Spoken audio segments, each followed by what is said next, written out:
All right, I'm going to go ahead and get started here. Hart Fisher will be joining me shortly to give his thoughts on the Ed Piskor tragedy. In the meantime, I'll give my thoughts as we move forward. My name is Kevin Strange. I am a cartoonist. I watched Cartoonist Kayfabe every day. Um, a sentiment that seems to be shared across the internet over this past week and the tragic events that have taken place involving Ed Piskor is that many of us were comforted through uh, the um, COVID lockdowns with the Cartoonist Kayfabe channel, with Jim and Ed and their dedication to covering all things comic book related. Um, I was no different. I drew some graphic novels during lockdowns, and and Ed and Jim were my constant companions when we couldn't gather with other people. Um, they were always there each day to take our minds off of the incredibly stressful thing we all went through together. And over the course of a week, we went from Ed Piskor telling Jimmy to give the kayfabers their marching orders to his suicide.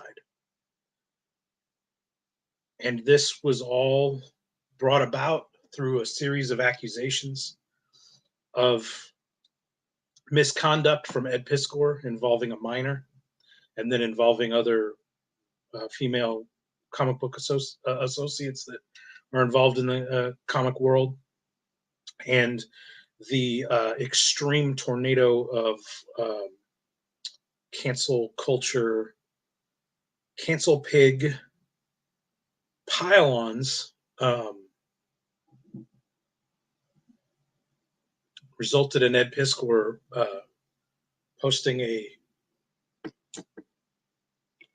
suicide note online and then taking his own life.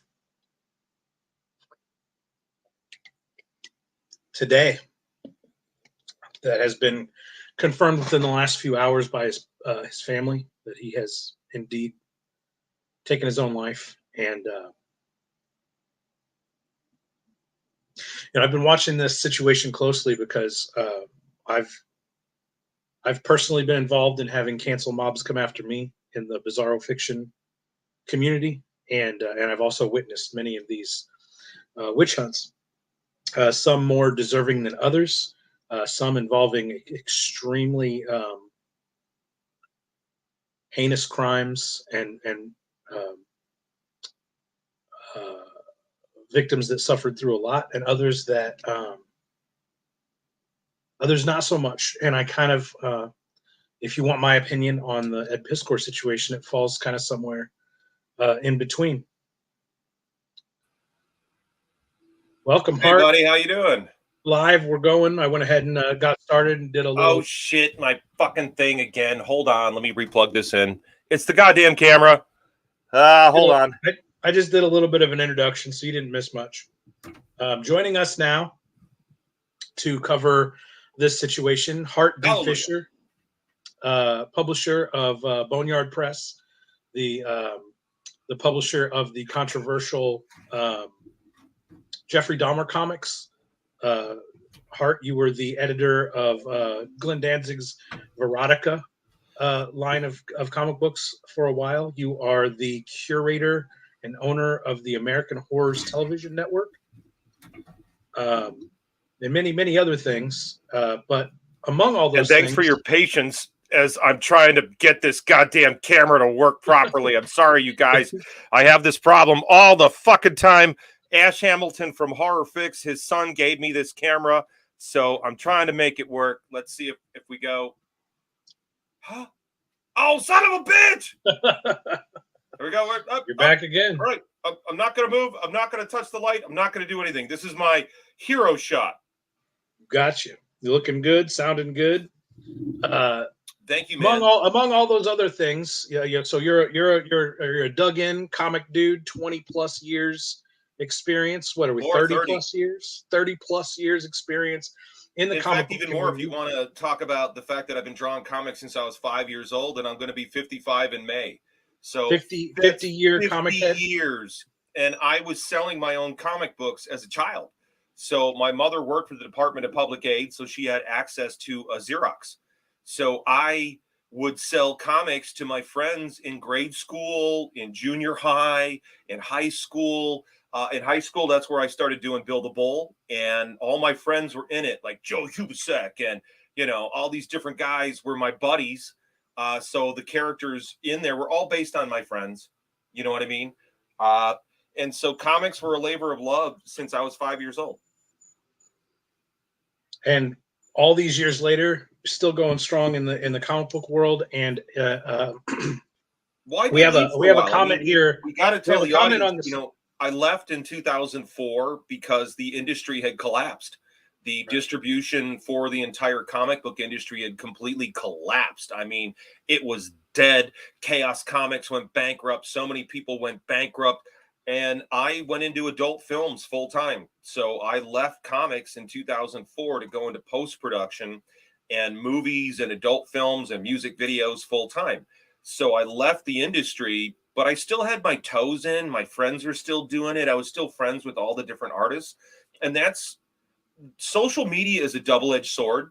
As we can see, as we get into what we're going to talk about with what happened to Ed, the social media is a real psychotic pylon, but it's also a really good tool for you to stay in touch with people that you wouldn't normally have access to. Like I never really got to talk to Liam Sharp much until we became Facebook friends, and then we started talking privately, and it was really great. Same with, I've known Joseph Michael Linsner a long time, but because of social media, we got to communicate more and talk to each other more. Not this weird sociopathic pylon crap we see in the main bright lights of it, where you've got all the attention whores looking for their 5 minutes of fame.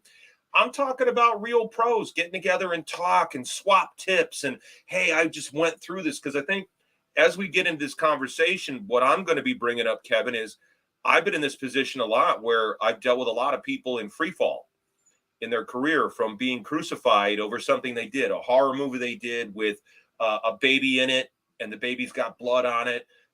You know what I mean? Like, I've seen a lot of this stuff, and I've seen a lot of peccadillos. And from working in the adult film industry and being around a lot of creepy stuff, especially, even in like film and television, I've been around so much creepy, groomer, rapey, casting couch crap. I've warned so many people away from scumbags. It's a thing that's pervasive in our society. And this thing that happened with Ed, this is going to be a deep conversation, I think. I think so. It's going to go in places that other channels and other people on, like you said, that sort of the fluffy version of social media isn't going to be willing to go. They're not going to be willing to go there. You and me, I'm not afraid of any cancel mob. I don't speak politically correctly. I say what comes from the heart, and I don't care how it lands. And people can, Kevin, I had a me or not. protest march on my house. Well, that's police what's up come to here my on the house and screen. asked me to leave That's town. what's up on the screen here right now. Is Eric Kent says, I remember News Crew showing up on Hart back in the day, and there are ways. And I've been talking to you privately all week about this situation, and I've been talking to some of my other comic book friends about this. And I said, there's many different ways you can handle when the cancel mob comes for you. And I don't think Ed was prepared for it at all. We were talking earlier. Well, you think maybe, before we get too deep into this, I just want to sincerely give my condolences to his parents. One of the most horrible absolutely, and victims in this. He has a sister also and a brother. Yeah, but I most especially feel for his parents, even more than his brothers, or if he has sisters. I really feel for them, because their last week with their son was hell, and they're elderly, and now they don't have that son to take care of them anymore. Oh. And that boy that they loved and they spent over 40 years grooming and trying to like raise and help him, they're going through some really dark times, his whole family. And I'm going to say the same thing about Jim Rugg. I know Jim is probably right now really, really hurting. in a really dark space and wondering if he missed something. And the whole situation is just so awful. And I lived it. I lived it myself. This definitely affected me because I have to say that I faked my death in April for April Fool's Day, 1998. The difference was I did it with a bunch. Oh, God damn it. The goddamn camera. Goddamn camera. All right, here, I'm going to unplug it. But let's just see if it'll do it again. There we go. All right, we're back. My parents were involved in my prank. Okay. It was in 1998 and we started about a week out.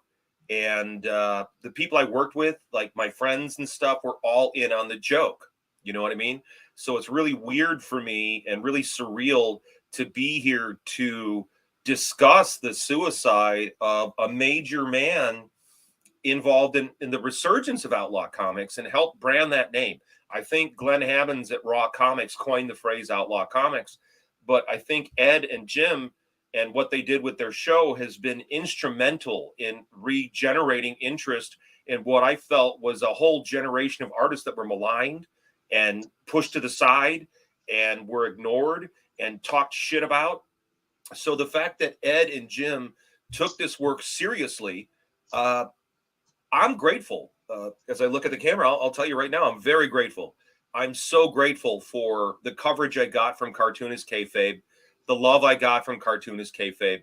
I read Red Room, every issue that came out. I was rooting for these guys, and I was critical because as a martial arts guy, you knock people in the ground and pick them up. Knock them in the ground, pick them up. That's part of my thing. But man, Ed and Jim, they're much nicer. They're not, I don't think they ever were cut out to be outlaw publishers. I think you need a certain amount of I don't know the word for it. I just don't, because I went through this. I was suicidal. I've had serious suicidal issues. You could read it in my book, Poems for the Dead, or Still Dead, or An American Horror Story. I'm lucky to be alive. I used to play Russian roulette. That was a thing I used to do to calm me down. That's crazy to say. I used to play fucking Russian roulette to calm down. That's insane. That's absolutely insane. So I've got a lot of friends that have passed because of suicide, including one of my best friends, Tim, a guy I trained with in martial arts, a guy I was a bouncer with in Mabel's in Champaign, Illinois. And man, one night before Thanksgiving, Timmy shot himself. We didn't know. None of us knew. None of us knew what he was going through. He wasn't even going through what Ed was going through. And what happened to Ed was a disgusting pile-on. Now, his behavior, I can't condone that. He did creepy shit, and I don't know all the facts. And I've read some of the stuff, but the stuff has been edited to make Ed look bad, and I have to question, why did this happen now? What was your purpose of years later now? Years after this, and it doesn't make any sense. But let's back up a little bit. We have a comment here from Carbon Dioxide, who says, I miss Piskor already. Man, I never met him, but I hung out with him a lot. I think that's the sentiment sort of across the internet right now, is that those guys were in our homes every day for some of us. And they really felt, even though we may not have been in contact with them personally, they felt personal to us. Like they were our friends and they were in our homes. They were but you, Hart, you actually have been a guest on Cartoonist Kayfabe, and you're friendly with these guys, and you've been the subject of many of their videos, including within the last 30 days. You were they published they discussed the article, the interview, the Rob Liefeld interview between you two, and it was in which magazine was that? They read out loud my interview with Rob for the Comics Journal. The Comics Journal, right? And so that was within 30 fucking days ago. They were discussing you on the show, and now Ed Piskor has fucking killed himself over some what I think are very tame accusations compared to what some people go through. As a person who was friends with Max Hardcore, and a person who's actually been involved in 3 different rape cases, my girlfriends were raped 3 different times, and I had to be involved with the court cases. One of my close friends, where I worked at Mabel's, raped my girlfriend. And then my other girlfriend was kidnapped out of her apartment and nearly murdered. And then my girlfriend was raped and murdered, Michelle. And I spent 10 years in court to put this rapist murderer in jail. So I do think I come at this from a different perspective than a lot of folks. I take rape very, very seriously. I take sexual assault very seriously. I'm a victim of rape. I've been raped. I'm a victim of sexual assault and battery. It's happened to me, even though I'm Mr. Hart Fisher. I'm Mr. 6'2", Kung Fu badass. But it still happened. It still happened. So I was following this intently because I do know that there is a certain target on people's backs. And so I just wanted the facts. When they were getting into things, I just wanted to know what was the facts of the matter, like a court case, since I've been in court a lot. And so I don't condone Ed's creepy behavior, but I don't think Ed should have died over this. And I don't think he should have killed himself over this. I think that Ed could have come back from this. I think he had enough talent. I know I have been a critic of Red Room many times, but I felt like he was getting better. I felt like what he was doing with his transgressive art, he was growing and hearing things and getting better. And he had this passion for comics that was real, and he was a comics geek. And I don't understand this, like people thinking he was a gatekeeper. Guys, he's not a publisher. He doesn't publish at Fantagraphics. He's not the publisher. He's never was a gatekeeper. The guy was a critic and a professional critic. And I think Jim and Ed really brought a love of comics. And I thought that their criticism was really good. It was good. It wasn't dickish. It wasn't Neil Adams in 1979 tearing apart some kid at a convention. It was really good. And for the people that would criticize Ed saying, I don't like this artist's work. Fuck you. You don't know artists. You don't hang out with artists. And artists all talk. They all talk, man. Oh, fuck this guy. He does pencils. What are these pencils? What the fuck? This guy uses these terrible watercolors. They're not going to last 100 years. They suck. Artists are brutal. And at the end of the day, what really has stuck out to me all week has been during this pile-on and this brutal cancelization has been that it's never been about the victims and how the victims are doing and concern for their well-being and their mental health. It's been all about attacking him professionally. It's because he didn't do enough for me. He didn't do this. He was a dick at a convention. He was this. Kevin, I kind of wonder if there were people that knew that he was about to sign a big deal. According to his suicide note, which is really rough to read. Oh my God, suicide note is tough. It's got me in knots still hours later after I read it. Yeah, I had to take a bath. My hair's still wet. I literally got out of the bath to do this. It felt so dirty and disgusting, which is funny for me to say this stuff because I've got this rep as the Boneyard guy, but it's not what you think. This thing with Ed is so bad. And I think you nailed it when I've been saying this through the Boneyard Press Facebook page. I've been commenting as Boneyard Press. It's disgusting, the pile-on. It seemed like there were people lying in wait, and it almost seemed like this was a concerted attack. And it seemed coordinated. It seems very coordinated. It seemed like it was coordinated, and it seemed like there was a tremendous amount of jealousy over his success. That's exactly what it sounds like. And it just seemed like people, they didn't really care about the victim. They didn't really care about the girl. The artist that posted these DMs and dealt with this stuff as an underage fan of Ed's. Dude, how does this help her? How does this help any victim of rape? The gleeful. I wonder if she was coerced. I'm going to single out the dude. I'm going to single out the dude making the YouTube videos, Akbad or AKA something. Dude, hi, I'm Hart Fisher, and you're a cocksucker. You're a gleeful fucking dick. You're a dick. Yeah, that's right. You heard it right from the mouth of Hart Fisher. Fuck you, dude. You're a dick.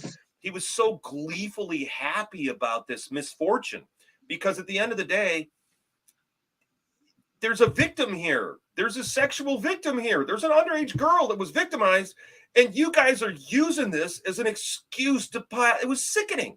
was absolutely sickening. And how about this, ladies and gentlemen who all want a virtue signal? Why don't you take a look at your local police facility and ask how many rape kits are unprocessed? That's right. Ask your local government how many thousands of rape kits are sitting there unprocessed as you virtue signal and you talk your monkey shit. But it's a fact in our country that our law enforcement does not care about rape. They don't. They do not. And these social media mobs don't seem to care about the victims either. There's no one raising money for the victims. There's no one donating to charity for mental health or for like you're saying, like there are groups that are pressuring local law enforcement to grease the skids and try to speed that process up, put pressure on them to get them to take rape more seriously. No one's donating to those causes. Talking about over 100,000 rape kits have gone bad. 100,000 across the country. It's one of the sickening dirty secrets. I was talking to a friend on the phone about this the other day. Like, every time something like this happens, it marginalizes the victims of rape more and more every fucking time. It's a serious, horrible fucking offense that destroys people mentally and emotionally for the rest of their lives. This whole thing and we treat it like it's just it's Monday, April 1st. This happened over the course of 8 days. 8 fucking days. He's dead within 7 days of That's this what I said coming out on a Friday. At the beginning of the show, before you got on, I said a week ago, Ed was giving Jimmy his marching orders, telling people to read more comics, and a fucking week later, the guy's fucking dead. And you and me have been talking about this. We've been very concerned about this all week. We've been talking to each other privately, trying to figure out what the fuck is going on. Well, you want to figure out how bad the crime is, because I've had extensive experience with this. And I've extensive experience with court cases and crime and true crime. And to see this happen, and I was posting on pages like, guys, let's get the facts. Before we decide to hang somebody and chase them down like Frankenstein and your villagers with their torches, it just seemed like a lot of people use this to grind their axe. And like we said, they didn't care about the victims at all. I don't know very much about, you and I were talking off the air about this creator and this artist, and we're like, why did these DMs come out now? I mean, why did they come out the way they did? Why did they come out the way they did? Selectively edited to make him look as bad as possible, out of context and without her responses, the girl's responses have been cut out, and the only thing you're seeing in the DMs is Ed. A few. I mean, there's a few things that she said, but it's mostly out of context, and it's Ed responding to things that aren't there. And so it's kind of a few things stacked on top of each other. And it's not very many. The screenshots were like, it's maybe 5 or 6 exchanges back and forth between the two of them. And like you said, this reeks more of a community with an axe to grind with a successful creator that got too big for his britches, that wasn't socially adept enough to please the powers that be, the real gatekeepers. You said Ed's not a gatekeeper. You can't please everybody. Ladies and gentlemen, I'm here to tell you, as a person who's worked with rock stars and movie stars and all kinds of writers that you wouldn't even believe, and worked with a goddamn billionaire, I'll tell you straight up, there's a lot of jealousy out there. And when you start climbing up the ladder, there are people waiting for you with knives. They're waiting for you to fall. They're waiting for you to slip.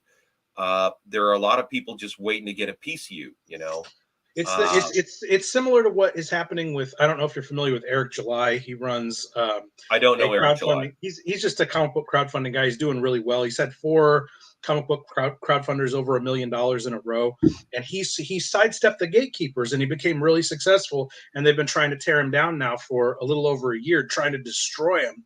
And I think Ed was able to sidestep the gatekeepers. He didn't appease them. He didn't kiss the ring. And I think they've been lying in wait, waiting for any little thing he fucking did to come in and get him. And the way that note reads, Hart, I don't think he was ready for it. I don't think he saw it coming. I think he was completely blindsided by this. And I think that's why it ended in tragedy. Because there's different ways that you handle these types of mobs. When they came after me, honestly, I started. When I got married, with my wife, my late wife, Wakako, we had to have conversations about this kind of thing, especially when the Me Too movement started. And so I've known people that have been hit with false charges. You know, I've seen that happen where men were and women were hit with false charges. So my wife and I had a very, very open marriage in that, like, look, honey, whatever happens, I'm just going to tell you the truth. It's just easier to just tell you the truth of whatever goes down, because this thing is happening around the country. There was just a whole thing on Joe Rogan when they were talking about how, and I saw this happen with billionaire Alki David. When I launched American Horrors at Film On, there was a sexual lawsuit where somebody said that Alki had gone too far, and everything that she said had gone too far was on camera. So everything was on camera. And I talked to all the people that were in the room when it happened and asked them, like, hey, man, seriously, what happened here? And they're like, nah, she's just looking to make money. You know, and Alki had to leave America for about a year. He left America for a year, and it changed him. He wasn't the same guy when he left, and when he came back, he just was not the same guy. And this kind of thing happens on a regular basis where people get these charges. And I would say that we need to be, I mean, look, it's awful. It's awful. Creepy behavior, this kind of thing. I don't know which way it went, but I'm saying, like, rapey stuff. It's fucking awful. It's awful. And the crime of it lasts for so long, and it carries out so long. And what I would say to any critic of Ed and what Ed did is, I'd say, did he do something worthy of a death sentence? Yeah, was it, you got what you wanted, because the online was it worth him dying? I mean, for his parents losing his son, you said he has a sister and a brother. Yeah. For his family that loves him, you know, I liked his videos. I thought his videos were good. He was a tremendous mind. Whoever's been on Reddit doing these photo comics, dude, they're fucking hilarious. I mean, it's cringy, but it is fucking hilarious. It's gallows humor, but they nailed Ed's personality. What makes him good is they nailed Ed's personality. The way he talks, he has a particular cadence. You know, he spoke a certain way, and I never got to talk to Ed. Like, I dealt with Jim. So when I did my interview on Cartoonist Kayfabe, it was all with Jim. And so I didn't get to talk with Ed. I had wanted to. I actually had wanted to give Ed some advice on being an outlaw publisher. I saw what happened when they ran into the issue with Mouse, and they had the Mouse mock cover, and I understood what was happening with the fake outrage over it. And honestly, I actually wanted to buy that artwork. I contacted Jim. I wanted to buy that cover. I wanted the original art. He wouldn't sell it to you? I reached out to these guys, and I've never been able to, like, really talk to Ed, but I had wanted to because of his desire to be an outlaw publisher. And number one, it's from the outside, it looks more romantic than it is. When you're an actual outlaw publisher, number one, you don't set out to be an outlaw publisher. It happens to you. It's like, you don't get to pick your nickname. That's the thing, to pick your nickname, right? That's the tragedy of the most dangerous man in comics, Hart Fisher. Hero Illustrated called me that. I didn't come up with that for myself. Hero did. And so you can't nickname yourself. And that's the real tragedy, right? The real tragedy of Ed is he played a character. He played the character of an outlaw cartoonist, but I think he was more fragile than that. When push came to shove and he got his opportunity, when push came to shove and you got your opportunity and the cancel mob came after you for the Jeffrey Dahmer comics, you didn't fucking kill yourself. You had a fucking barbecue in the backyard or the front yard, and that is monumental balls of fucking steel. And there's nothing we can do about it now, but if I was able to talk to Ed personally, I would have told him the same fucking thing. Think about what happened to Hart and think about what you need to fucking do. You need to have balls of steel right now. This is the moment that came after you, and you need to have balls of steel to get through it, because if you show balls like you showed, they fuck off.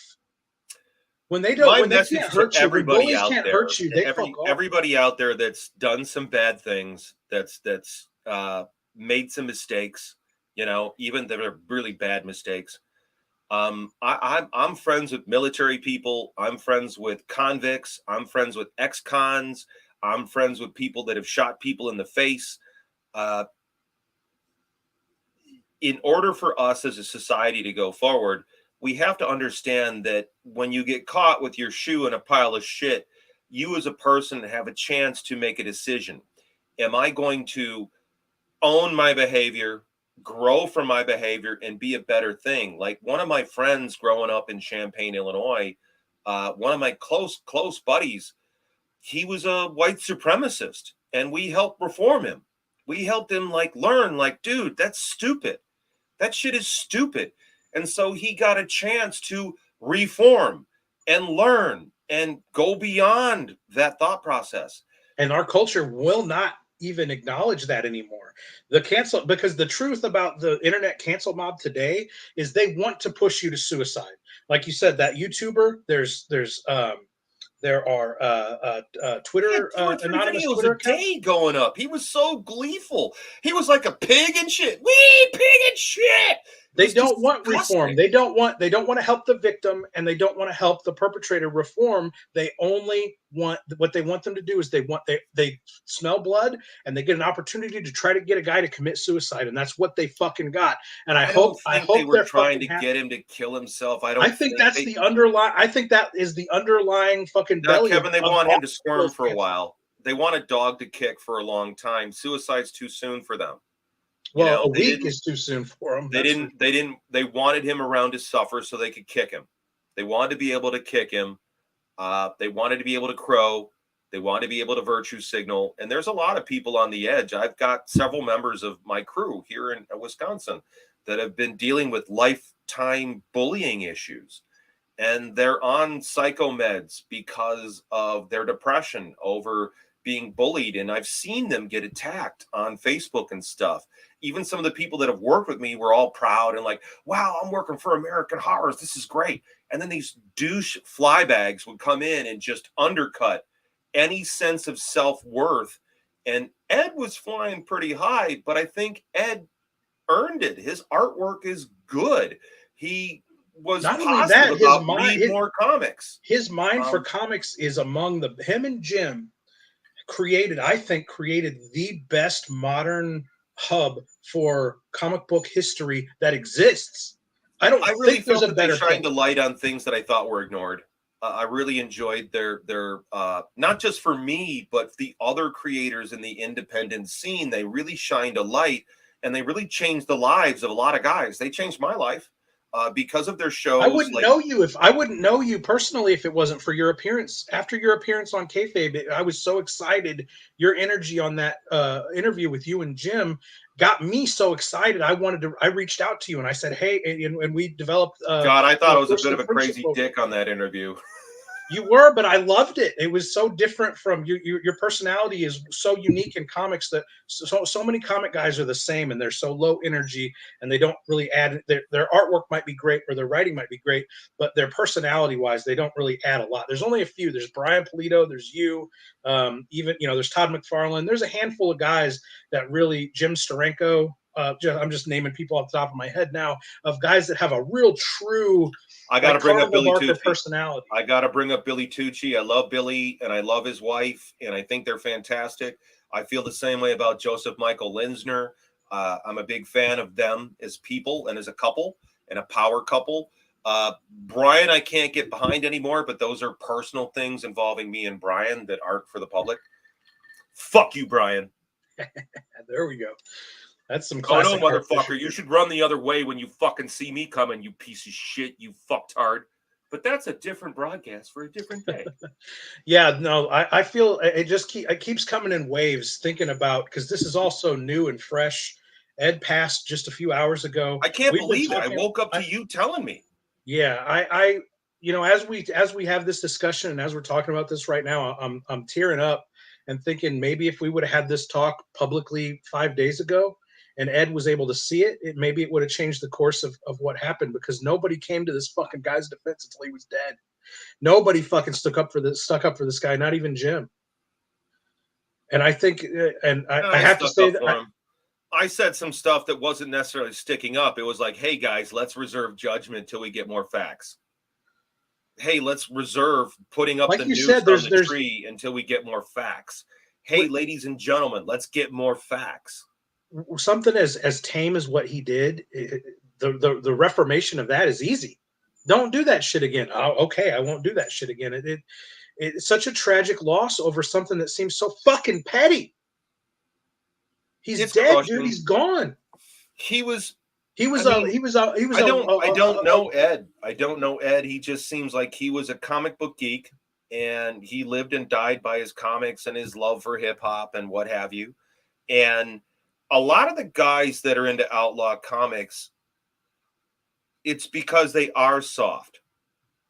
They look up to somebody stronger than themselves because they are soft, and they try to emulate that. Obviously, Ed could not handle this. This thing killed him. He couldn't take it. It wiped him out. It just really wiped the guy out. I will say, for my years when I was suicidal and I was struggling heavily, I fought for my life. And one of the things that kept me alive was my love for my mother and my love for my father and my love for my brother Adam. I knew that if I pulled the trigger, that I would be injuring them in the way I was injured. And I was injured so deeply, I couldn't imagine doing that to the three people I loved the most. So I don't know what was going through Ed's head that he felt like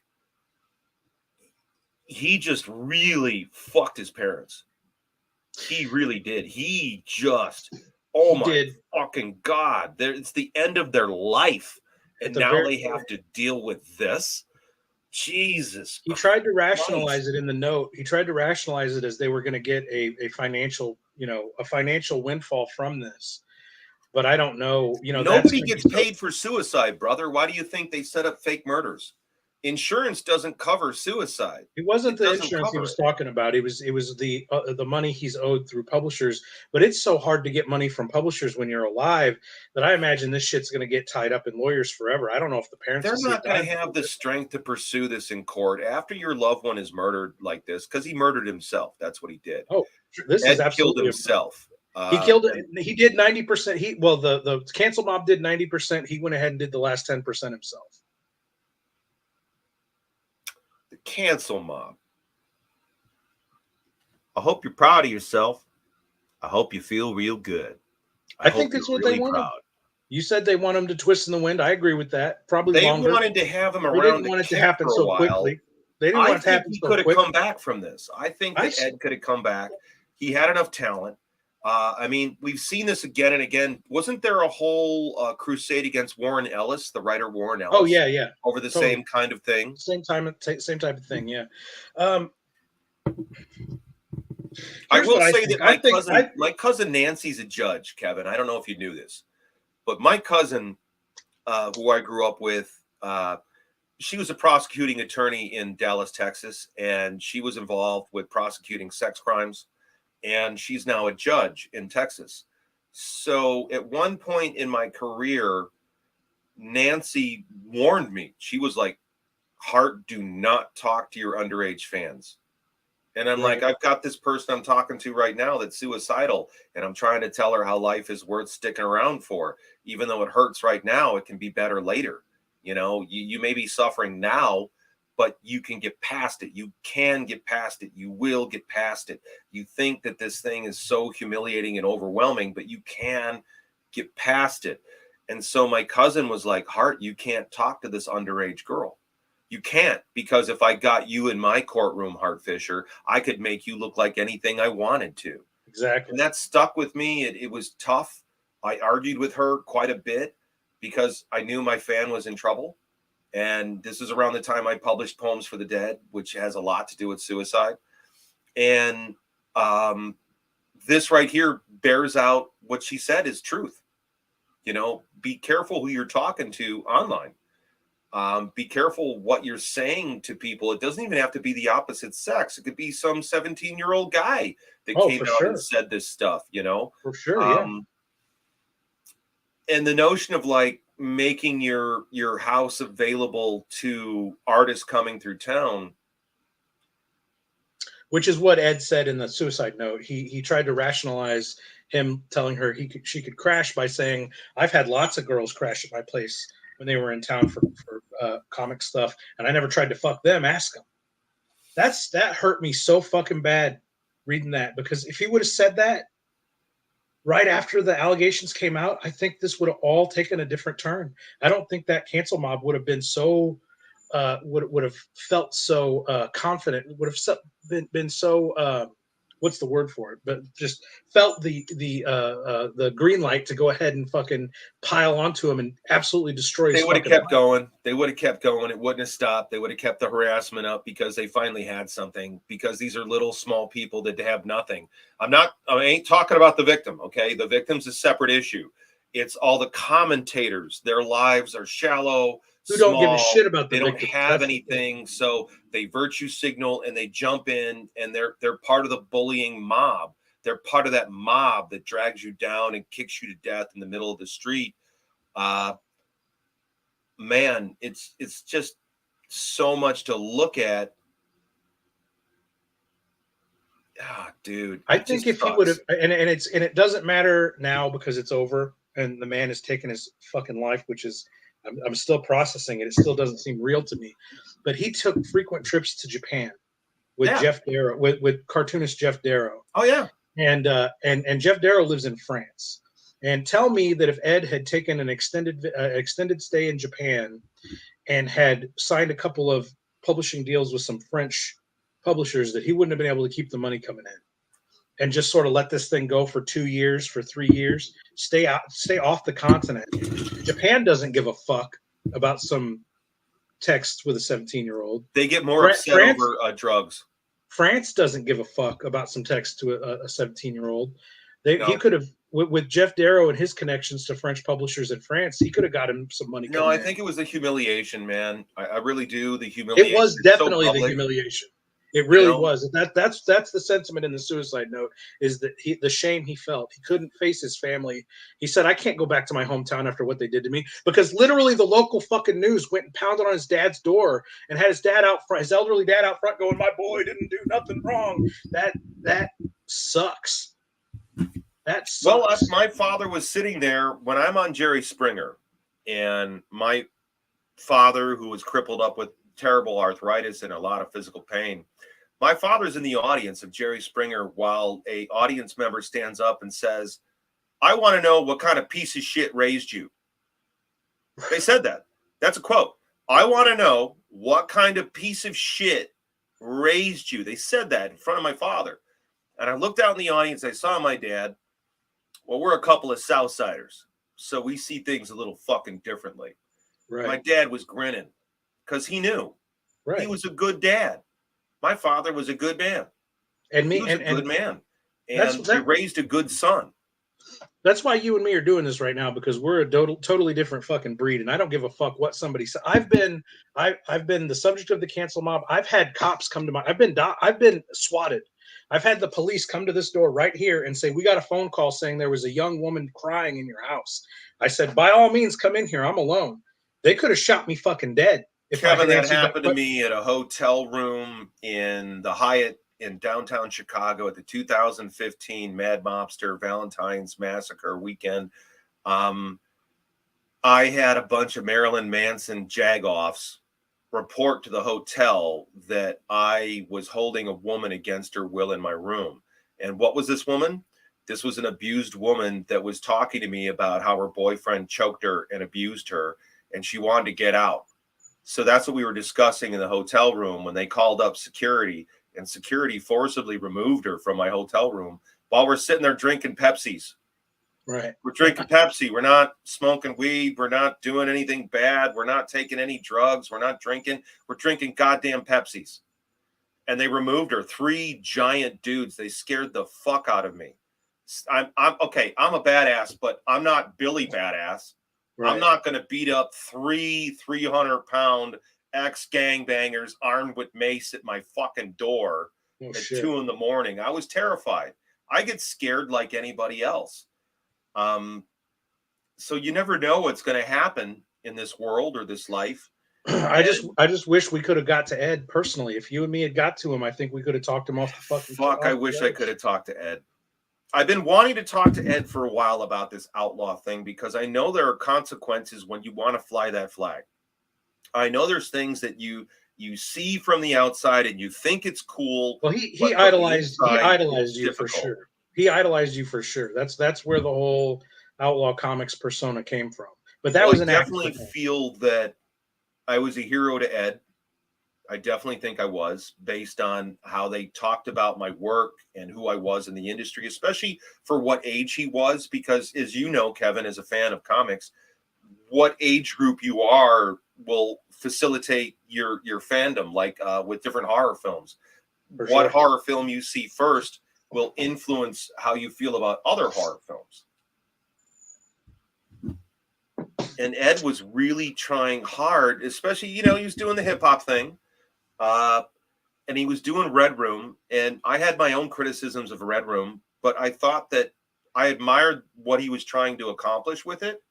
God, I just keep coming back to his family. I can understand. I can feel like what's happening in those rooms as they're alone. As a guy who's had to go home and tell a mother, yeah, your daughter was raped and murdered today. I'm that guy. I've had to do that. So I really am feeling this for his loved ones. And I'm honestly, Jim too. Jim's got to be hurting so fucking bad. He's got to be crushed. Again, a week ago, they were doing videos together, and now he's dead. His partner's dead. Well, he had to put up that this thing. Was their he had livelihood. to put up a statement on it. Jim felt compelled to put a statement up to separate himself from Ed,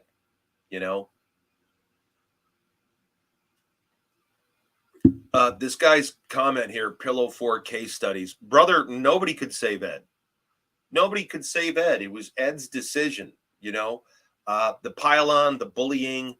There's lots of people that can't handle that, and they check out. I've got many friends that have killed themselves. I have many, many loved ones that are gone because they chose their route out of the world. And I don't believe that I could save Ed, but I think I could have given him some support, or I could have given him some insight to what it's like to be crucified like this and how he could survive this, because he didn't deserve to die over these DMs. He didn't deserve. And his mom and dad would have loved him no matter what, and they and his siblings would have loved him no matter what, and this would have blown over for him. This wasn't something that was. It seemed like it was ruining his life in the moment, and it did ruin his life. Did ruin his life. Fantagraphics dumped him. His best friend turned his back on him. He fucking got dumped on a $75,000 publishing deal. Yeah, his whole world. The local news doxed him. I mean, it was terrible, intense, horrific. But if anybody watching this right now, and we have a lot of live viewers right now, if anybody watching this right now can take anything from us, take it from me, who's been through this, and take it from Hart, who's been through this times 1,000. You can survive this, and you can come back from this as a stronger person. And it's such. And I do think one of the best things you could do, honestly, is fucking delete your Facebook account. Fucking delete turn off the fucking phone. And for Ed, delete it. For Ed, they were coming to his house and they were pounding on his door, and it was intense, and they were fucking with his family, and it went beyond the phone. Brother, I know. I've slammed the door in the face of many news crews. In fact, the public doesn't know about this, but my friends all know about me threatening to maim the news director of CBS News in Champaign, Illinois, and the police had to visit my house. Yeah. So I know exactly what it's like to have your family harassed over something you did that you don't even think was that bad. Like when I did the Dahmer book, I couldn't believe people were freaking out over this thing. To me, it was tame. It was so tame. It wasn't taboo. It wasn't anything nasty. It wasn't gore shriek, So for myself, my crucifixion over the Dahmer book and then other work I did, the folks that came after me completely ignored the reality of my life. Right. They'd make statements like, "You would never write this book if you'd only lost a loved one." Motherfucker, Right. my loved ones have been getting murdered and killed and raped and fucking molested since I was 5. And one of the major takeaways of that situation for me was the knowledge that you didn't write Jeffrey Dahmer as a hero. You wrote those books as a way to show how fucked up that guy was, as just showing it was a character study in psychopathy, and they took it as though you were trying to capitalize on the victims' deaths. Well, that's not what you were. That wasn't the onus. Like that wasn't what you were pushing for Well, at in the all. original epitaphs in the original book, the very first book, right from page 1, the inside front cover says that I have a problem with People magazine aggrandizing Dahmer and putting him in their top 25 most intriguing people of 1991. I thought it was sickening. And I felt the same way about all these folks gleefully piling on social media on Ed over what I thought was, I mean, I was waiting for the other shoe to drop. Like, is there more that we don't know about? Did Ed Right. do something terrible we don't know about that was going to Because come out? what's his name? The guy that runs Bleeding Cool. He refused to release his article on it. He said he was gathering Richard more Johnson. information. Yeah, and so we were all kind of waiting for that article. Like, okay, well, what is he finding out that we don't know? To this day, that article still hasn't released. Is that good on? Well, on actual Rich? investigative journalism takes time, ladies and gentlemen. So everybody that's at home listening, you can't just decide on a case in 5 minutes. You know? Yeah, trial by social media is bullshit. It's bullshit. And you're tried by people that are jealous, that don't know you, that don't know all the facts in the case, and they pile on because there's an anger mob. There's a serious anger mob. And what's being left out of this situation is just the simple mantra of what Ed did every show is read more comics. That is such a giving, good statement. Read more comics, read more comics. And anybody that gets upset when they say, "Oh, I don't like this artist, I don't like that artist," well, fuck off. Fuck you. I don't like Domino's. I'm not going to fucking eat at Domino's. Domino's sucks a dick. Pizza Hut sucks. Papa John's sucks. I'm not going to eat there. And I don't feel guilty for saying their pizza sucks. So if I look and I say, I don't like Rob Liefeld's artwork, I don't like Rob Liefeld's artwork. I don't fucking like it. I don't have to fucking pretend that I fucking like it. So all these critics that are saying, "Well, I don't know about Ed saying he didn't like this artist," get the fuck out of here. Yeah, let him have his opinion. I have no idea how real artists are in real life. They're mean. Let him have his fucking opinion. Incidentally, I had a dream one time that you were the manager of a Papa John's, and you were calling me and asking me to come work for you. What the fuck is that? That was when we were talking a lot and doing a lot of live streams together. Papa John's. But anyway, that's incidental. But you know what? I want people to that are watching this right now to understand one thing about cancel mobs, and it's sort of true about social media in general and your friendships on social media. Social media friendships are easy and they're fast and they're fleeting and they come and they go. And the same thing is cancel mobs. And I think of social media like I think of fast food. It's quick. It's a lot of calories, but it's low nutrition, has low nutritional value. When the cancel mobs come after somebody, it's so fleeting. It comes and fucking goes. If you stand your fucking ground and tell them you're not fucking scared of them, if you've done something bad, apologize for it. Obviously, and even then, if there's a victim involved, you can be scared because fear can feed you. People want to act like I'm Billy Badass, but I'm not.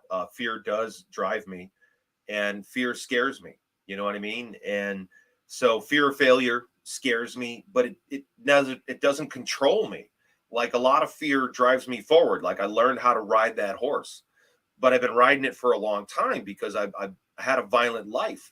I don't know that much about Ed's background with his life. Like I don't know if he's I don't know if he's been beaten up in an alley by 3 guys. This Consequence doesn't seem like he's dealt with much at all. And that persona, that bad boy persona seemed to be that Outlaw Comics persona seemed to be just that. I don't even know him. I never even saw him as a bad boy. I never saw Ed's persona as a bad boy. To me, he looked like he'd be the brother of the host of Ridiculousness with his hoodie and his baseball cap on and his shades on.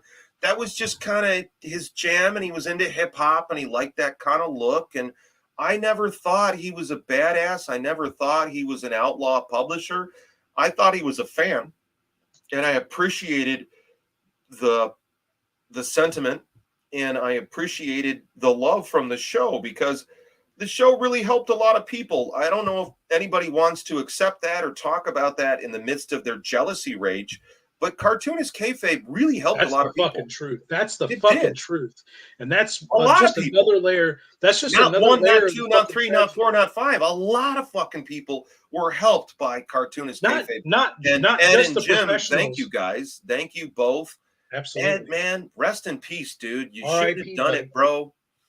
But you shouldn't have fucking done it. And the world has lost one of the best modern comic minds that there was. They were really good for comics. It bothers me. You got to admit it that Jim and Ed and their show were really good for comics, especially the whole tagline, read more comics. And in an age where stores are disappearing, where print runs are evaporating, and you get this regurgitated mess, and on the eve of facing down AI art, which is the next massacre that's going to happen to artists, is AI is going to wreck us. For sure. Yeah, because especially from the big corpo comics, they are always looking for how to. Well, they've already been busted. Image already got busted for using AI on a Spawn image, and I believe DC got busted for using AI on a Batman. There was no question. There was never a question that they were going to do that, because that allows them to cut their bottom line and pay the executive level when they don't have to pay the fucking artist level. For sure, they're pimps. They're pimps. For sure. And I don't. Why do you think people thought Ed was a gatekeeper? I don't even understand why they would think that. He's not the publisher. He doesn't hire you. It's not his money. Like, okay, Kevin, when I would decide to publish Darkseid or I would decide to publish Tears, I spent my own money. That's my money. And I spent it to publish other people's comic books. For sure, yeah. You know? So I spent my money on other people's books. Yeah. So sure. Him and Jim spent their time promoting other people that they were excited about. Those shoots took work.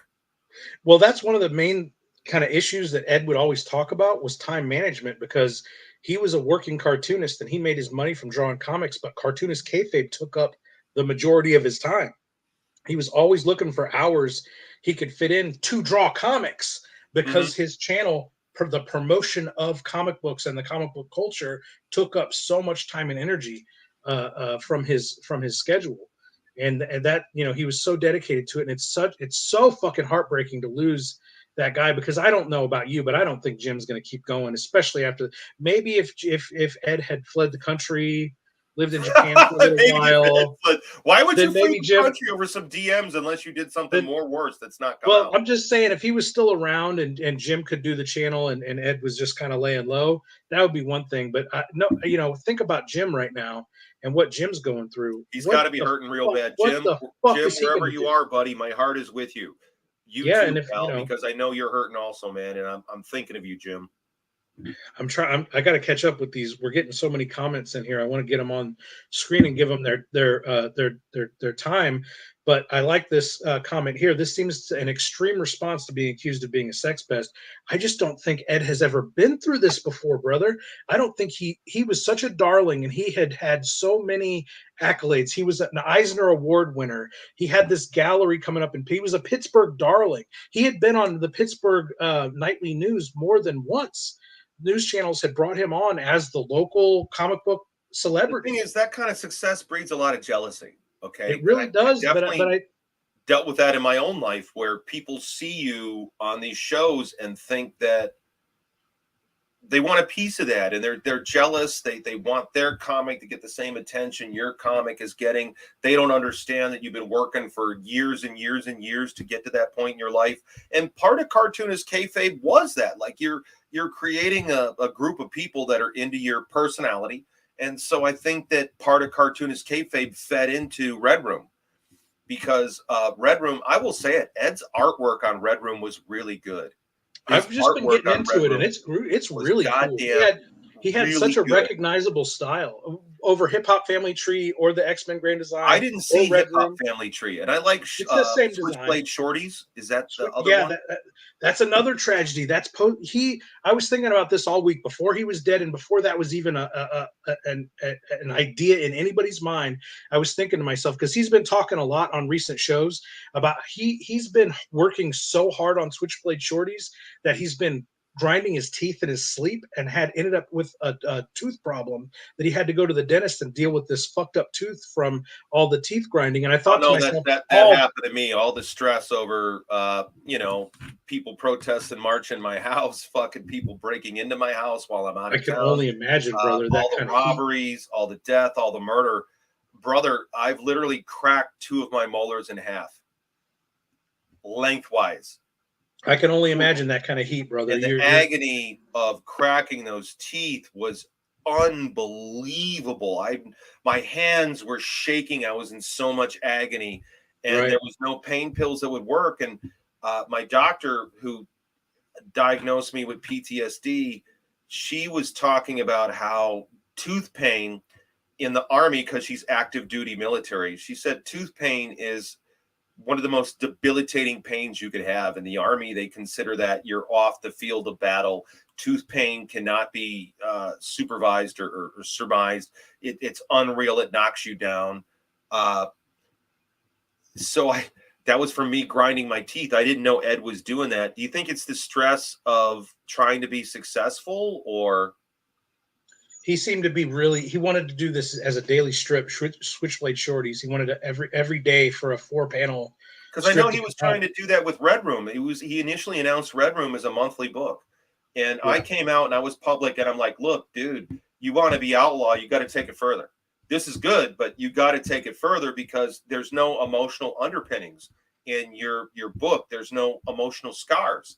So well, you said before that the thing that was sort of lacking in Red Room was that the victims were like farmed from birth. He said that. He said that actually in the story, and I felt that Ed was hearing my criticism secondhand, because I really had wanted to talk to Ed. I had really wanted to be like, dude, you want to do outlaw comics, man, but Jesus Christ.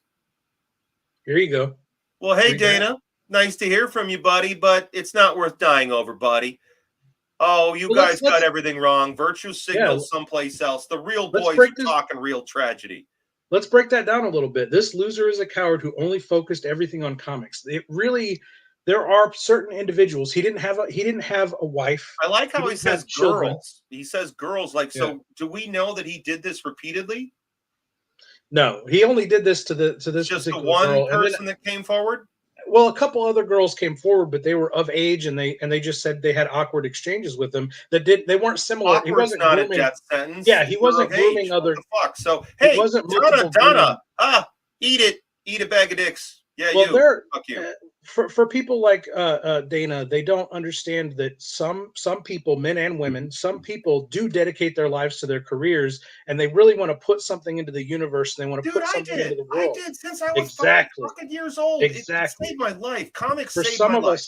Right. For some of us, this is our whole life. I don't have a wife. I identify a lot with Ed, because I don't have a wife and I don't have children, and I make comic books my entire life.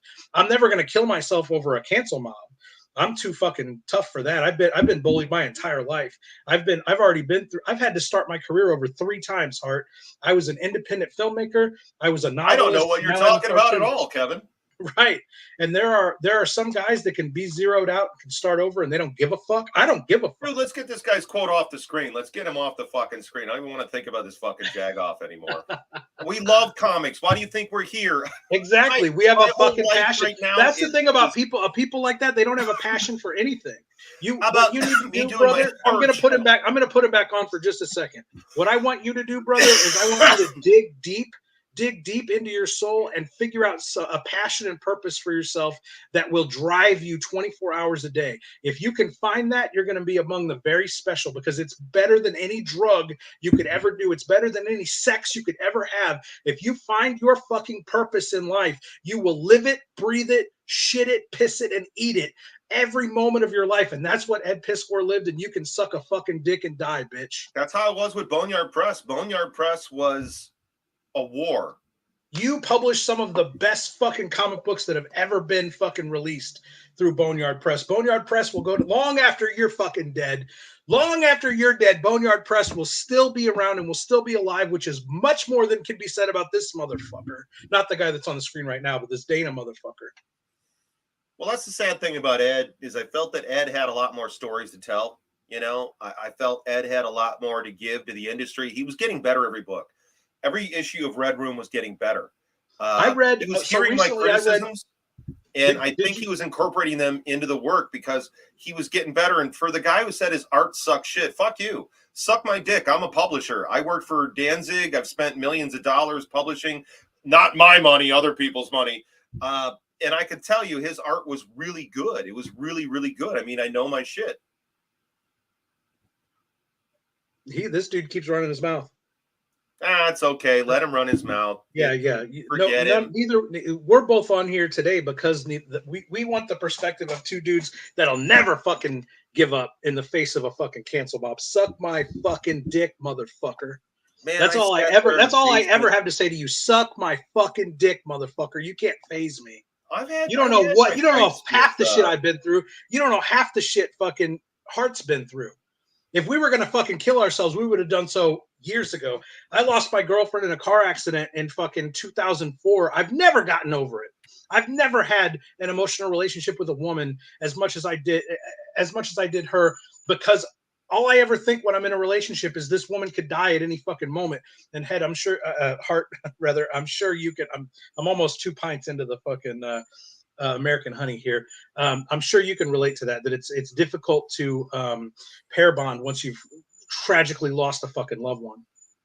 After my wife's death in 2018, and I found myself single in my 50s here in Wisconsin, it was awful. It was so awful, dating again, after that kind of loss. My wife died a horrible death of colon cancer and severe anemia. The last year of her life was very, very difficult. So when Ed and Jim started covering my work, I enjoyed it very, very much, the support of this new resurgence in outlaw comics. And it came along at the right point because I was so damaged after my wife's death. And then I lost a lot of really close friends. And then I lost my mother. And it was very, very difficult recovering from that.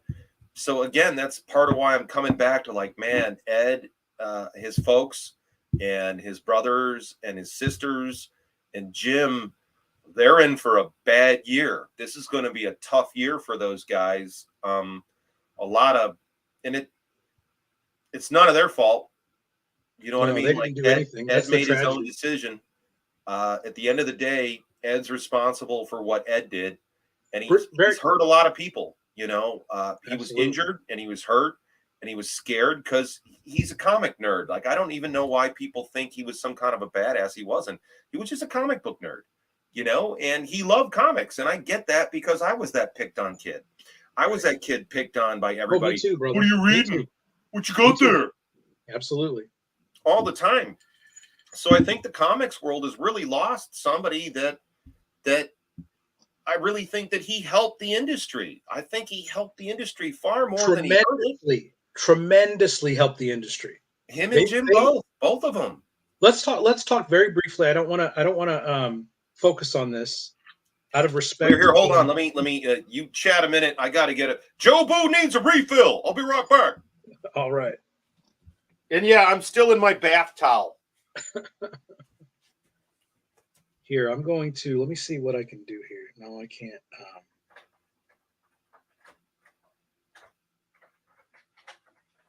Yeah, I think Cartoonist Kayfabe was a shot in the arm of the comics industry, 4 or 5 years ago that it desperately needed.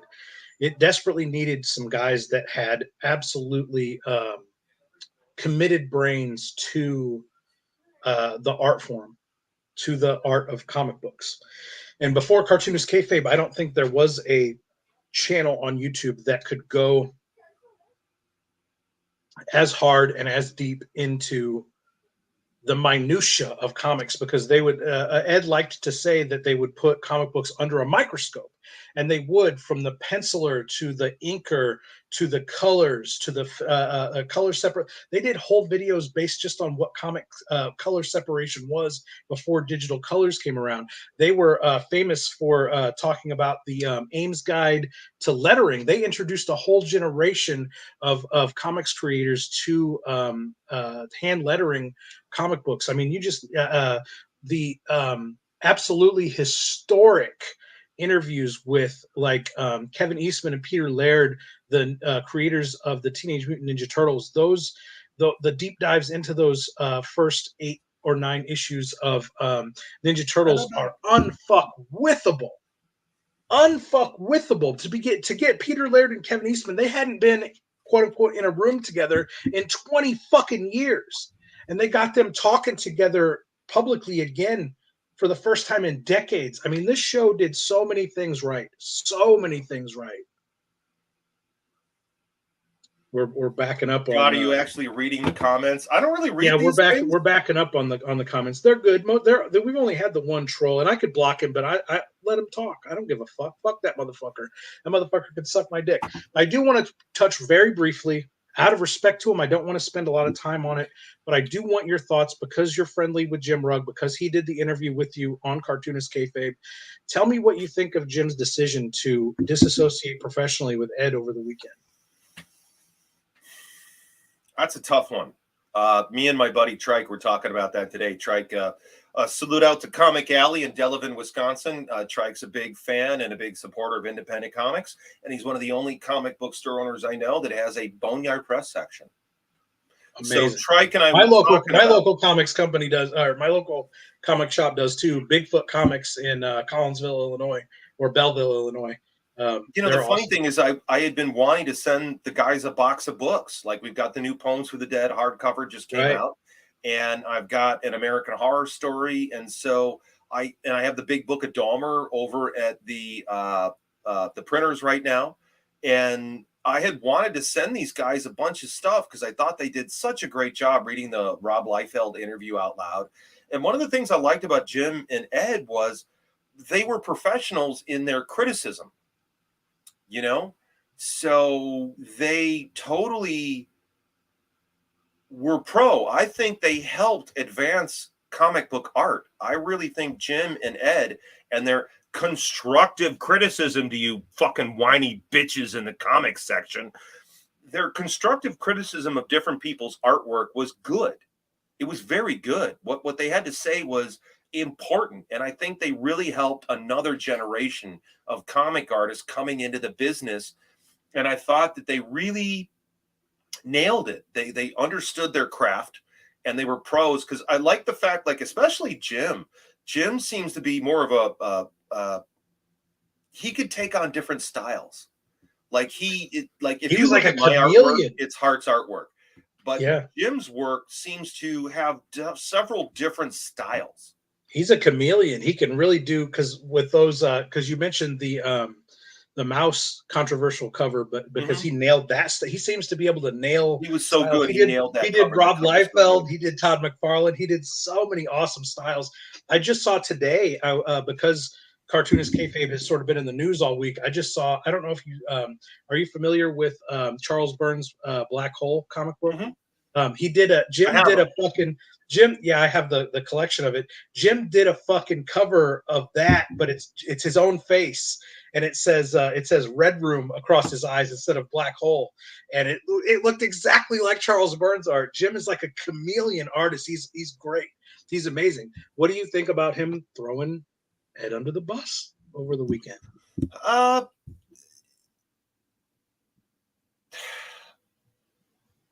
I've seen this several times in the industry. Like, okay, people forget, like, hey, I know you see this handsome young face, but I'm going to be 55 in May, right? And so, fuck that guy. Don't even give him screen time. Fuck you. Hey, Dana, suck a dick. Dick el sucko. Sucko el dicko, you Dano, dicko, ducko, sucko, suck a dick. Suck a dick. Fuck you. Nobody's grandizing anything. We're having an honest conversation as two professionals. No, I think we've been pretty fucking fair on all sides of this. I think so. That was the intention. This person's just talking monkey shit. Let him, fuck off. Doesn't even matter. I've been through it too much. I mean, when you've had people in front of your house yelling at you with bullhorns and there's police outside and there's a SWAT truck next to your house and you got a live band in your living room and you got a keg out back and you're giving away free watermelon and you got a fucking grill going, I think I'm a different kind of guy, and it's why only a grill going for when you're under fire, under the gun for publishing comic books featuring a cannibal who ate human flesh, and that's you why had we a did fucking it. barbecue, and that takes again balls of fucking steel, and it's what most comics people are just too soft. Comics people are averse to. All right, no offense to Jim, because what I'm about to say might be considered offensive. My feeling about how they handled the mouse controversy, and I haven't made a secret of it, was the fact that if you're going to be outlaw comics, no apologies. Watch my clip on Larry King. No apologies, Hart? Exactly. No apologies. Why should I apologize? You don't like it. Exactly. That's okay. Never. It's all right if you don't like it. Like for me, never apologize to the mob. If there's a victim, you can apologize to the victim. Never apologize to the mob, because the mob's going to tell you. Honestly feel that, like if you honestly feel that way, if that's your honest, like this is my recommendation to people in the future who are dealing with this kind of subject matter. If you honestly feel that way, you should express how you honestly feel. I think that's the simplest way to handle things, is to be true to yourself, be true to your truth, and own your behavior. Own it, and understand how in this business there are people lying in wait and they're looking for their chance to take you out, to step on your grave, to walk over you, to get up the ladder.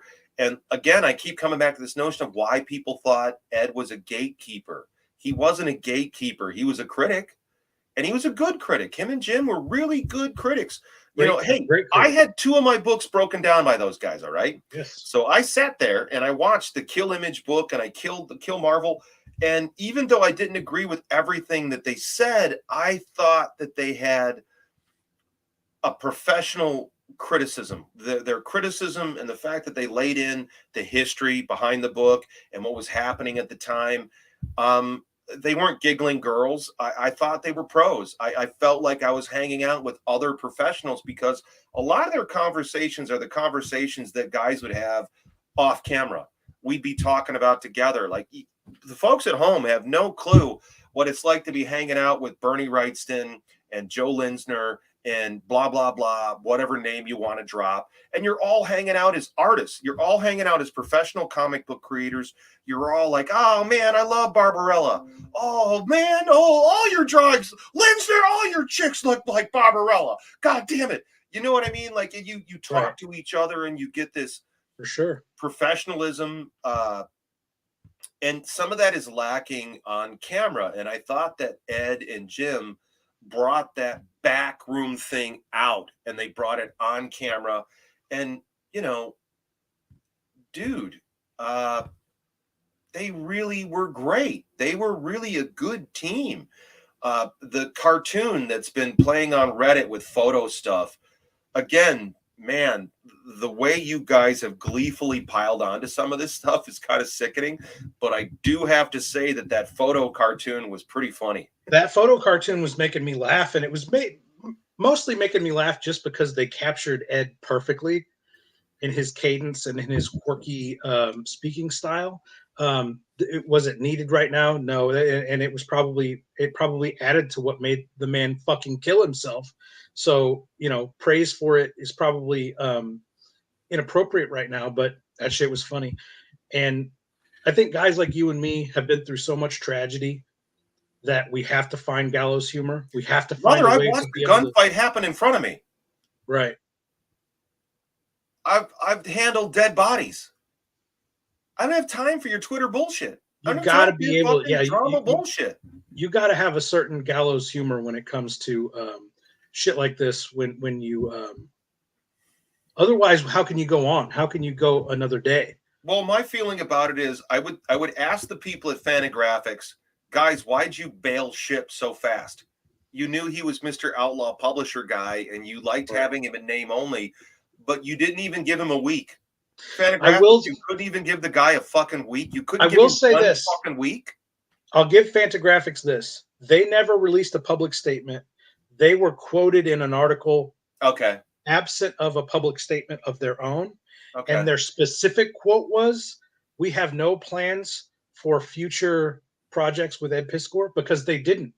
When he talked about in his suicide note, he talked about the $75,000 deal wasn't with Fantagraphics. No, it was with somebody else. It was a different group. With Simon and Schuster. Yeah. So technically, he didn't have any future collaborations planned yet with Fantagraphics. So I think it was it. Could they have said, "Fuck you, Ed Piskor's our boy"? Yes. But the way they went about it was pretty diplomatically in his favor, if you ask me. Mm-hmm. Somebody posted Abrams' books. Yeah, Abrams. I'm sorry. I thought it was Simon and Schuster. And I'm wrong about Pillow Fort case study. Why didn't anyone come to his defense? Lots of comic pros post frequently about this silence. Well, because most comic book guys are fucking cowards. I'm sorry, ladies and gentlemen, but they're fucking candy ass pussies. And this is a dangerous thing because you need to know what you're going to get behind. Before you can come out and support, you need facts. So Boneyard Press and Hart Fisher came out publicly to say, hey, I want to know more. I need to hear more facts. I can't just trial this guy without knowing the whole story. So before we make judgment by Twitter mob, let's get the facts out and learn more about this situation. And that's what I was calling for. So when you say no comics pros came out to defend Ed, hey, fuck you. I did. Yeah. No, I did. I came out and I publicly stated it's in the Cartoonist Kayfabe ringside seats. There's comments where I'm going, hey, let's avoid the rush to judgment. And hey, ladies and gentlemen, with your gleeful video posts celebrating Ed's fall from grace, how does that help the victim? How does your glee, and again, that goddamn guy from AKA whatever the fuck it is, that fucking jagoff, he was so gleeful. He was making 2 or 3 videos a goddamn day. And they were all looking for their piece of the tragedy to get their spot, that insert themselves in the public eye, like Sally Jesse or Jerry Springer, that same sick notion that you're going to use a crime to get yourself into the public eye. We saw it in full force here. And now the guy's fucking dead, and he doesn't deserve to be dead. Ed, I wish you didn't do it, man. Fuck, dude. You could have gotten past this. And I want to be clear that this channel isn't monetized, and Hart and I aren't making any money off of this at all. This is just us from the heart as fans of Cartoonist Kayfabe.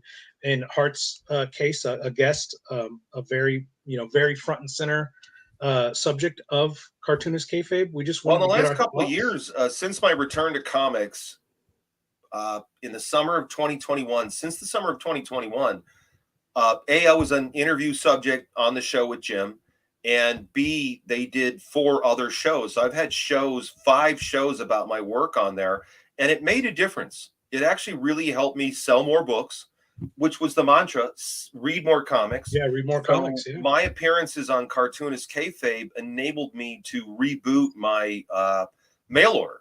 And it really made a difference in getting those books out there, getting them sold, because I'm unlike Brian or other folks. I don't charge a gazillion dollars for my work, and it's been great to see somebody take it serious, because for my career, I became the butt of a joke. Like, it became a thing for people to just, they hadn't read the work. They had not read the books. They'd never read the comics, but I became the butt of the joke. And Ed was heading that way. He was heading that way. And I think Ed was dreading what was going to happen to him over the next year or so. I don't think he's ever had the press on his doorstep before. I've had that multiple times. Not in that way. It's pretty scary. And it's pretty terrifying when you feel like you can't protect your parents, when you can't keep somebody that loved you and took care of you. You can't protect them from the political It's such an invasive feeling. It's something I have to have discussions with my current girlfriend right now. So I am dating somebody right now. I keep it on the down low because people have targeted my women in the past. It has been a thing where people online and in social media would target my girlfriend or my wife and attack them online because they were married to me. So I've been trying to prepare her for these kinds of things because I'm not going away. What I'm doing is amplifying. I want to thank Jim and Ed both because they've really cued a new audience to the work we did in the 90s. So many guys like David Quinn with Faust and so many other different outlaw publishers. Yeah, Faust has gotten they did a $125 hardcover oversized edition of Faust, which Faust hadn't even been fully published. There were still unpublished issues of Faust when Cartoonist Kayfabe started, and they call it the Kayfabe effect is what Eddie. And it's real. Okay, ladies and gentlemen at home, I'm here to tell you, hi, I'm Hart Fisher from Boneyard Press and American Horrors. And folks, I could say this, American Horrors has a bigger reach than any of these podcasts. American Horrors does between 9,000 and 15,000 viewers a day, every day, worldwide. But the impact of Cartoonist Kayfabe was different. It was like Five Finger Death Punch, you know?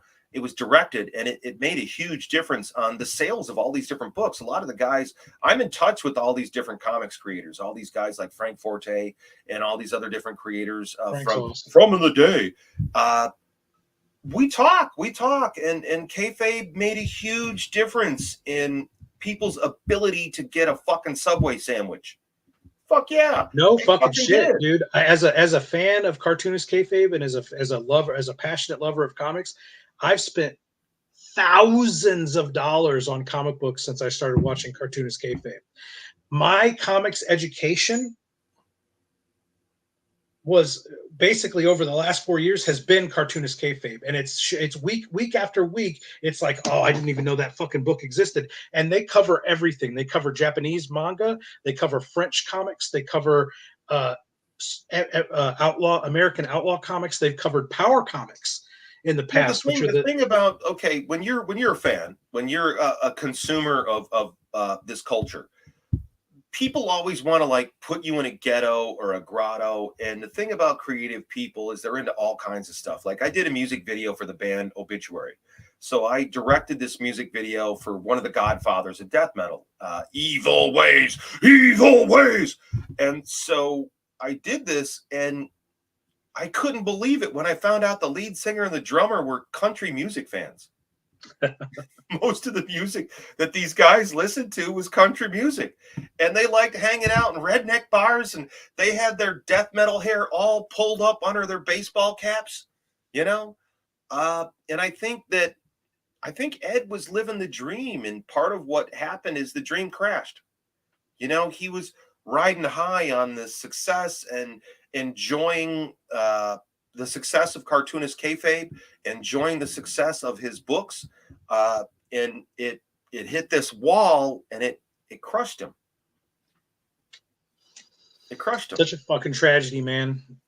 Again, I keep going back to he just had the brain in that body had such a Stay Geek, the Tardy Brothers. You know it, dude. Stay Geek, Tardy Brothers. One of the coolest things that I found out about the drummer of one of the Tardy, okay, so the lead singer is a Tardy brother, and the drummer of Obituary is a Tardy brother. They're buds. The thing that blew my mind about the drummer was he played on Andrew WK's first record, and was the drummer for Andrew WK's first record, and I fucking love that record. I love Andrew WK. I admit it. Oh, he's great. No, I love it. I love his party rock. Andrew WK.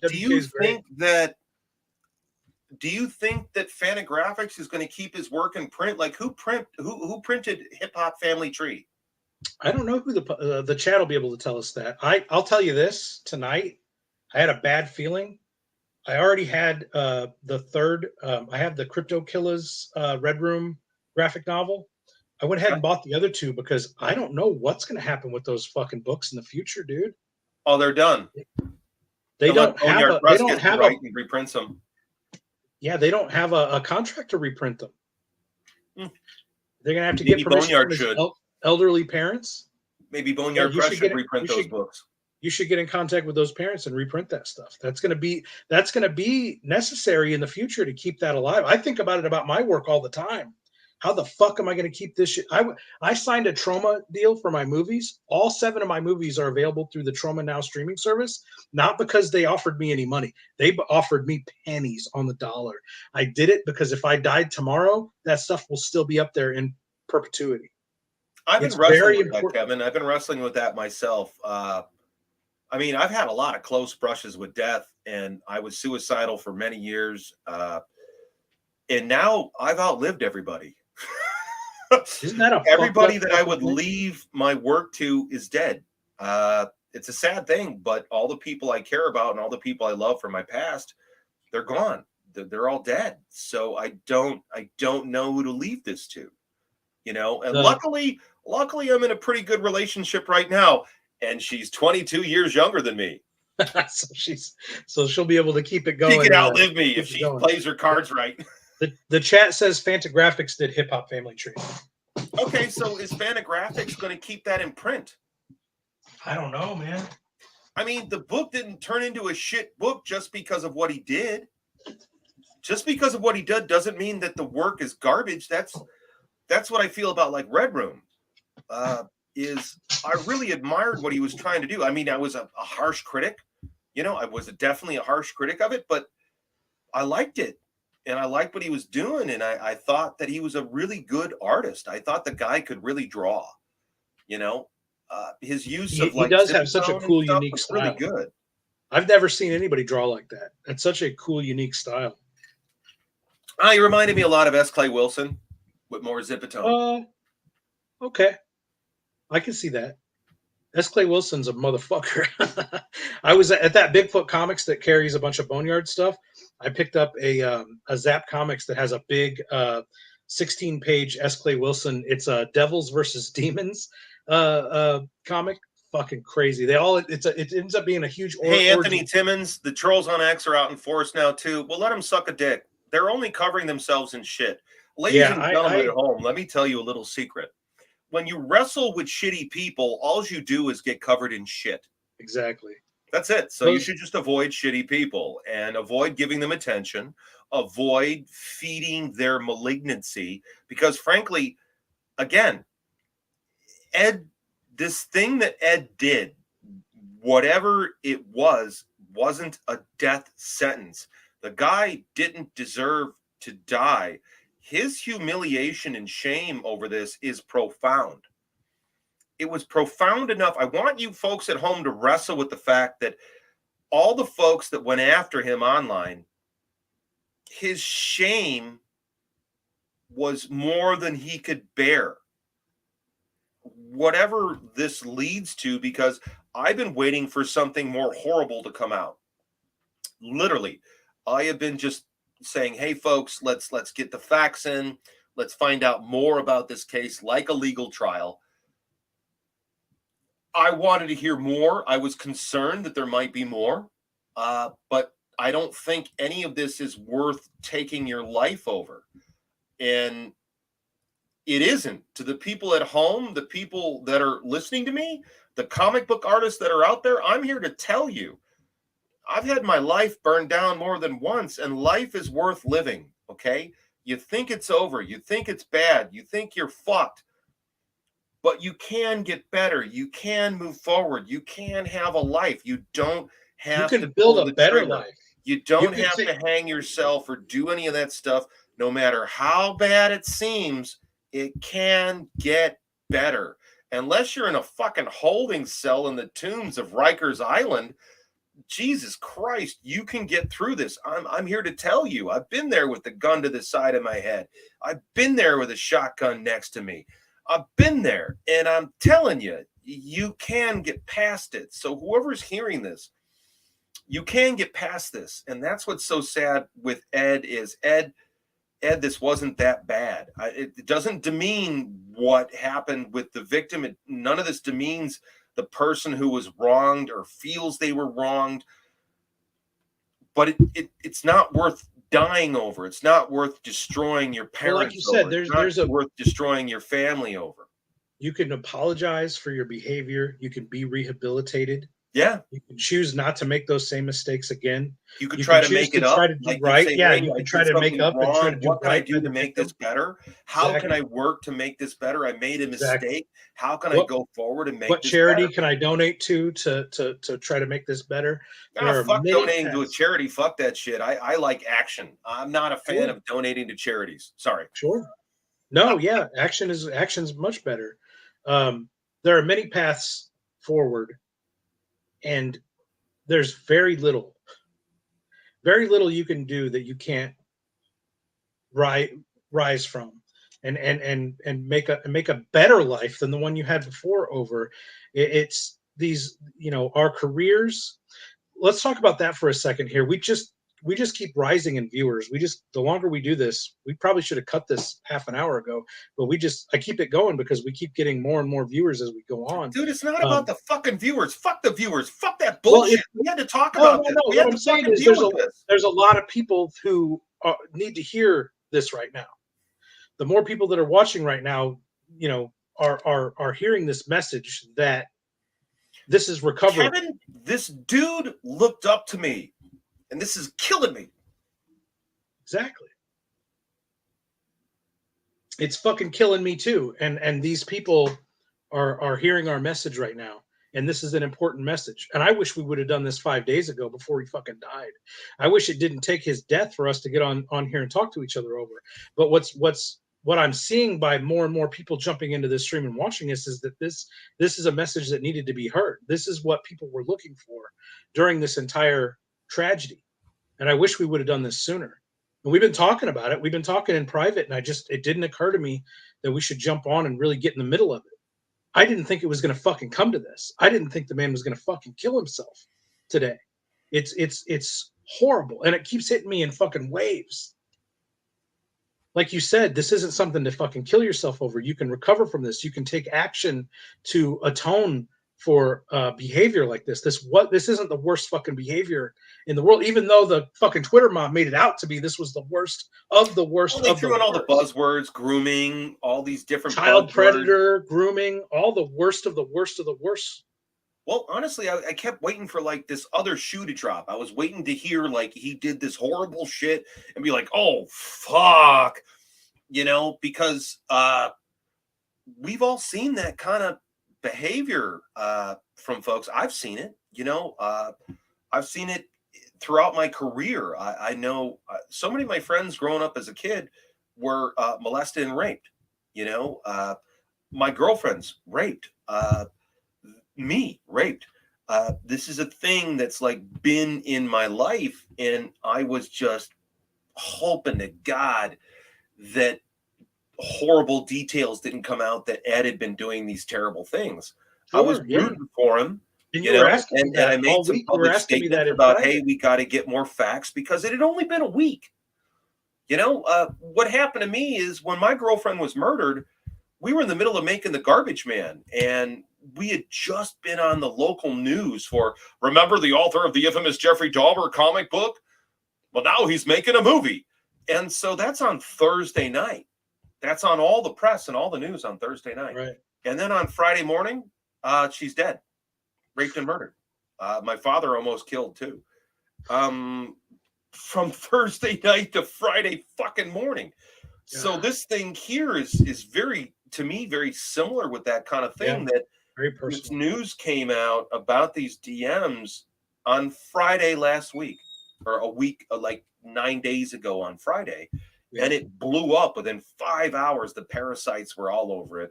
The virtue signalers were all over it. And then, of course, they don't care about the victims. They only care about the clout they were gaining from because there was a comment a few comments ago that said all those guys that were piling on YouTube, they were monetized. They were making money off his shaming. This is it's kind of look at this comment, like especially with social media, because you're not held accountable. Like if you're in a mob, you're there with other people and you're bouncing you're back getting your and forth shots in, you're and there's physical. no accountability. There's no accountability to a social media pylon. None whatsoever. There is no accountability. You could hide. You could say whatever terrible thing you want to say. You could have your fake personas and all that kind of crap. Oh, yeah, all those burner accounts that were going crazy. Look at this comment. I haven't seen this mentioned at all. Someone said that she, as in the victim, signed with DC around the same time that Ed passed. Not sure if it's true, but if it is, it seems shady. You were saying... Do I got to scroll up? No, it's on the screen right now. Someone said that she signed with DC around the same time that Ed passed. Not sure if it's true, but it seems like this is a bit shady. That's the victim. Well, didn't we see this whole thing happen with Mike Barron, where somebody came out and was saying that his new title, like American Puritan, I can't remember the name of the book, but Mike Barron had this issue where somebody came out and said it was all kinds of racist and all kinds of terrible things. And it turned out that, hey, Jason.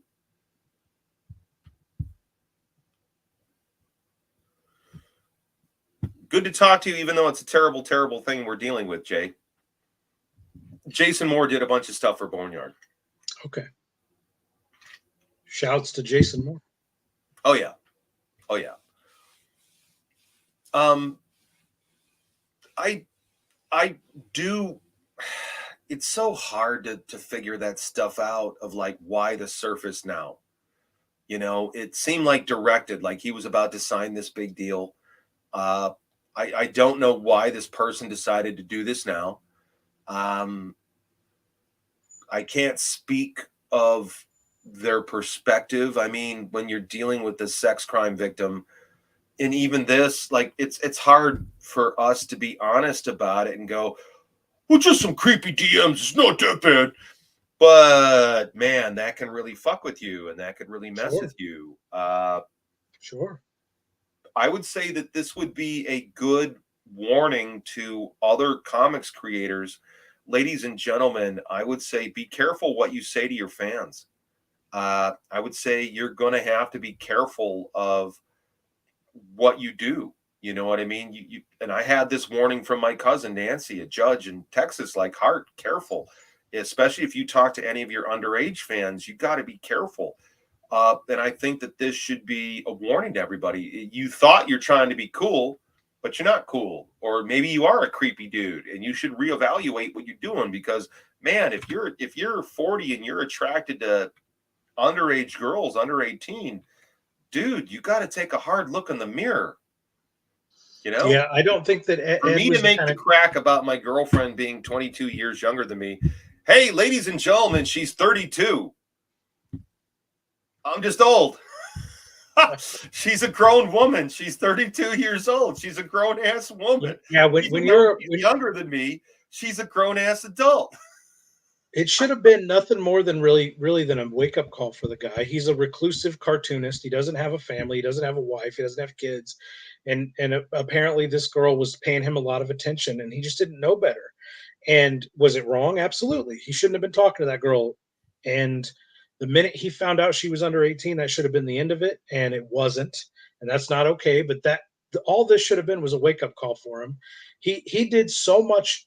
And we talked about this privately. He did so much explaining in that fucking suicide note that should have been put out immediately. He should have said that right away. He should have said it right away, and it would have changed the course of everything. It would have changed the course of everything. They wouldn't have had the blood in the water that they had by him staying silent for so fucking. It wouldn't have changed the course, dude. It would not have. He would have had a fight on his hands. Okay.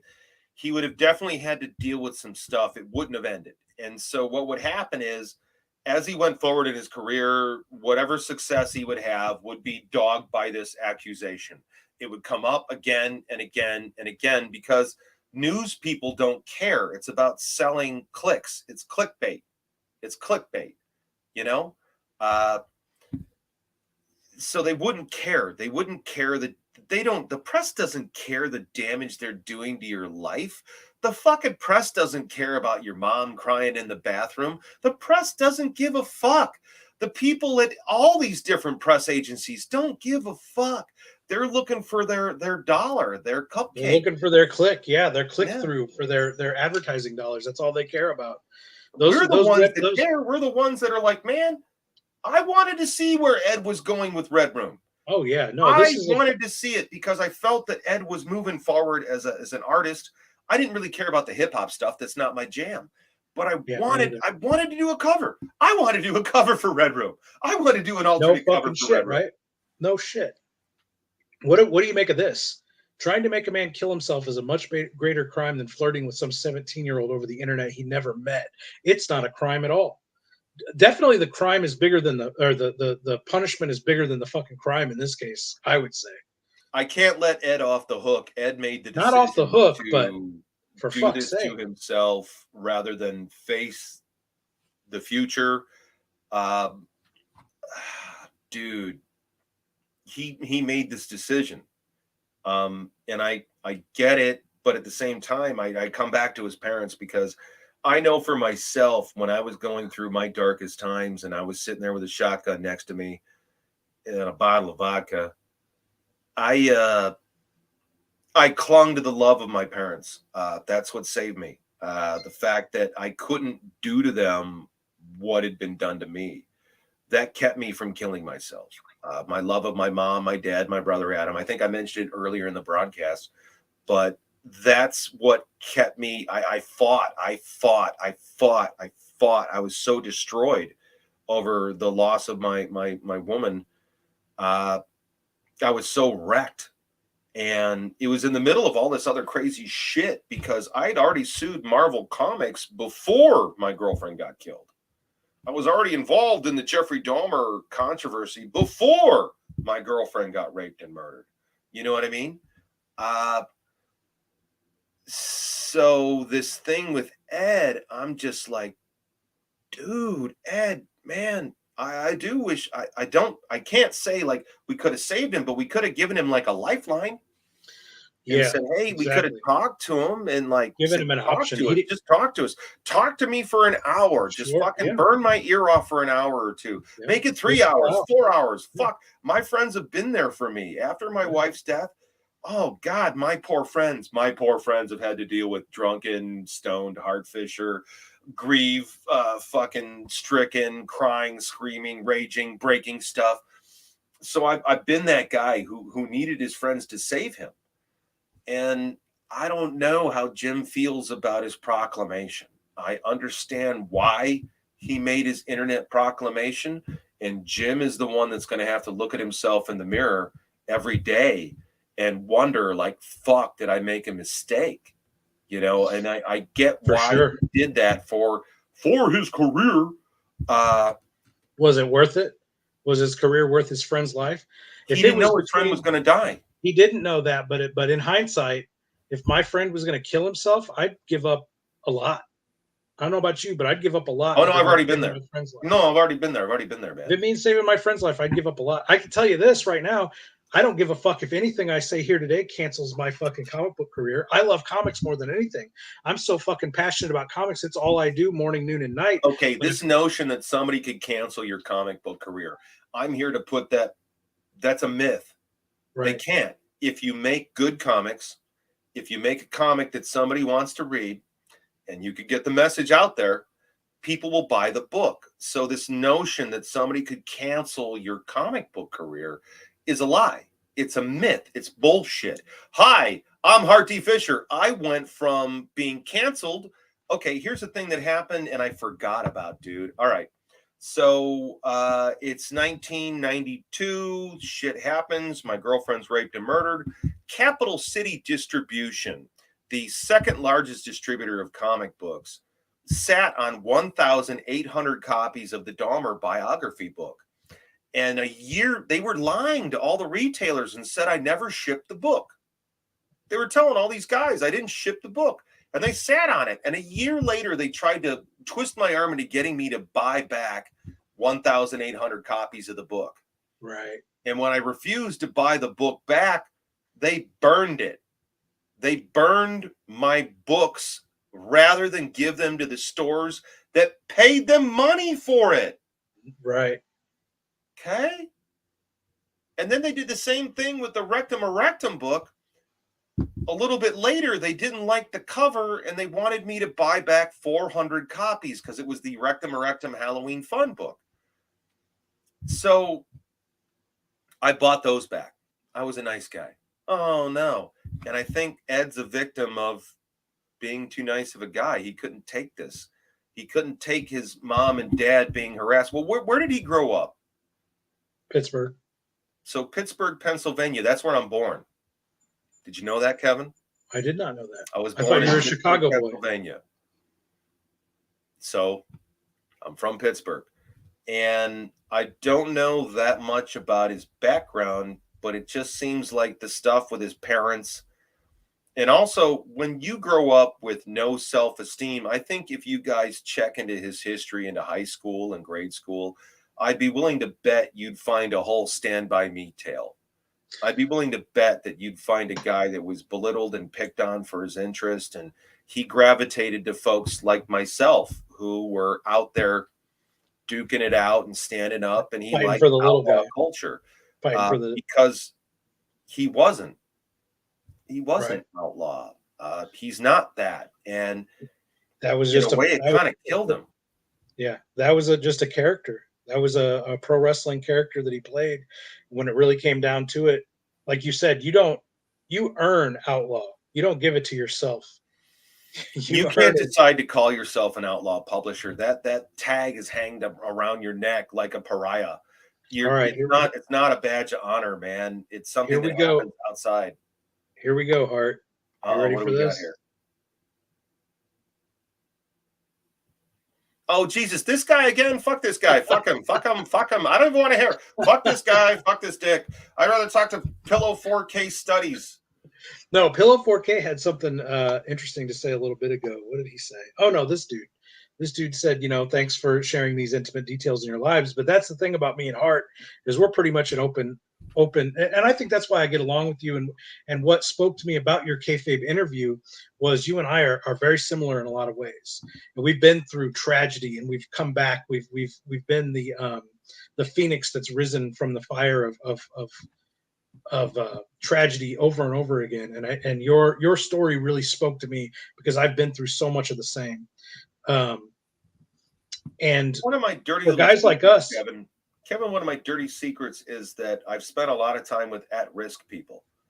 So I don't really crow about it in Twitter. I don't crow about it on social media, but I've spent 30 years helping artists going through crisis. I've spent year after year helping directors, actors, writers going through crisis, and also at-risk youth. A lot of young fellas, helping them out. Now, I know that sounds like gay porn, but it's not. Fuck hard. Could be. Fuck you. No, I've worked a lot, like the Big Brothers Club, kind of thing. Yeah. And I've done that a lot in my life. And it's important to me. And I God damn it, I just fucking wish Ed had talked to me before he did this. Yeah, it would have made a big impact, I think. Look at this guy. Jim says, Jason Moore, your buddy Jason, says, Jim removed the post about parting ways with Ed from his Instagram today. So that tells you he feels terrible about that. Of course he does. Of course.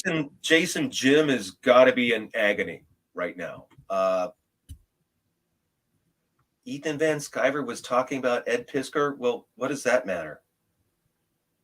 Where do you see that at? It just came up on Bad Protocol. I don't know what that is about. But the thing about Jim is, Jim is a guy who cared about him, and they were friends. And fuck, I kind of went through this in 2020 when the host of our #1 show on American Horrors, Groovy Neville from Groovy TV, dropped dead of a heart attack when we were heading into season 2 of his new show. And he was such a good friend and so instrumental to my life. It was devastating. And it was in the midst of the lockdown. It was so brutal and had so many repercussions to the whole family. And I think that there's a lot of people that are fans of Cartoonist Kayfabe, that are fans of Jim, that are fans of Ed. And I think everybody's grieving right now. And it's a weird thing to be doing on April Fool's Day. It really is a fucked up day to do that. Well, especially because I faked my death in maybe 1998. Maybe he did that on purpose. Maybe he thought, as a, well, I don't know. I don't want to speak for the guy. He spoke for himself. Yeah, it's fucking nuts, man. It's nuts. And I just say to people at home, you can get through this. Like, you could be at the top and you don't have to end it. Like, you can build back, even if you're 40, even if you're 55. Fucking Colonel Sanders didn't make it with KFC till he was 55 years old. Note to yourself, Hart D. Fisher. Cube wants to know if we could invite Jim into this stream. I don't think people need to leave him alone. Jim does not want to talk. People need to leave him alone right now. And he's just afraid that he might kill himself too. I don't. He's got a wife. No, family. Jim's not going to do that. He's not going to do that. No, Jim's kind of, that poor son of a bitch is in his own hell right now. Okay, Jim, wherever you're at, man, my heart's out to you. I'm thinking of you, buddy. I know this is tough. You'll get through it. I know that sounds dismissive, but you'll get through it. I think he'll come out stronger on the other side. I think he will, and I think he'll know. I think he'll learn a lot. Unfortunately, it's such a fucking tragedy, but I think Jim will come out a stronger guy. I think this is really, this is probably the biggest test he's ever fucking been through in his entire fucking life. Imagine the enormous pressure put on the partner of the guy that's accused and the guy that's getting. Yeah, no, totally. I mean, I kind of went through this. Okay. The public doesn't know that when I was doing my radio show about 10 years ago, Heart Attack Radio, my co-host threatened President Trump, and we had the Secret Service dive bomb us. And so we had the Secret Service come down on us. Josh, you fucking retard. I was going to bring up Trump earlier, but I didn't want to make it political. I was going to say, as an example of someone that's taking it from every. I don't think it's political for your co-host on your radio show to threaten his life on. Back then, it was Twitter, and he was doing stuff like Robert Hinckley did, where he was quoting movie quotes. Oh shit! Jesus Christ! And my partner, my buddy, who is my head of tech and is a publisher of Atrocity Press, Max, is a Iraq war veteran. He's a sergeant from the Army, and he's head of my tech. And Max is like literally like the Secret Service called him on the fucking phone to talk to him about Josh. Yeah. Jesus. So, ladies and gentlemen, I've seen some of this stuff, and man, I just think that it's going to be a shit show, and it sucks that it's April 1st on Easter, that this is happening. And man, I just wish Ed had known how many people loved him and cared about him, and really, to get past this kind of mistake. This comment here it says a lot. Ed was obviously very sensitive. He was pretty open during live streams about how nervous he would get before he would film the content. That's the thing about all of us artist types is in order to do what we do, Hart, you have to be able to tap into emotions, raw emotions, in a way that a lot of masculine men aren't willing to do. And that's why a lot of these guys are so soft, is because they don't have a lot of, they sort of skew more toward the feminine. Jesus, didn't I already stew up and fucking wipe away? Oh, look at me. Exactly. Did I already fucking do that? In order to do this, you really have to have like a live wire attached to your emotions. And so when these big tragedies and traumatic events happen, it affects us in a way that doesn't necessarily affect your average fucking John Wayne fucking line worker out there working for the fucking electric company. We are a different breed of guy, and when this shit hits, it hits us hard as fuck. I would say that part of noticing that Ed was sensitive was part of his costume. Was the hoodie and the baseball cap and the sunglasses. He didn't really like you to see his eyes, because the eyes are the gateway into the soul. To the soul, exactly. And I'll be honest with you, Hart. When I'm almost any other time that I'm not here on a live stream, I wear sunglasses. I get very uncomfortable when people look into my eyes. I don't like it. I wear sunglasses out in public almost 100% of the time. I don't like it. Yeah, I like it. It bothers me. Look deep. I like it. No, it's part of the 00711 thing with says, being an actor, like being an actor on camera. And yeah, I don't you have to be know if Ed vulnerable in that. wanted to be a public figure, but he Yeah. became one. There's a You know? vulnerability that you put out there when you're going to be a public figure that invites a lot of scrutiny. You really do have to have a hard shell because there's so much unfair scrutiny that comes at you Well, that and he that was doesn't critical. come. Like it's not just that you got to have a hard shell. You need to have that for your own work. So for the artist out there, okay, I used to. I I gotta piss. I'll was be right talking back. a lot about sexual. I gotta piss. It's all you right now. I was talking about sexual harassment in the workplace, and on my radio show, I brought in my mother and I brought in different friends, female friends, to talk about sexual harassment in the workplace and bullying. And part of what I was talking to people about was the fact that a bully's a bully, and they're looking for victims, whether it's a girl or a guy. And something I said to my mother about sexual harassment in the workplace or bullying of female workers in the workplace was the fact that, okay, what you ladies don't know is when you leave the room and you're not in the room, that bully is looking for the next person they could bully. So they're looking for the next target. It's not just you. They're a bully. So they're looking for any weak person they could pick on. And that's kind of what happened to Ed with the social media madness is they were given a target, they were jealous, and the target was approved. So the idea is in the social discourse, in the social field, you were given an approved target to be a troll to.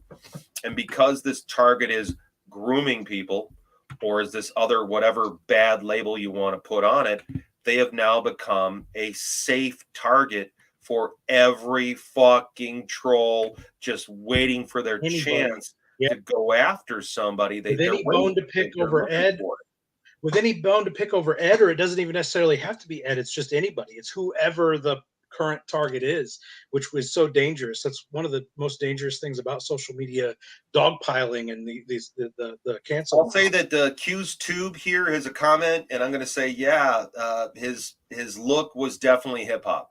He was definitely a white guy. He had definitely his best Beastie Boys outfit on. Let me burn through these. We're real behind on these comments. I don't look at him, dude.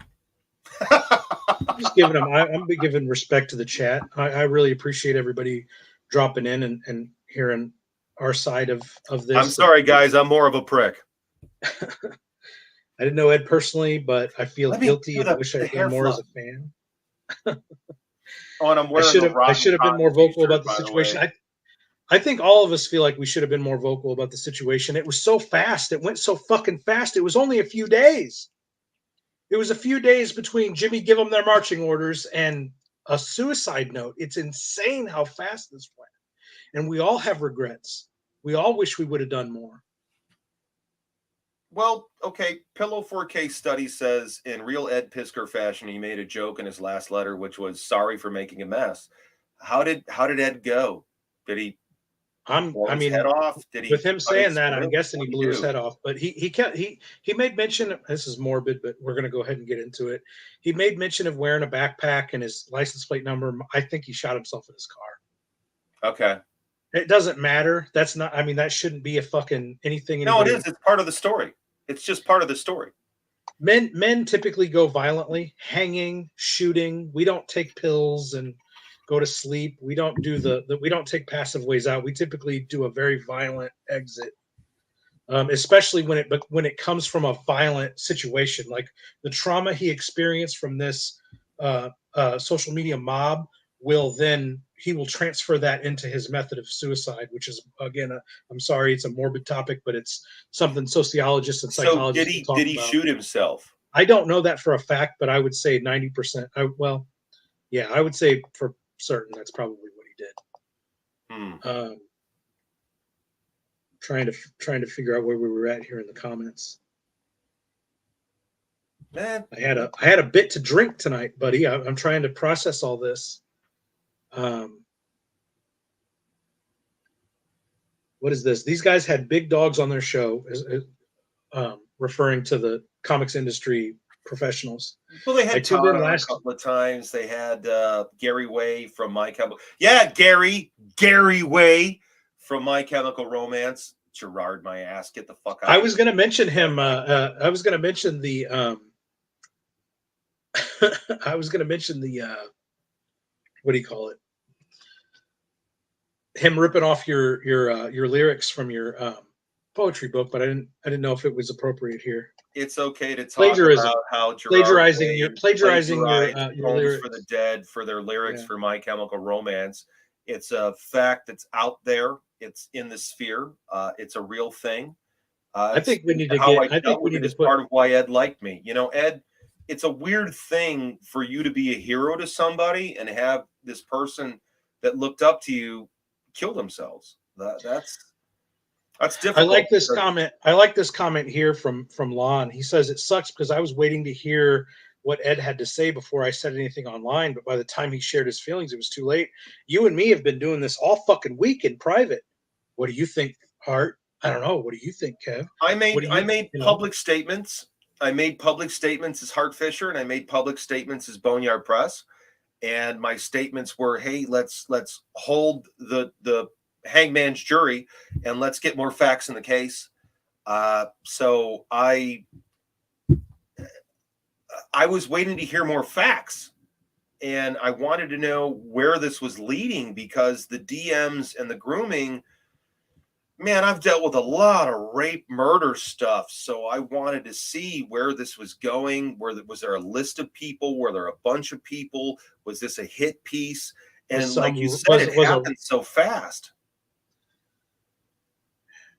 Carbon dioxide wants to take a moment of silence for Eddie. I'm okay with that. You want to take a little moment here, Hart? I don't have any alcohol left, so this is a glass of water for Eddie here. Same with me. I'm glass of ice. Moment of silence for Eddie with our empty glasses.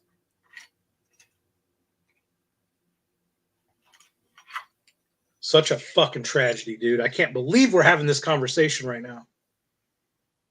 It's crazy, dude. I didn't expect it. I mean, I saw it happen and I was flabbergasted, but at the same time, I've been involved with this kind of thing before where I've seen this kind of thing and I've been around a lot of artists to go through these kinds of accusations and to try to figure out what's the reality of the accusation, what's the reality of the crime, and then me as a public figure associated with their work, what kind of statement do you make? And that's the thing about Jim. I go back and forth on Jim's statement. Jim was in a very difficult position, and I understand why he made the statement that he did to separate himself from it for his career. But I think that Jim would have been okay because I don't think his association with Ed would have tarnished him. I don't think so. I'm gonna go. I've been trying to be easy tonight, and I've been trying to give everybody the benefit of the doubt. But I'm gonna fucking say this right now, dude. I would fucking roof houses for the rest of my fucking life if it meant my best friend was still alive. Fuck that statement you put out. Fuck that. He's gonna have to live with that forever. His best friend is fucking dead. I'm sorry I'm mad. I'm sorry I'm taking it out on you, Jim. But I think he would have made the fucking difference. I'm sorry. It's not my place to say. They're not. I didn't know him personally, and we can't take it back. And he didn't think he was gonna fucking. He could have never known he was gonna fucking end his life. I don't see how Jim could have known that. And he did, according to Ed in his suicide note, say that, hey, who was at his house? He did come by unsolicited, hug him, and tell him he loved him. Soup over, But bringing soup to your fucking house and publicly disassociating with you are two way bigger fucking things. You know what I mean? Be there with me, brother. Go through this with me. Well, it wasn't my shit. I didn't fuck up. Well, are you my brother or not? Because for my blood brother, I'd crawl through fucking glass for my blood brother, and I know you would too. It's difficult, I know how I feel. I've been in this position, like I said, with my co-host Josh threatening the president. I had to make a decision. My wife was fighting cancer at the time, and I had to make a decision where, you know what, Josh, I had to walk away from it because I'm like, how dare you endanger what's happening while my wife is dying of cancer? how dare you threaten the president as we're co-hosts on this show. I had to walk away from Josh on that one. So I don't know. I feel like I'm in a glass house throwing stones. Exactly.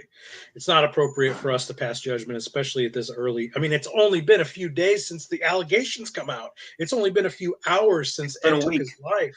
Dude, it happened on a Friday and it blew up. It happened on a Friday, and you hit me up on Friday morning, I think. I did. Yeah. I contacted you quickly because I associate you with Cartoonist Kayfabe. Why? When they started, well, because that's how I met you. That's how I got in contact with you, was when you did the interview with Jim, and then like when they started doing the Rob Liefeld Comics Journal interview with you, I hit you up and was like, "Hey, are you aware those guys are doing this?" I always make sure you know when they're talking about you on the show. It's just kind of a connection I make between you. But this is a good point from Tyson here. He says because Jim teaches drawing classes at colleges. So that's, this is a, it is a really big thing too. I do have one of the writers at Boneyard, Stephen Elliott. Stephen and I, good friends. I published his novel. You guys might have seen his movies online. He did a great film with Ed Harris and James Franco. Stephen started off his publishing career. Wait, what's the name of that movie? I don't know if I've seen it. I can't remember. James Franco and Ed Harris. That's a good pairing. Yeah, James Franco and Ed Harris, and it's based on Stephen Elliott's novel, and it's about his life with his father. Stephen was a abused foster child, and I published his first work, Jones Inn, and he did a lot of poetry in Boneyard. And fucking Steve confessed to me because for a while he was a professor in college. And so it's not the same as high school, it's college. So these are adult women, but at the same time, he couldn't keep his hands off the students. Oh shit! He was dating a lot of the kids, not kids, but they're young adults, 18-year-old young adults. Yeah, they're adults, and so he had a hard time keeping his hands to himself, And so with a lot of people that experience success differently. Or I don't know what Ed's dating life was like. Yeah, that's a good point. People experience success differently.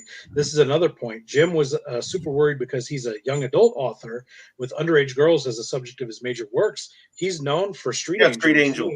And what's the other? He's got another one too that's a young adult story. So I guess the guy, the Adderall Diaries. That's the one. The Adderall Diaries. That's the name. That's the one. The Adderall Diaries.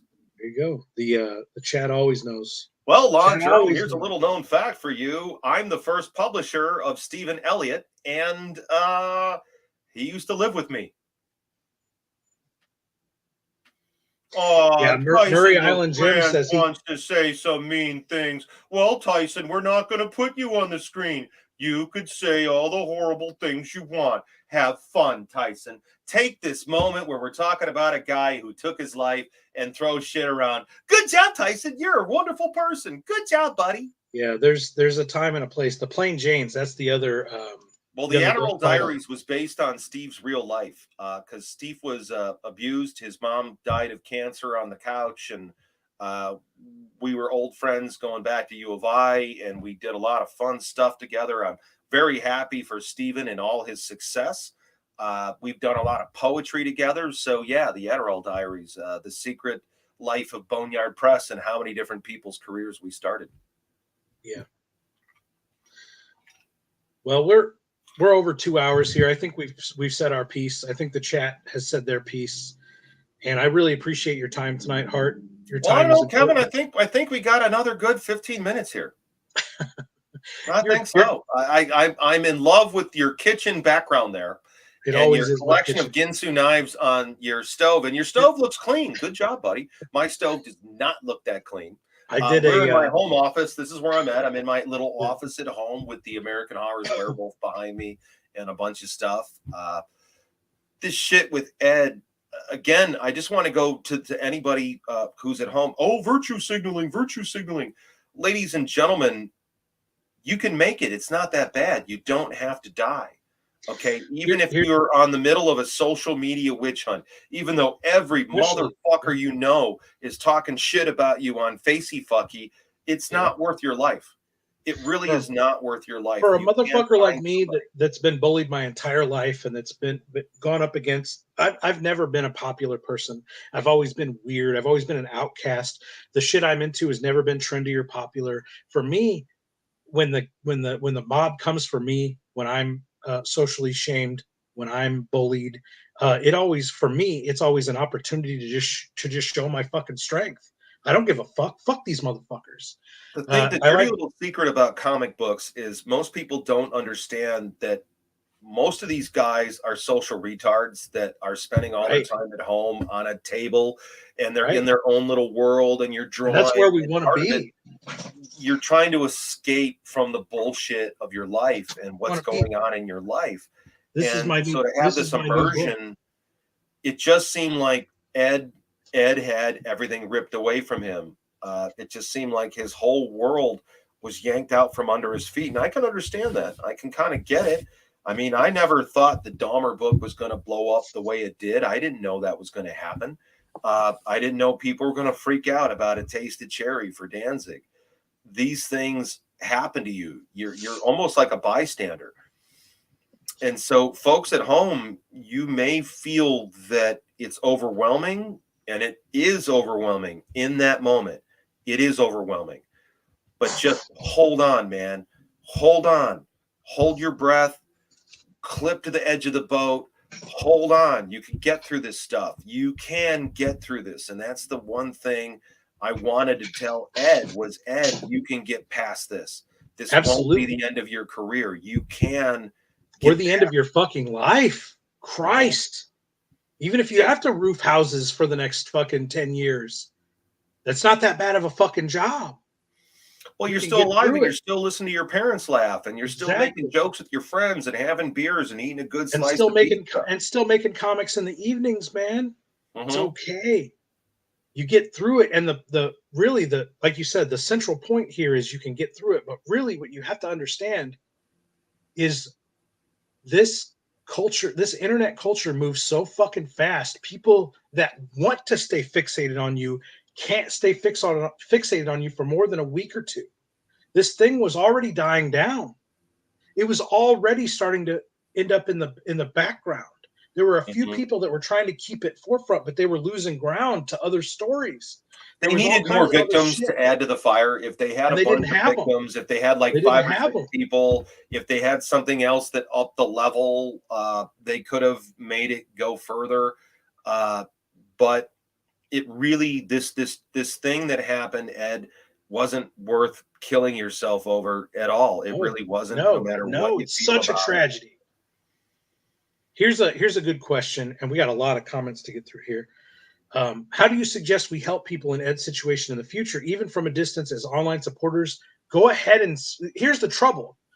Anybody this week who has come to Ed's defense, and there's been a few guys, and I've tried to praise them publicly for their bravery, because every fucking dude that has come out in support of Ed this week, oh, you're a pedophile too. Oh, you're a groomer too. They will try to drag you into the same. Hey, fire. I didn't get that. They didn't try that crap with me. That's good. That's good. Just be, if what do you do with people in Ed's position in the future? Number one, avoid the rush to judgment. How about that? How about you wait? Number one, avoid the rush to fucking judgment, for sure. How about that? Sure. And that's something that was in a comment. That's something that was in a comment a little bit earlier that I meant to highlight. Was there were a lot of people that jumped to the worst conclusion of these texts that were taken out of context. There's such a you can give people a measure of grace where, like you're saying, just let's let the whole thing breathe and see what else comes out. Are there more victims? Man, Kevin, is there more context? Kevin, here's something to wrap your brain around. Okay, so for me, my girlfriend was raped and murdered. All right, raped and murdered, and I was a public figure in the middle of all this happening. And in murder trial number 3, they dug up some jagoff witness that, okay, she was murdered in a motel robbery. She was the night auditor. And she was raped and murdered by this guy in the morning, like at 6:40 in the morning. My father was staying at the hotel. We were making my movie, The Garbage Man. And we had 3 different murder trials. So this went over the course of 10 years. And at the 3rd murder trial, the prosecutor, the defense found some guy, and I'm making a movie. I'm in the middle of making a movie with a whole crew. I've got a crew around me. So my positions and where I am during the day is completely documented. I'm surrounded by people. We're shooting a movie.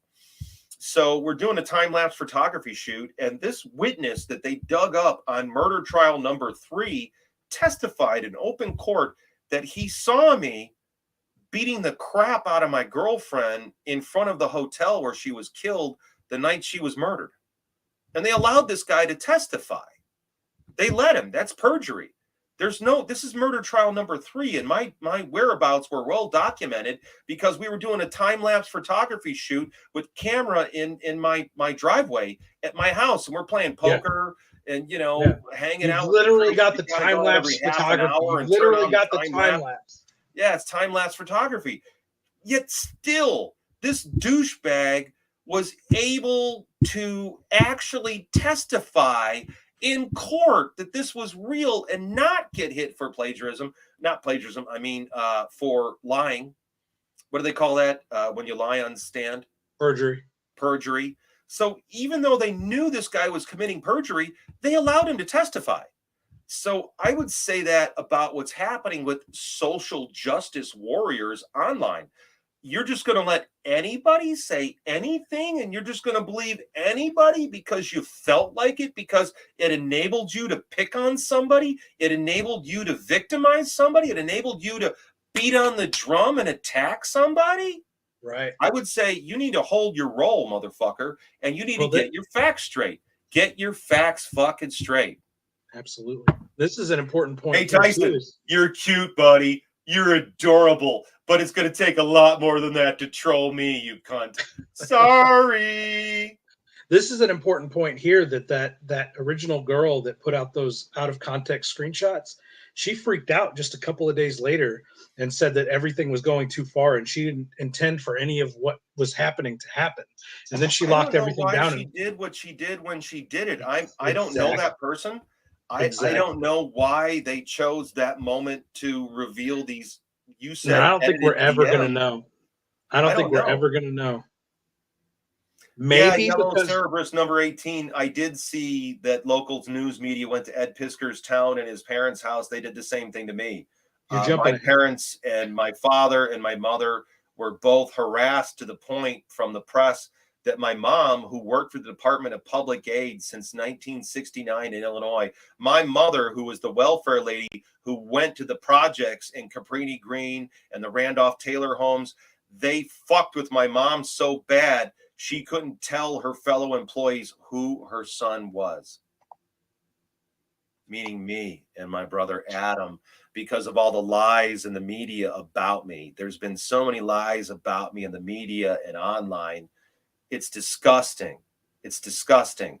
And the same thing has happened here. You know what I mean? It's the same kind of thing. Something that was small.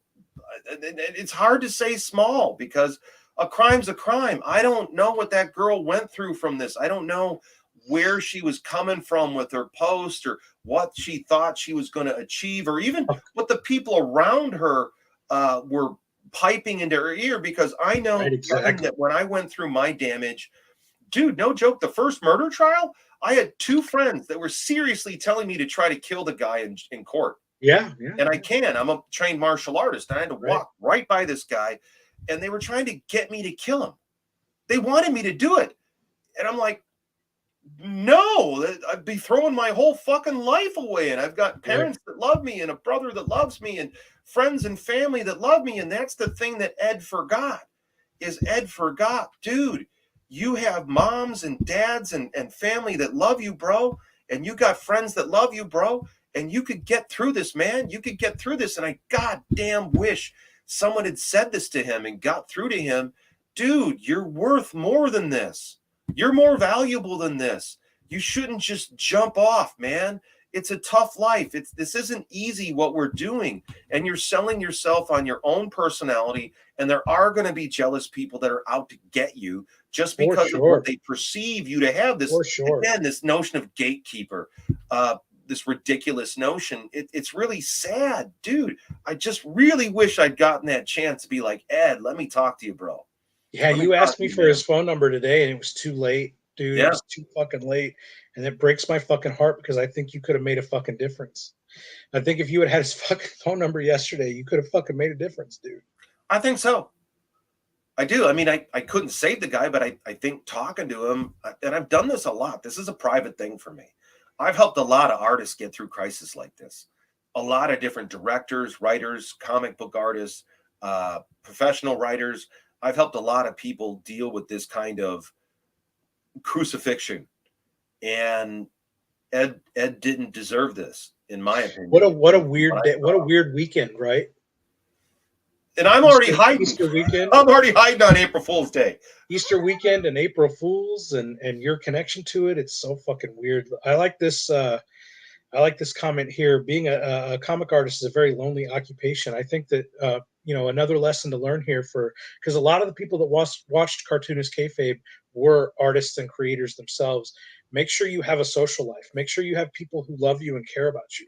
Make sure that when you put the pencil down at the end of the day, you have people. I think he did. Care about you. I think he did have people in his life, and it's just sad that he chose to end it with all those people because I don't think he really thought of the impact it was going to have on his loved ones. I don't think, like, when you're so damaged and you're so eager to just jump off the page, I don't think you are thinking about what's going to happen to your loved ones when you leave.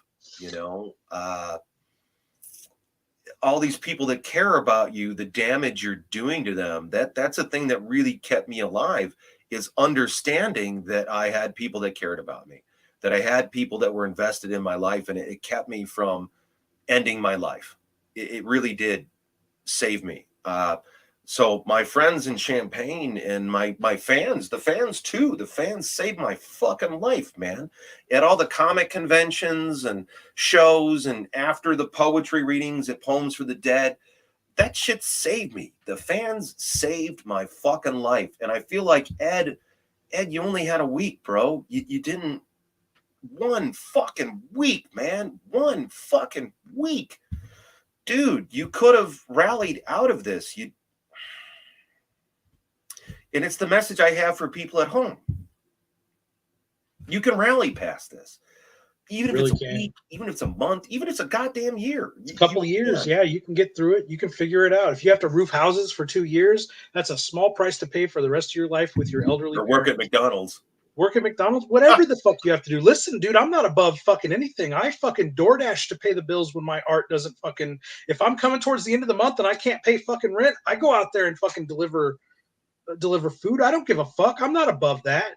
If that was really Ed's ego, that he really thought he was above fucking delivering some food to make ends meet for a couple of years, that's sad. I don't think that's what it was, man. I think it was this utter humiliation and having people turn their back on him. Right. I really think that's what it was.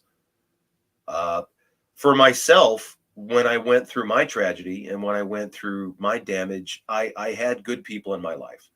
So I was blessed that I had people that took care of me, that were there for me, that looked out for me. But it didn't happen in a week. This went on for years and years and years, and it didn't let up.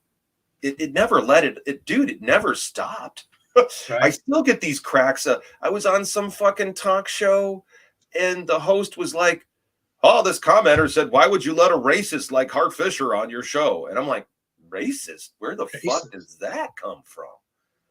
My grandma's Everyone black. I don't like is a racist. Everyone I don't like is a grandma's black, dude. I'll tell you. Keep Tyson off of here. Fuck that guy. Don't let him even have a voice. I can't catch up with these fucking comments. Let's get caught up here real quick. Well, you're looking up Ed Piskor, and Ed was doing Cartoonist Kayfabe, and he was an artist, and he was a fan, and he did a lot to help sell comics, and his enthusiasm about the work was really apparent. And I don't I honestly don't know what Jim's going to do, man. I don't know what he's going to do, because I thought that Jim and Ed had a really great chemistry, you know? Install sunroofs by day, comics by night. Dude, I'm with you, bro. Okay. That's okay. It's okay to do that. Good. Like, I don't know where the pride comes from to think that you can't do a little manual fucking labor in between your comic fucking panels. That's okay. This guy here, Yellow Cerberus, Cerberus rather, when his co-host abandoned him, I felt like that clouded his viewpoint. I really think that was the breaking point. See, I know Jim more than I know Ed. I've interacted with Jim a lot more than Ed. So I think you brought up a really good point when you said that Jim is teaching art in high school and he's dealing with underage folks. So it makes a lot of pressure, sense, so much pressure that Ed had to do what he had to do. And I mean, that these things happen in your adult life, in your career. Sometimes you have to make decisions or walk away from. And you don't think your partner's going to kill himself. You think, I've self-preservation. I deal with underage characters. I'm a teacher at a college. I have to maintain a sense of professionalism.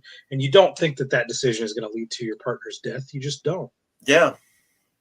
I appreciate this. I appreciate this comment here. I knew that, I hit Hart up earlier today and I said, I think maybe me and you need to have a conversation that a lot of other people aren't willing to have, where we kind of talk from all sides, 360 degrees of this situation and this tragedy, because a lot of people want to toe that popular internet line and they're not willing to say certain things, and their shit's monetized.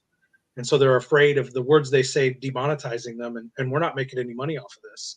This is two guys talking straight from the fucking heart here. And I think it was important. I think it was very important to have this conversation tonight. So I appreciate that some people are in here agreeing with me. We didn't plan on it. No, we didn't. I was going to fucking just lie in the tub for a couple of fucking hours. It was an hour and a half before this shit hit. You were like, "What about 7?" I was like, "All right, 7's good." Yeah, when you said that, I'm like, fuck. Because I'll lie in the tub for 2 hours. Yeah, Rob Liefeld did put a post out today, but today's too late. If Rob Liefeld had put that out 4 days ago, it might have changed the course of things. How could he, though? How could he? Because we all didn't know. No, we were all kind of waiting to see if this other shoe would drop, because frankly, a lot of us have these relationships and they're long distance relationships. Do you get what I mean? Like, I'm not part of your life, Kevin. Me and Max DeVille, we're close, but he's in Kansas City and I'm up in Lake Geneva. You get what I mean? So you could have a relationship, but you don't know that person day to day. You're not there. You're not helping him carry groceries in or saying, "Hey, hi, Mama Piskor, how you doing?" We don't know them in that way. And so sometimes, especially now, you're waiting for that other hideous shoe to drop. And I think a lot of the industry was waiting to see what was going to happen. Like, is this worse? Like, does this go worse? Like, is there more bad shit that we don't know about yet? So it's kind of hard to just jump out and be like, "That's my pal, fuck you." It could really have serious effects on your career. And now with social media, I think people are terrified of standing up and being themselves. I think people are really scared. They were scared in my day back in the 90s. I felt that when I was doing Boneyard Press in the 90s, I thought that people were terrified. And I think it's even worse now. It's way, way worse. You get, like we said, this happened over a week and he's dead. It's been a fucking week, and he's fucking dead. Over what? This shit got shared, and what the fuck, man? Is Tyson LaFrance the AKA Pad channel? With Is he? Oh, that would be something if he was. Well, he probably fuck you, asshole. It's so awful. I don't know, man. I feel like Pillow works at a supermarket. Anthony is an ex-foundry worker. Like, you do what you got to do for a while, and that's something I learned from Charles Band from Full Diesel Moon. Mechanic. If you're familiar with like the what do you call them, the Puppet Master movies, or the shit that Charles Band from Full Moon did. He's had so many ups and downs, and he's gone bankrupt any number of times, and he just keeps bouncing back and having career resurgence after career resurgence. Kevin went through bankruptcy court back in the summer of 2000. You know, right, I went down to the tune of about right? $15,000 in printing debt. My career had been wrecked. You know, the comic industry collapsed. So I went through bankruptcy court. That's sometimes why I kind of laugh when people want to talk shit online. Well, Hart owed me all this money. Well, we could check the public court records. We could go check the public court records. They're all a matter of the public. Yeah, Diamond pretty much ripped all the ability for independent publishers to make to because what ended up happening, just as an aside, what ended up happening was they you weren't able to sell comics to comic book shops without them returning them anymore.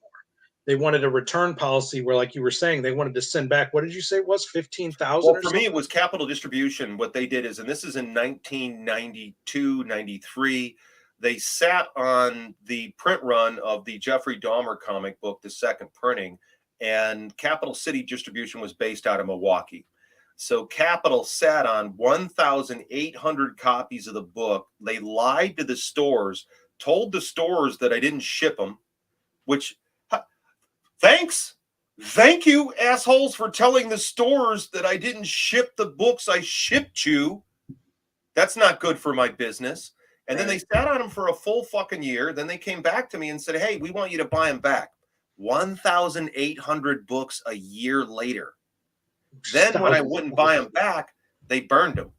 So Capital City Distribution burned 1,800 copies of the Dahmer book. You want to talk about blacklisting and dealing with some fucked up shit? Then after that, they got the Rectum Erectum Halloween Fun book that had the Mickey Mouse cover on it. And they had 400 copies of that. And they wanted me to buy those back too. And it's like, guys, this is the cover I fucking solicited. What the fuck? And so you've got the second largest distributor trying to hamstring you. How do you get around that? They bought your book. They paid you. They paid you, they bought the book. Now they want you to buy it back. How the fuck do you fight that? So with Ed dealing with this, it seemed like I don't know his past. I don't know. It didn't seem like he had to deal with much. Get up the ladder. Yeah, it doesn't seem like he dealt with much. It seems like he went up that ladder pretty quickly. He was kind of a darling. Doing Hip Hop Family Tree was sort of an in. All of the oh wow, I did not know Harvey Piskor committed suicide too. I don't think he did. That's why I left that on there. I think Harvey Piskor died of an overdose. I don't think it was intentional. Okay, because he was huge on like David Letterman and stuff. Oh, for sure, yeah, and that's how Ed got into the business. Ed got into the business for drawing. So Ed got into the business through Harvey Pikor's American Splendor. Wow. Yeah. Okay, I didn't know that. Let's get. We got a lot more. We got a lot more of these to go. Let's get through these. I think his wording was very specific. Also, he ended his working relationship with Ed. This is about Jim, not his personal one. He did. Yeah, I saw that. He was very specific to say his. It breaks my heart because it seemed like that was. It seemed like it was pulling teeth even to get that much out of him because he loves that. He loves Ed so much. Can you imagine what he's fucking going through tonight, Hart? What he has to do before he puts his fucking head to that pillow tonight? How much overwhelming fucking guilt that's going through his fucking deserved or undeserved that's going through his mind right now? Oh no, I get it. I get it. All right, let's keep going. I'm sorry, I get emotional, guys. I feel like these guys were my brothers. They didn't know me. They didn't know me, but they were in my life every fucking day. I went through a fucking. Sorry. I made a whole graphic novel watching Cartoonist Kayfabe every day after my friend Brad, his wife, and his grandma all died of complications from blood clots during the COVID-19 pandemic. And you mean blood clots from the vaccination? I'm not going to, purely speculation. Oh, no, that's the medical facts that are coming out right now. It's all from the vaccination that causes these. I don't know 100% if they were vaccinated or not, though, but it was definitely during that time, and it was definitely blood clots. And the only thing that kept his whole fucking family, dude, and he was a guy that did YouTube shows with me. If you go back 4 years, my daily YouTube videos were with my friend Brad, and he was doing his comic at the time, and I was doing my comic. We were drawing our comics and talking every day. And when he passed, one of the only things that got me through all that was watching Kayfabe every day. Watching Jim and Ed talk every day. I'm sorry, it makes me emotional, but it felt like they were brothers in my house. It's trippy. I mean, I run a TV network, so I'm the head of programming of this television channel, and I'm the horror host. And so we're on all day, every day. And in my house, the channel's on. So I have the channel on all the time. And there's been a couple times where we went off the air. Like we went down one summer, we had an issue where our server farm in the Ukraine got wiped. And so we were off the air for about a month and a half. And then last year, for about a month and a half, we were upgrading our servers and upgrading our software. And we were off the air, and everybody's like, man, I really miss you. They don't notice until you're gone. And they're like, you were part of my life. You're on all the time. You're my favorite horror channel. And a big part of why we do American Horrors the way we do is because when my wife was recovering from cancer the first time, there was nothing fun to watch on TV. It was all nasty reality show, backstabbing, like the internet, like social media, all this backstabbing. It was brutal. And so part of why we did American Horrors was so that when somebody's sick, they could have a checkout. They could just check out. There's no news. There's no politics. And we're fun in between the commercials. And a big part of why we do American Horrors the way we do is because, what is this? Ed was a machine in animation working for Adult Swim. He worked all I believe you, Tony. Comics. I believe you, man, because when you get obsessed with this stuff, like folks may not know, I mean, I run a horror channel all day, all night, every day. I do all the programming. I do all the post-production on it, and I'm doing comic books. And I just got finished with the Big Book of Dahmer and mastering all the artwork for it. We got our first printer's proof, and it looks really good. But the obsession is real. It is a real obsession, and it is your life. It's your passion. And Ed talked about that a lot. Ed talked about it being like a psychopathy to be in order to be 100% committed to comics. You pretty much can't be committed to anything else. You have to. Well, I'm committed to my ladies. Sure. Well, that's Or right now, my lady. Because I got one that I'm with, and she kind of understands what a maniac I am, and she really helps me quite a bit because she knows. I mean, I've got PTSD. I have panic attacks. I get anxiety attacks. I've been through a lot of violence in my life, and so I've been getting therapy from a psychologist who's active duty military, and I've been with her for since 2015, I think. And I don't know if Ed had anybody like that in his life. He didn't. Yeah. That's the thing, is he was single. He mentioned in the suicide note that he had a brief, he was with a girl for a couple of years, but they had broken it off. Mm-hmm. And he was glad about that because that meant she didn't have to get the blowback from it. So he was definitely, and that's important. Again, we just keep stressing how important it is to have people in your life, whether it be romantic interests. My guys kept me alive, Kevin. My guys in Champaign, Illinois, Eric, Dave, all the guys, they kept me fucking alive, man. They literally kept me alive. My brother, my family, they helped me get through some horrible tragedy. And I don't know if Ed had that. I don't know if Ed had that support network, or if his support network even thought he needed help, because sometimes people think you are so strong and you are so powerful that they can't imagine that you need help. And that's happened to me for sure, where I've been in a situation, like even people I've helped in their career, and I'm like, hey, how about you do a reach back? Help me up the ladder, dude. Help me up. And they don't think I need it. Right. They don't think I need it because in their mind, I'm this powerful figure, right. And they don't understand that I need help. I need help. And I don't know if Ed had that. I don't know if Ed had those people in his life to help. Yeah, I don't think he thought he needed him. Do you want me to block this Tyson guy, or do you want to go at it with him? Because he's getting pretty personal. I don't care. Let him say whatever the fuck he wants to say. He's only showing what a dick he is. Don't even put it on the screen. Don't even bother. Don't even bother. The guy's useless. I don't care. I mean, come on. I've had a protest march. Hey, Tyson. Hey, Tyson. I watched them burn my wife in a cardboard box when they cremated her with her mom and her auntie. So there's not a goddamn thing you're possibly going to say on your little YouTube comment that's going to affect me whatsoever. And you only show him what a dick you are because we're here to talk about Ed. What do you think about that, buddy? That's how I feel about it. I mean, I'll block him if you want me to. You got if you want me to bro. block him out of the chat, I'll block him. I don't. Yeah, let him. Look at me. I'm a dick. Who cares? Don't care. I mean, come on. Look at the people in your life. I've got a lot of really good people in my life, and I really want to thank Jim and Ed both for giving Boneyard Press and my work so much serious attention, because a lot of times I've been belittled so much and I've been put down so much. It was really gratifying for somebody to take an honest look at the work. Like when they read out the Rob Liefeld interview, it was really great that they supplied context, that they actually came at it as professionals. And unfortunately, the folks at the Comics Journal never treated me that way. They always came at me with, I don't know, they were pithy little nerds.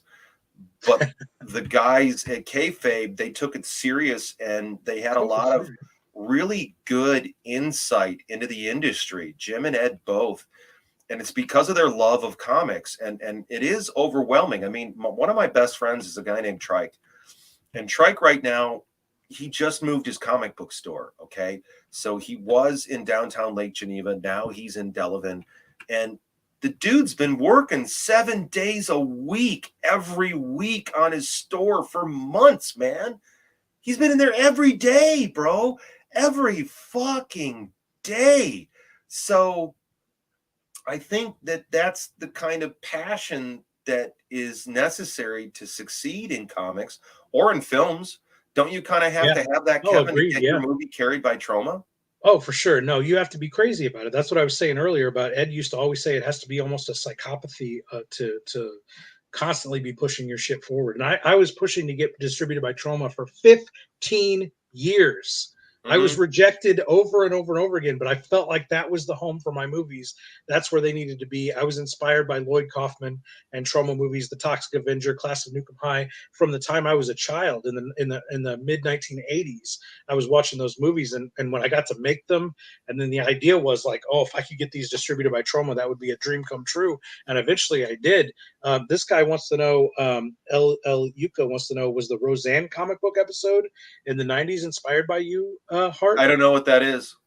Darlene. I'm on a TV show with Roseanne, by the way. Darlene was doing a comic book out of Chicago, and I don't remember the context of it. But she and what was her boyfriend's name? David. She and David were doing a comic book out of Chicago. Who's Darlene? Darlene is Roseanne's daughter. Oh, okay. In the show, in the Roseanne TV show. And she and David got a publishing deal up in Chicago. The blonde one or the one with the curly black hair? The curly black hair, the goth girl.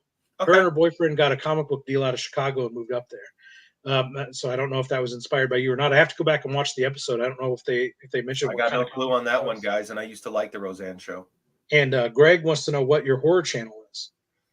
American Horrors. All day, all night, American Horrors. 24 hours a day, 7 days a week, completely uncut and uncensored. American Horrors is free to watch on Roku or online at AmericanHorrors.net. That's right, on Roku or online at AmericanHorrors.net. So if you got a Roku TV or the Roku stick, you can download the American Horrors channel. Yeah, the American Horrors app is totally free, and there's no commercials during the feature films. Yeah. So you've played my movies on there. You played my feature film Cockhammer Uncut, which is pretty hardcore fucking movie. It's fucking crazy movie, Dad. We're going to be bringing that back this summer. We did it last summer with was it Friday Night Frights? Something like that. Yeah. One night only, or was it one fright only? Yeah, it was one fright only. So we did a TV, a film series on Friday nights where we played something really fucked up, and it was only going to run that Friday night. It's not going to be on the network after that. So American Horrors is totally free, guys. We have uncut music videos from Danzig, Slayer, Obituary, a ton of bands like The Design, Snavone, Interfere from Hungary. We're worldwide. It's a worldwide network, so we have a worldwide audience. And there's no commercials during the feature films. And it's totally free to watch. It's free on Roku. The American Horrors app is one app. We're about ready to relaunch the second channel, American Horrors Classic, this summer. And then you could also download the app. We are streamers on a budget on Roku and watch us through that too. And we're online at AmericanHorrors.net. That's American Horrors, plural, .net. And you guys can watch it all for free. It's a lot of fun. Old trailers. Great movies. Well, you programmed some of my favorite horror movies. What was the movie you were playing the other night that I reshared on Twitter? It wasn't. Was it Bloody Birthday or Blood on Satan's Claw? No, it was the one where the witch gets the Mask of Satan. Mask of Satan is no, it's not Mask of Satan. She gets the mask put on her, and she gets they take a fucking mallet and smash. Yeah, dude, that's Mask of Satan. It's Mario Bava. Yeah. That's okay. Bava. Yeah, that's the one. Yeah, okay. It's Mask of Satan. It's black and white. I thought it went by Black Sabbath or something like that. It was. Well, a lot of these films they have different names, and I'll admit it. Part of how I'm able to legally play some of these is because they didn't renew their rights to certain titles. Right. So at American Horrors, we license content. So we have licensed content on the network. We have original programming, Gorecast, Mission Terror, which is our paranormal investigation show. A lot of fun. Groovy TV, Riffhead, which is like Mystery Science Theater 3000, but it's R-rated and it's way funnier. Way fucking funnier. Yeah, you play such great shit. Like you play Impulse with William Shatner. If you ever want to see William Shatner choke a bitch. Or beat on a dude like a pinata, all hung up. I mean, that's a crazy movie. But Impulse is a good film. It's a good film. Oh yeah, no, great film. Hart programs great fucking horror movies. If you're a horror fan, I do the programming myself, Kevin. I do it all myself. I'm in charge. I'm the head of programming, and so I decide what's going to happen in front of what. So the thing that's different about the American Horrors television channel is there is no other television channel in the world that's from the top down. I designed all the motion logos. I'm in a bunch of the shows. I shot all the interstitials. I'm doing all the programming. I'm remastering a lot of these films. Some of these films, I'm going in and remastering them so the sound is better, or it's more in sync, or I'll go in and I'll make the picture look a little bit better. So I put a lot of work into it, and that's where I see Ed and understand, like, yeah, you're obsessed. If you ask my girlfriend's part of what I do. She's part of the promotions team, and so she's gotten sucked into this. You know what I mean? So Friday nights, we're watching American Horrors. Why? We got premieres, like your film. We got all kinds of new stuff. Sunday nights, I'm watching. We got premieres. We got music videos premiering from all over the world. And I think that's part of what Ed liked about what we're doing. And what I'm doing is because I didn't just do comics. He's into hip hop, horror, all this different stuff. Definitely. And I wanted to have Ed and Jim. I revived my heart attack show. And I had wanted to have Ed and Jim on so I could interview them and talk to them about their influences, why they do kayfabe. I really want Jim to continue it. I would really, really like couple months Jim do it. Yeah, I don't know who he would do it with. You know, Tom Scioli probably. He was always the third guy. Who's the Chow guy? I keep seeing mentions of him in the photo comic. David Chow has been a recent co-host. He did a bunch of shows with them. He did some of the Ninja Turtle stuff. And David Chow, he only did one comic book. He actually, if you remember, Peter Laird from Ninja Turtles, he did a grant for brand new comic artists, and David Cho won that grant. Okay. He's mainly been like a graphic design, visual artist, painter, kind of a mixed medium painter for the last 20 years. He only did one comic book, so a lot of people aren't happy with him being on the channel because he's not a big everybody comics can draw guy. Sequential art. That's a thing. Like, you just got to understand. Some guys aren't they're not built for that sequential art. Right? No, it's hard. It's tough. I love doing it though. Like I spend all day doing sequential. That's all I want. I look at guys that do like just a painting, and I'm like, I couldn't just do one picture. Like put all that time into one thing. I needed to be I'll tell a story around Punkface XO here is making a statement. We need to help each other as a community and speak up as soon as we see the cancel mob abuse someone. How about this? Refuse to participate in the cancel mob. Don't pile on. Never participate in the cancel mob. Don't participate. Let's do about 7 more minutes. Let's cut it off at 3 hours, and let's get through these. I got a hungry woman in the other room. I got to make her dinner. Let's get through all these. Oh no, Hart Fisher's got to cook dinner. Oh, let me put on my apron. Let's get through these comments and our last words, and we'll get out of here. No one has mentioned yet. Ed and Jim were even mentioning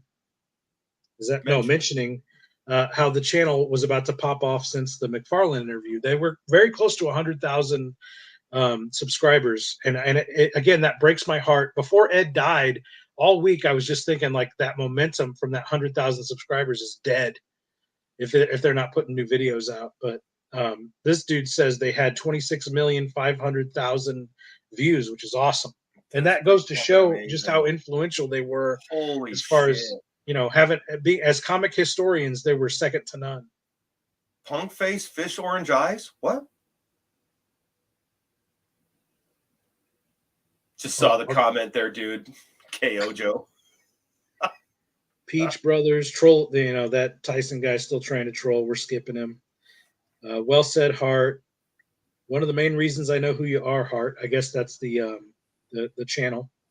One of the great things that Cartoonist Kayfabe did, Jim and Ed both, because they were passionate about what they do and they really cared about it, was they were able to take the spotlight away. Because a lot of people don't know that when you're looking at the little comic book article on your Facebook news feed, that's bought out from a major publisher. There is no more independent coverage of comics anymore. It's gone. It's gone. It's the same thing in horror. Bloody Disgusting is owned. Dread Central's owned. All these sites are owned, and they won't talk about anything they're not paid to talk about.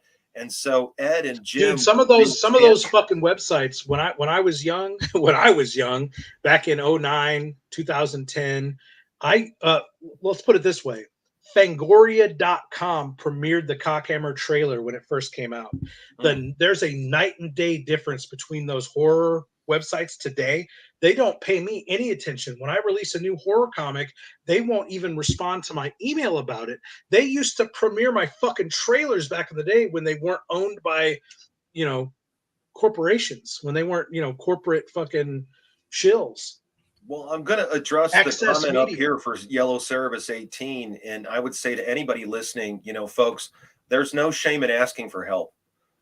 There's no shame in asking for help. I've been there myself.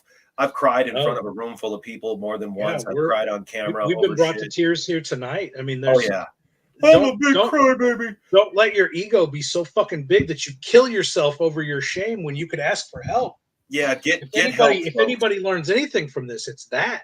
It's okay to admit when you're hurt. It's okay. Me and Hart, I'm a trained jiu-jitsu guy. You're a trained jiu-jitsu guy. We can fuck people up, but I'm not afraid to cry. I'm not afraid to ask for help.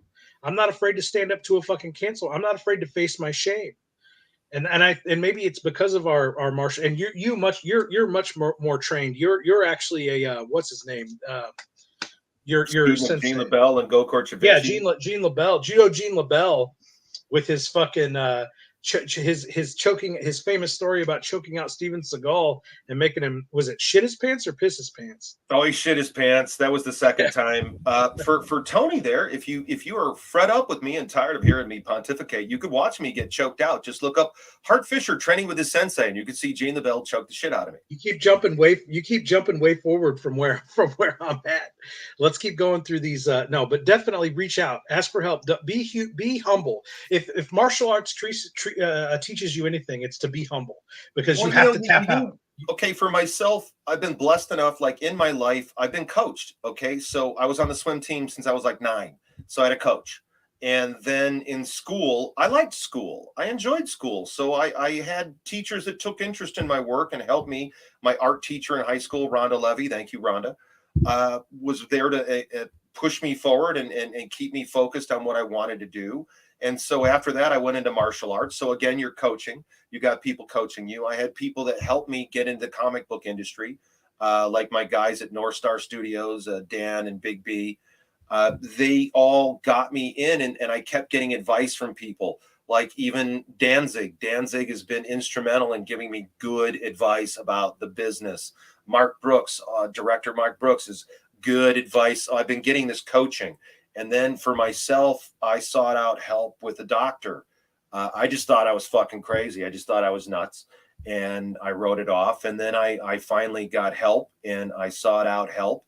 And I've been in therapy with my doctor since 2015. And it's made a huge difference in my life, but you can only get out of it what you put into it.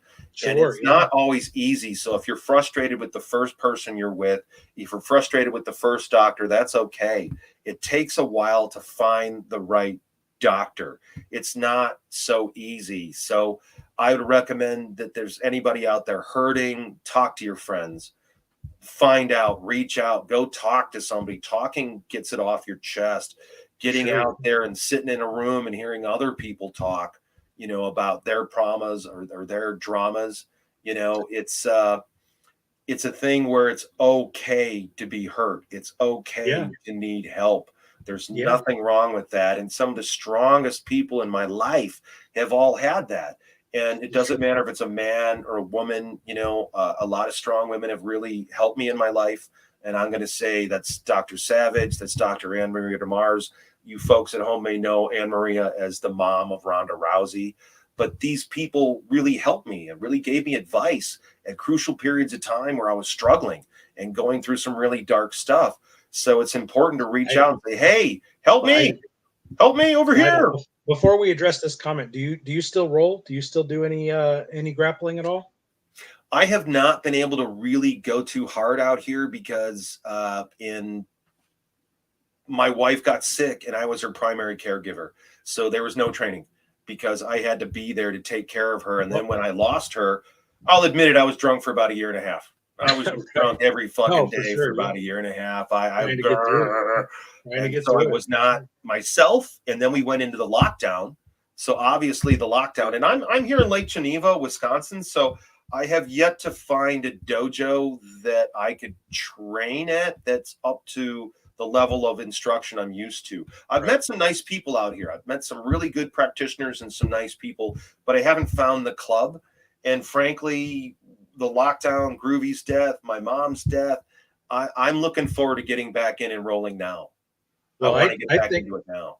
I think when we finally get a chance to meet each other in person, we should do you're old, I'm old, very light, light roll. And here's the thing. When I roll with guys and they say they want to go light, their ego takes control and they want to get crazy, I'll let you choke me out. Like if you want to choke me out in 2 seconds, go ahead. When I say light, go crazy, I know what I'm doing. When I say light, I mean light. If you want to go crazy and choke me, do it. I don't care. We said we were going to go light. Well, that's part of what you're doing grappling. You get choked and then you tap out and then you restart and you go back to do it again. And I don't ever put ego. Do it again. When I roll, I don't ever put ego in it. If you want to tap me out in 2 seconds, go ahead. I prefer to go a little longer than that and try to have fun and play a little bit and have a little chess game. If you want to go crazy and go right for the kill, do it. I'll let you tap me. I have no humility. You know, I'm totally humble. A lot of times when you're training, you might have a move in your head and you're like, you know what? I'm going to try to get this one move. So I'm going to see if I can maneuver this person to do this new move that I learned. No, I'm chill, dude. I'm not Good. Crazy. I'm excited when we get together because I want to meet you in person. I don't know if you're going to come down here or I'm going to go up there, but at one of these days, you know, real soon we need to meet each other one way or the other, whether it be at a convention, whether it be at a show or whatever. Or if I come to your house or you come to my house. I've been talking to Mike Barron about a lot too. Yeah. Well, it's good to have all these martial arts people get together and talk. We should. Martial arts comic people. That's funny. Do you know who this guy is? Which guy? Comic Artist Pro Secrets. Where's he at here? Right here on the screen. Oh, I don't know if I do or not. I don't know what Comic Artist Pro Secrets are, but thank you for the blessing. I could use it because I am the devil. That's Ethan Van Sciver. Was that Ethan? That's Ethan Van Sciver. Oh, okay, cool. Hey, Ethan. How you doing, bro? All right, we'll move on. Kayfabe is a term in professional wrestling to the practice of maintaining the illusion that everything performed is real. And that we've been kind of saying that all night, that Ed was playing tougher than he really was. He really wanted to play the character. I never thought Ed was trying to be tough. I watched in it. terms I of being never an thought he outlaw was tough. cartoonist. In terms of being involved in outlaw comics, he never got the heat from being. He always got praise and love for Hip Hop Family Tree and WYSIWYG and all that. I don't think he ever felt the heat of real outlaw cartoonists. Well, it's because when they had the mouse covered, they apologized immediately, and that's not how it goes. You don't apologize. No, you fucking don't. You can't. You can't apologize. You have to be true to yourself and be true to your truth. You know, that's really what it comes down to. Because at the end of the day, you're the one that's got to live with these books. So it's your name on the book. You got to live with it. You're the one that's going to be sitting behind a table signing it. And so, are there books that Boneyard Press did that I'm embarrassed of? Yeah. Tracy Lords, that book sucks. Sucks. Wait a minute. Did the artist draw her in it, her likeness, or did she write it, or what? We did Tracy Lords' The Outlaw Years, and I was working at Mabel's in Champaign, Illinois, and my boss was an artist and a big Tracy Lords fan, and Paul said that he could handle it. So I just turned the project over to Paul and said, okay, do the comic. And it was awful. So bad, dude. Wait, what was her involvement? Did she write it? No, she wasn't involved at all. Nothing? You just went ahead and did the comic? Yeah, I mean, she was a public figure. It was part of the controversy. She got busted for doing adult films underage. Yeah, for those that don't know, because I was an adult bookstore manager for 6 years, and I came in right after the controversy.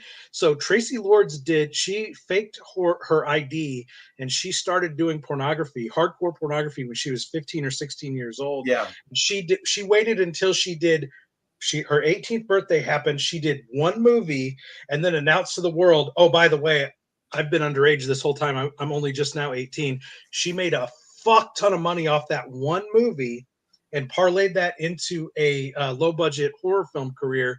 But everybody that had bought those movies before was completely fucked. They had underage pornography. They had illegal pornography in their house. And for the only time in U.S. history, basically the way it all fell down legally was like, we can't bust because she was so popular. She sold millions of adult films.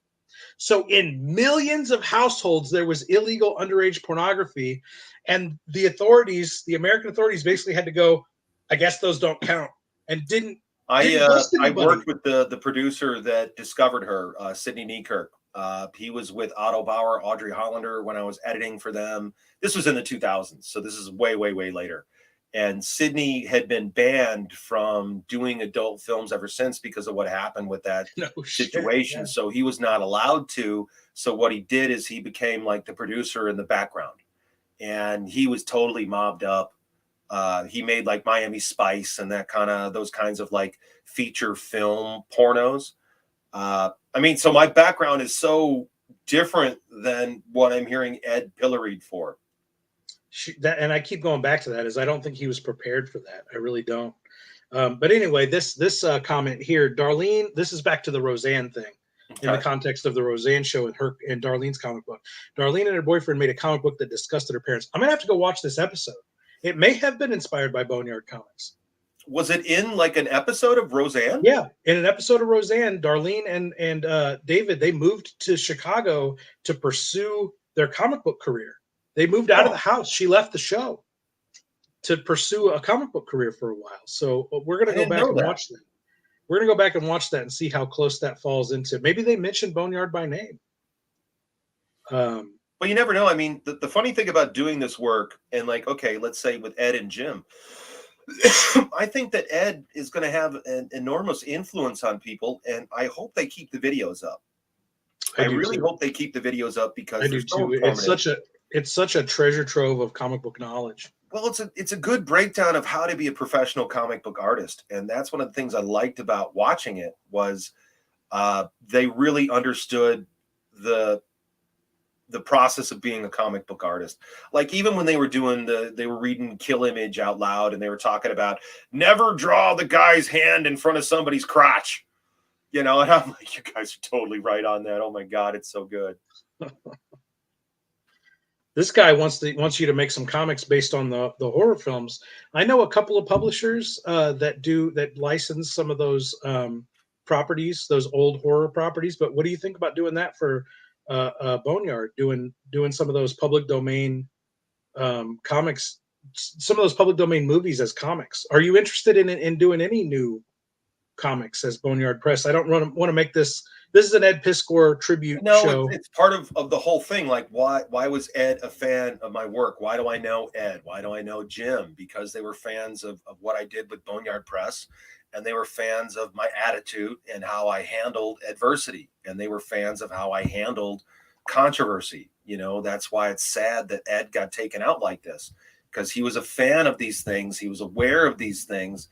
He saw what I went through, him and Jim both. They talked about it at length on the show, and now he's a victim of it. And it's sad. It's fucking sad because they didn't get the real lesson. Stand up for yourself.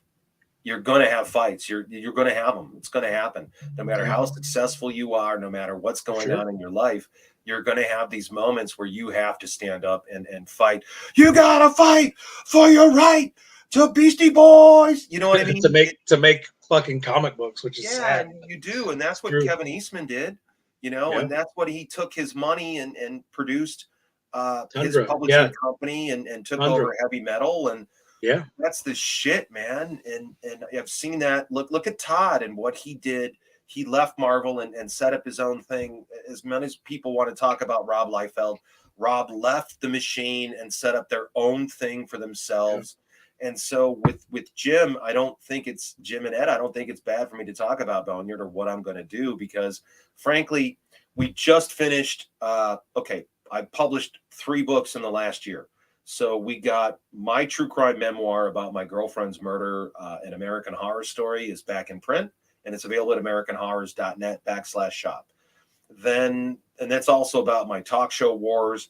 Then my first hardcover ever is Poems for the Dead.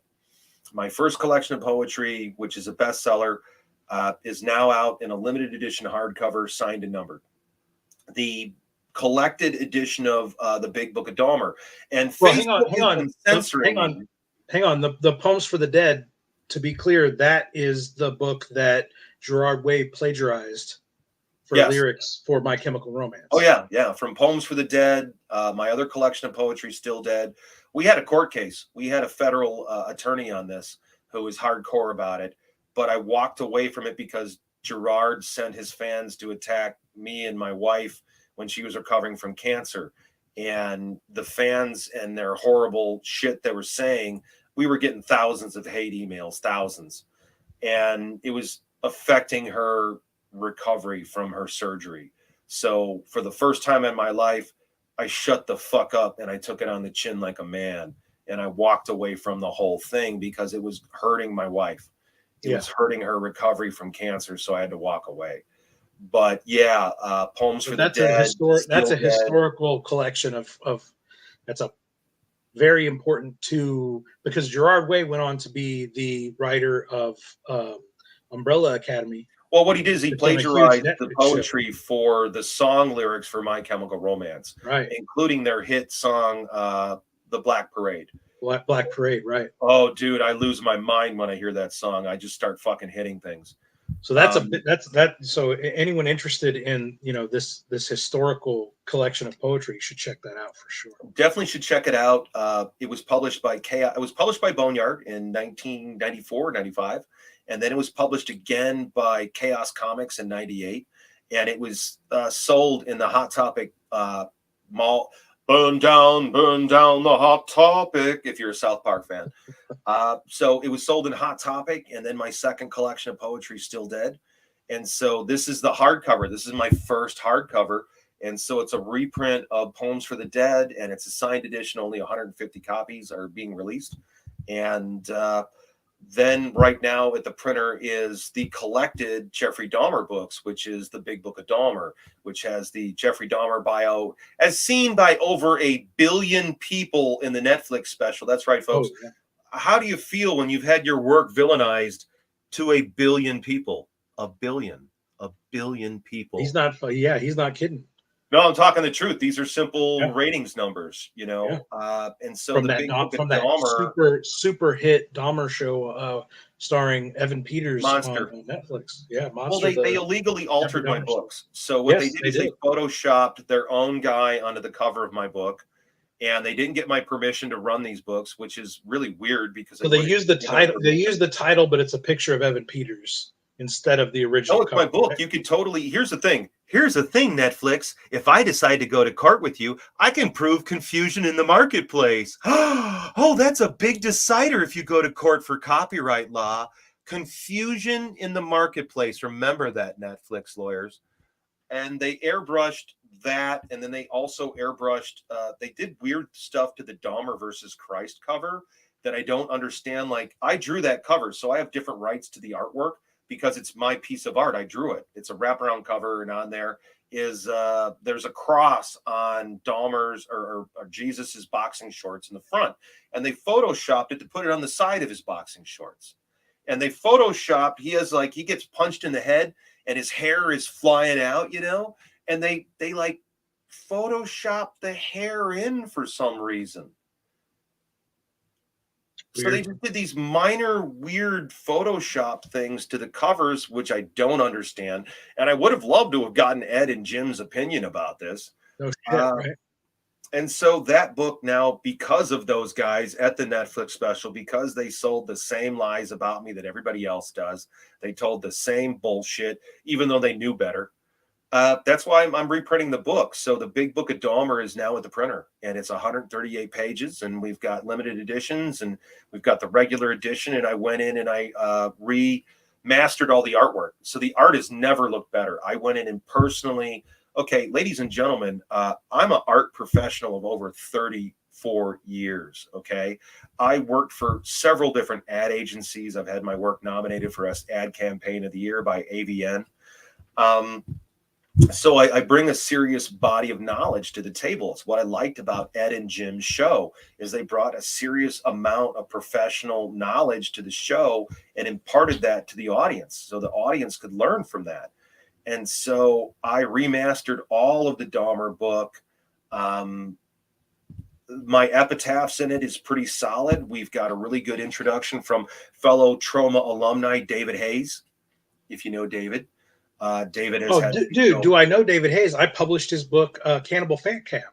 There you go. So David wrote the intro, and David got his PhD. So he got his PhD, and that book is at the printers. And then what's next is I'm taking a break for about 2 weeks to just chill for a bit, you know, and then now I'm going to be doing the Build a Bull. So after I get Build a Bull done, which I'll probably have done by June. After I get Bill done, we're going to do new stuff. We're doing new buildable stories. I've been working on stuff with Max DeVille at Atrocity Press for new buildable stories where Bill is a private contractor in the Iraq War. And the characters of Boneyard Press are going to be advanced 20 years. So we've been doing a promotion at AmericanHorrors.net. And it sucks, man, because I was about to send a big box of shit to Jim and Ed. Yeah. You know, money's been tight. It's been really, really tight. And so I finally got together a big box of stuff for Jim and Ed, and I was about to send it out this goddamn week. Fuck. Yeah. I was going to send it to him, you know, and I've been doing drawings. So I've been doing this Boneyard mystery box. So the idea is a lot of my work is really expensive. Yeah, you got bought one. Did you, was it? Oh, it was amazing. Yeah, no, it is an original pencil sketch. Yeah, original pencil sketch and a ton of comics. It's worth way more than, you know. Oh yeah. Oh, it's worth way more than the $25 for the box. I make sure to put some goodies in there for everyone. And one of the things that's been happening. If you love hardcore comics, if you love outlaw comics, throw in $25 at Hart and you get this random selection of it'll fucking shock you. It'll blow your grandma's panties off. Oh yeah, for sure. The kind of fucked up shit he's gonna send you. Doing the artwork and doing these pencil sketches. So many of these new characters, like, the core characters for Boneyard were Dark Angel, Bill the Bull, the Flowers in the Razor Wire anthology, and then I would say Babylon Crush. That's like the core for Boneyard. And so they're coming back, only they're 20 years older. It's been 20 years. It's not 2004 anymore. It's 2024 because I left the industry in 2004. Yeah. So Right. the goal is I've been updating all the characters. They're 20 years older. Get it? Like That's way awesome. older. Yeah, that's And great. so I've been contacting different artists and writers. I have a writer who I've been working with for a couple of years on the return of Babylon Crush, which is my lesbian dominatrix vigilante comic. So all you folks out there that want to celebrate your alphabet connections, hi, I was publishing the first open lesbian superhero character in 1994. Thank you. Let me throw a couple of comments here at us because we got a weird one here in a second. Appreciate hearing all of our stories. I thank you, CB Smallwood, for that. But then we got this dude here that says y'all are conservative here. Well, that doesn't sound very conservative. I don't know what that means. A lesbian dominatrix comic. Ain't nobody talking about my friendship with Max Hardcore. ain't nobody clutching pearls here, motherfucker. Just because we don't follow the cancel mob trendy fucking politics doesn't mean any of us are clutching pearls, motherfucker. No, a lot of people want to like have that rambunctious, like the personality of the guy that was crowing over this shit all week long and just grinning like a shit-eating goon all week. We're not doing that. Like, this affects us. We're upset about this. This isn't fun for us. I didn't think I'd be doing this, you know. I certainly didn't think I'd be doing this tonight because normally, since I faked my death for April Fool's Day in 1998, this is not the show I thought I'd be fucking doing on April Fool's in 2024. Let's we're way behind here. Let's burn through some of these. Let's try to get through some of these. Sure. This is for Ethan. Your show earlier was very touching, and I know it was very difficult. You did amazing work. I didn't watch that. You didn't watch that, but good job, Ethan. My buddy Dr. Ben said, "Hey, Strange, wanted to get in earlier, but the lads called. That's all right. We got plenty of shows to do in the future." C2E2 just canceled CG. Yeah, a bunch of the Comicsgate guys got kicked out of C2E2 over the weekend. That's not. What is that? C2E2 is a big comic book convention. So why were the Comicsgate guys kicked out? They threw them out of the. They basically they bought tables and then they told them they weren't allowed to be there. What were they doing? Just before their association with Ethan and Comicsgate. Were they spanking midgets? Supposedly being conservative. I don't think any midgets were spanked in the purchase of those tables, but were they beating up drag queens in their table? I don't think so, but you know, why would you kick them out if drag queen on drag queen violence is pretty entertaining if you ask me. Let's see. Oh, we got so many of these to get through. Let's try to burn through these. Ed must have been under pressure to get his art show ready. Mental exhaustion and the way and this was just too much to deal with, too much of a coincidence. It all came out after 4 days before his show. I guess the art show was supposed to happen. I would say it's really tough when this affects your mom and your dad because I definitely went through that. You know, seeing the TV coverage affecting my mother and her job and where she worked was difficult. And it wasn't like I did I didn't even do anything like talk to an underage kid. And I went through this crazy shit. So, I don't know, man. It's difficult when you see your loved one suffering for your silly comic book habit.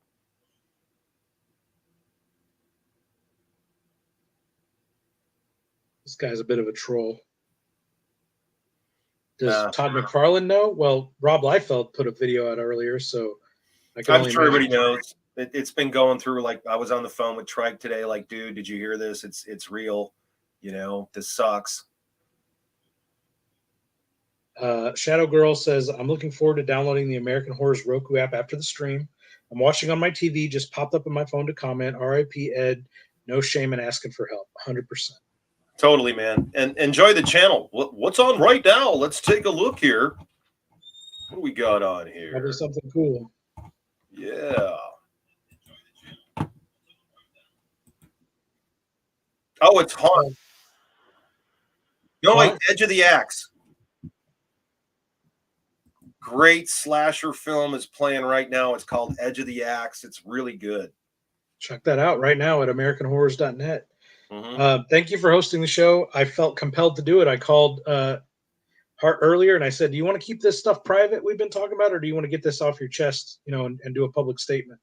And I I think we've thought we done kind of needed to talk about it, especially because I've been involved in the show and because I've dealt with suicide and because Ed was a fan of my work.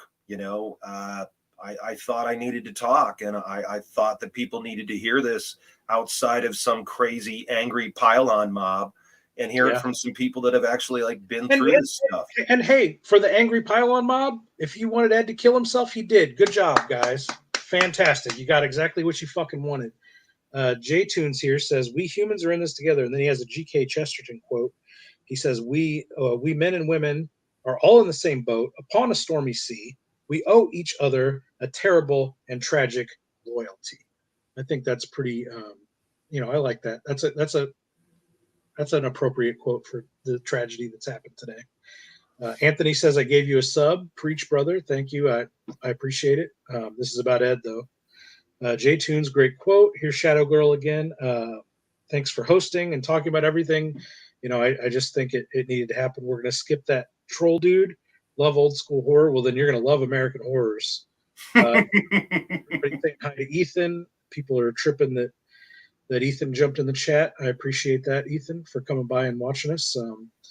Gotta go, boys. Well, thanks for coming in and watching us while you did. I know 3.5 hours is a long time to watch a couple guys. Dude, we couldn't stop, man, and it hasn't gotten old. It's not like I'm dying here. I really got to get off of this podcast. We're still dropping knowledge here. It's a thing. This is a huge impact. If you think about that, 100,000 subscribers, that's a lot of people.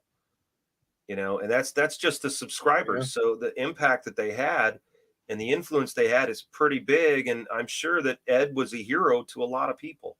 For sure. This guy says he was a tryhard. Well, fuck you. He's not trying anything anymore, is he, buddy? You don't have to worry about that ever fucking again. Well, you are trying. No, when you're doing this, you are trying hard. It's tough enough trying to make it as an artist. So you are trying really hard. What do they call me? They used to call me the king of shameless self-promotion. Well, motherfucker, if I don't fucking sell myself, who the fuck is? Who the fuck will? Who's going to sell you if you're not doing it? That's about being underground. Thing. That's about being outlaw. You sell yourself. What a tragedy. Okay, if you're in Hollywood and you're going on to tryout after tryout, or you're a director or you're a screenplay writer, you are selling yourself relentlessly. It's the same way as a comic book artist. If you are trying to get in at the big three, yeah, you're selling yourself hardcore. Only you're doing it with your art and you're trying to be the right guy. And comics are tough. Comics are really, really tough. And I read the comments from the junior league, the kids. And it's like, ladies and gentlemen, this was never easy. It was never easy. Like you hear people talking about, oh, it's so hard to make money with my movies. Yeah, it's always been hard to make money with your independent film. That's never been an easy thing. Yeah, exactly. It's always been a bitch. For sure. Tough. Greg here says he worked on the Muppets from Space movie, and he's always wanted to make a puppet horror movie. There's a friend of mine that made a puppet horror movie called The Puppet Monster Massacre. Well, we got a bunch of those at the film festival at American Horrors. Well, Greg Jarnigan, go ahead and hit me up. I'm on Facebook. I'm on X. Look me up and come talk to me because we're always doing stuff, and we've got this television network here. And I love Meet the Feebles. Great movie, Peter Jackson film, early Peter Jackson film. Fucked up movie. We're so far behind on these. We've got a ton of fucking comments. Let's burn through these and get the fuck out of here. The people who drove Ed to this will never be able to clean the blood off their hands. I agree, but they're going to figure out ways to deflect and make it his fault. But I'm going to say, actually, dude, it is Ed's fault. Ed's the one that killed himself, ladies and gentlemen. So Ed is the one that bears the responsibility. Now, if you were part of the peanut gallery that hounded the guy and were gleeful about this kind of thing, well, then you can have some ownership over being able to influence this terrible behavior.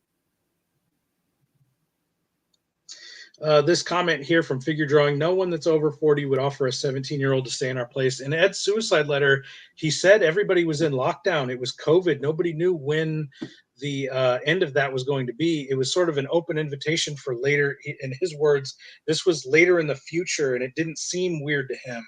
And whether that's an excuse, whether maybe he was a fucking child rapist, guess what? You got your fucking wish. He's dead. You can't rape anybody else. He's never going to hurt anybody ever again. So if you think you can't say rape anybody else because we don't know if they ever raped anybody. Okay, sure, we don't know that. If you absolutely lose your fucking mind over those texts and think that Ed was a piece of shit, well, he's fucking dead and he'll never touch anybody again for the rest of forever. He's dead. So I guess you got your fucking way.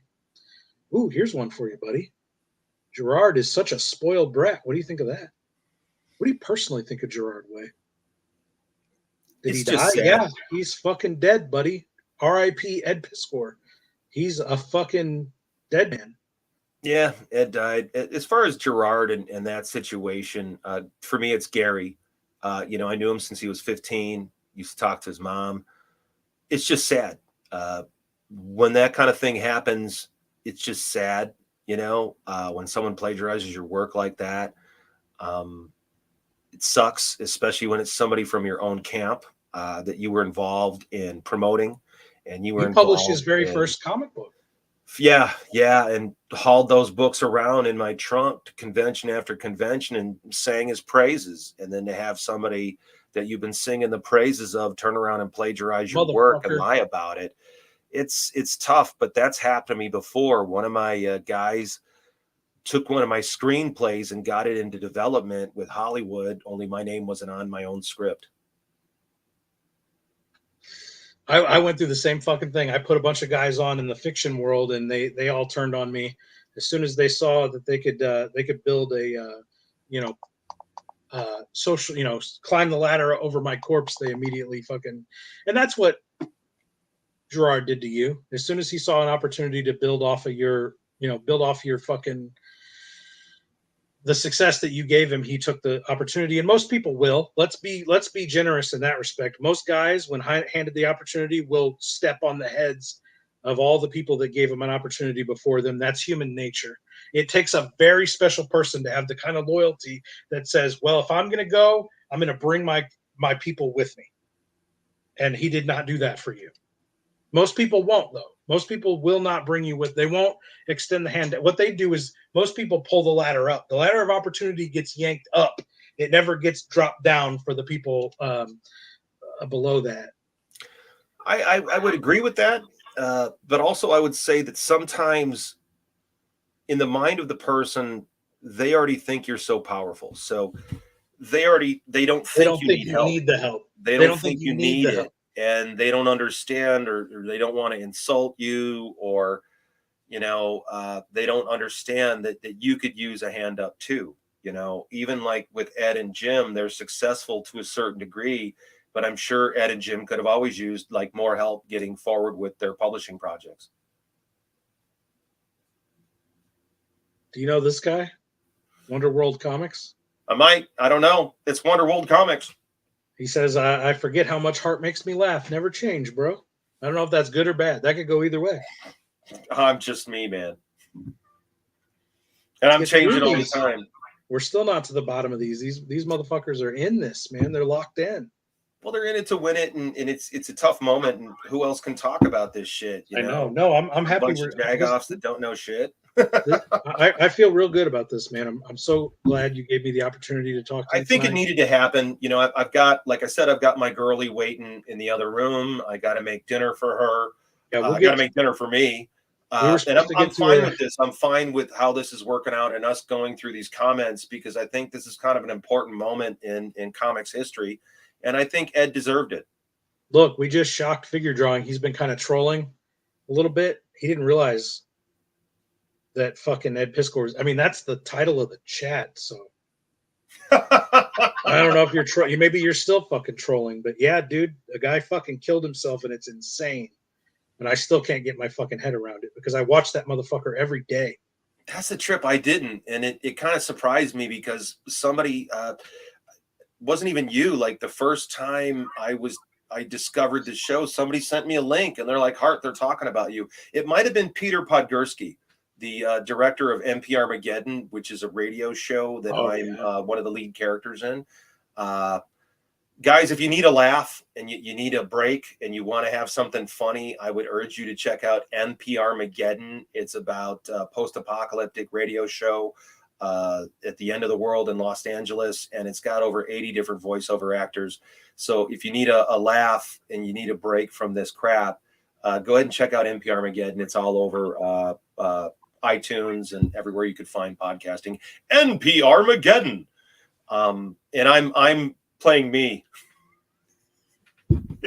Yeah, no, Ed, Hart plays himself, and I think you remember the last time we talked, or a couple times ago, I told you that when I ran that porn shop, the crazy owner made us listen to NPR because he thought that any radio station might offend the porno customers, which is insane. So he had us listen to political talk radio, which is nuts. But it has a special place in my heart because I listen to all that crazy shit. I listen to Terry Gross. I listen to Fresh Air. I listen to the Car Guys. I listen to the Prairie Home Companion. I listen to all that shit on NPR. So that show has my mom loved the Prairie Home Companion. She fucking loved that show. Cartoonist Kayfabe has gotten a couple thousand subscribers back. Well, I don't know if it's ever going to post anything again. If I was Ed, or if I was Jim, I wouldn't do anything for a long time. I don't know, man. I mean, should Jim stop or should he keep it going? He should keep it going, but let's leave him alone. Let's leave him alone for a while. Let him heal, man. I think Jim's going to have to figure it out for himself. I'd like to see Jim continue. It's kind of like what happened with Roger Ebert and Gene Siskel, right? You know, the review duo. Yeah. There's a lot of arguing over who's conservative and who's not. I mean, I don't even know what that means. Yeah, exactly. It doesn't mean anything anymore.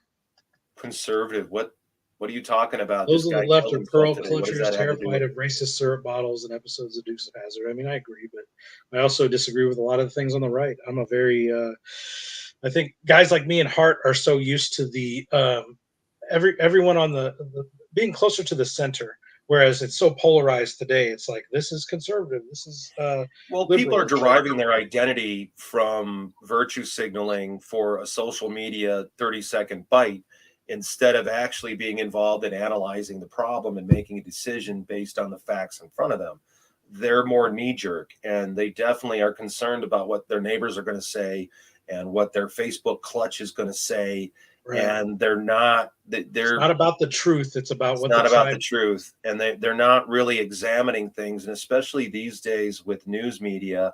And we kind of saw this with Ed, the way they solicited this thing with Ed and this thing with this young lady it was damning from the beginning. It was clickbait from the very beginning. It was really savage. There was no minute to say, hey, why don't we examine this situation and figure out the truth of the matter? It was just me, attention, clickbait. And then you had the other folks jumping on board to get all this attention. And it just ripped this guy's life apart. And again, I feel for his mom and his dad the most, honestly. I don't know. I can just really picture that the most because I know what it was like for my family and my mother and father, and they didn't know how to deal with it. You know, I remember my mom crying and be like, I don't know how to handle this. Yeah. I feel like I'm letting you down. I don't know what to do. And that was brutal to see your mom in that situation from some stupid fucking comic that you published, you know. It's heartbreaking, dude. It's fucking heartbreaking, especially knowing that they're elderly. They don't know what the fuck's going on. It's the end of their fucking life, and this is what they got now. That's fucking awful. It's fucking awful, man. Everything that everybody's been through with the lockdown and the vaccines and this thing and that thing and the war in Ukraine and things happening in Israel and all the shit going down in this fucking country, man. I mean, we got more important things to be concerned with than Jesus Christ, this kind of pile on social media bullshit. We got real things to deal with, like with hunger and food and jobs and man, people are dying in mass in this country. People are just dying like crazy. So we really have some serious stuff to deal with. And I'm hoping that something like this can kind of get people to shut the fuck up a little bit and bring us together and try to help each other out. You know, that's the thing that's worked for me is I do have a good support group, and I've got a good group of people around me, and they forgive me. You know, they forgive me my peccadillos, or I get smashed out of my fucking mind and I say some stupid asshole-ish thing, and we talk about it the next day when I'm sober, and I'm like, ooh, oh, I'm sorry about that. This guy says Ed's been called a wigger on some social media sites. Well, he kind of was. That's okay. No, he didn't. Right. No, I don't think he was a wigger. There's nothing wrong with that. Even if he is, there's nothing wrong with that. Yeah. This guy, Eros World, says, I'm liking this Hart Fisher motherfucker more and more. Well, there's a reason why they don't want me to talk to you guys at home, because they'll figure out that I might know some shit. Rock Bottom says, this channel is a newfound treasure trove. I don't know about that, but definitely. Yeah, I don't know about that, man. Maybe definitely my the Cartoonist Kayfabe channel. We do have several long drunken interviews with you on here, though, of people like this. There's plenty more of Strange and Hart Fisher going at it. I thought so. Figure drawing is really beside himself. He didn't realize that dude was dead. He said, "I thought R.I.P. stream was about his career. I didn't know he had passed. This motherfucker killed himself earlier today." Yeah, dude. And that's why we're on here doing this right now. Meet the Feebles was brilliant, says R. Brueggemann. Yes, Meet the Feebles, Dead Alive, and what is the Bad Taste? There's the trilogy. It's trilogy of Peter Jackson. Or Dead Alive. Comedy. Yeah, Dead Alive, Meet the Feebles, and Bad Taste are the three. And then also, man, you got to let people know. Definitely go see Bad Taste. Yeah. Bad Taste. Aliens serving up humans as food. Yeah. Great. And an exploding cow. Big Banderello. Well, we were talking about a little bit Big Banderello, and for you to make a career in comic books right now, I said it earlier, it's always been difficult, okay? So it's always been difficult to make a career in comics. You got to be really dedicated. You're going to need some thick skin, and you're going to need a dynamic look. And I would say that people right now, I would say to this next generation of artists that are coming up, I feel for you guys, because I think you're in for a real battle with AI. I think that you guys are really, really looking at some serious trouble with AI. I think AI is going to eliminate a shit ton of jobs for the majors, and it's not good for creators. It really isn't. I think that as far as a career with comics, it's difficult. Excuse me, especially in the last 5 or 6 years with this woke culturism that's hit the industry, where you could lose your job because you're a Christian Republican. Now, I'm neither one of those things, but the idea that you would have your politics used against you for your job, that's not American. In America, you're supposed to be able to worship the church. Well, people aren't used to hearing this perspective, where you and me can. Especially not for me. You and me can sit and say that, you know, it's okay to be Christian, it's okay to be conservative, but it's also okay to be trans, and it's okay to be gay. That's not necessarily a centrist viewpoint, but it's a viewpoint that's so away from the hot point, the boilerplate extremes that exist in today's discourse. This guy says, I don't agree with cancel culture, but Ed definitely deserved a bit of public shame. I don't disagree with that. I think that the punishment should have fit the crime, and people should have fucking backed off a little earlier than they did. And Ed certainly shouldn't have fucking killed himself over that. He could have come back. He could have come back in many different ways. And this guy says there's no criminal charges. None. No, he didn't do anything. This guy says, did he deserve suicide? No, he didn't deserve suicide. But we can also sit here as adult men and say, don't fucking text 17-year-olds for any fucking reason. Like you said, you have a cousin that's a judge that tells you, don't be fucking stupid. Warned me, man. I was dealing with a fan that was a fan of Poems for the Dead. And this was like this is way back. And I was talking to this fan, and she was suicidal, and my cousin's like, Hart, don't talk to her. You could get into so much trouble. You can't talk to any of your underage fans. You just can't. You can't do it because it could be misconstrued, or it could be mislabeled, or sold as something else. And at that point in time, my cousin was a prosecuting attorney in the city of Dallas, Texas. And so she was concerned for me, and I had to listen to her advice. And so I really did avoid getting involved in any kind of real conversation after that with anybody that was underage. And it kind of saddened me, but at the same time, I thought that it was important to do. I thought that I had to protect myself, like in Hollywood when I'm casting, okay, as a director, if I'm doing a scene where I'm going to need nudity, I would always try to have a woman in the room with me. I mean, in fact, every time I had to cast nudity, I always made sure that there was an adult woman in the room with me, not just for my own protection, but for the actress to feel more comfortable doing the thing, For sure, dude. And I had to protect myself. I had to make sure that I had an adult woman in the room with me. For sure. I made 7 feature films, and I kind of built a small kind of film community in the area. Whereas I was producing movies, other guys around here decided they were going to make low budget movies too. And some of these guys started they were fucking creeps, and they started trying to make these casting couches where they would put out auditions for female roles, and then they would try to fuck every girl that they were auditioning. And I kept telling them, like, you can't fucking do that. You can't fucking treat these girls this way. And when I would, and just what you said, when I would have a set that involved females in general, it was never a case where a woman was surrounded by a bunch of dudes. I made sure there were other women in the room, and everybody felt comfortable, and everybody was cool, because I made like weird. You watched Cockhammer. I made weird horror comedies where there has to be like a sense of absurdity and goofiness to the scene, and you can't do that when it's 8 guys and 1 chick that's naked. She's going to be so uncomfortable and so awkward. Like, you got to make it comfortable for these girls.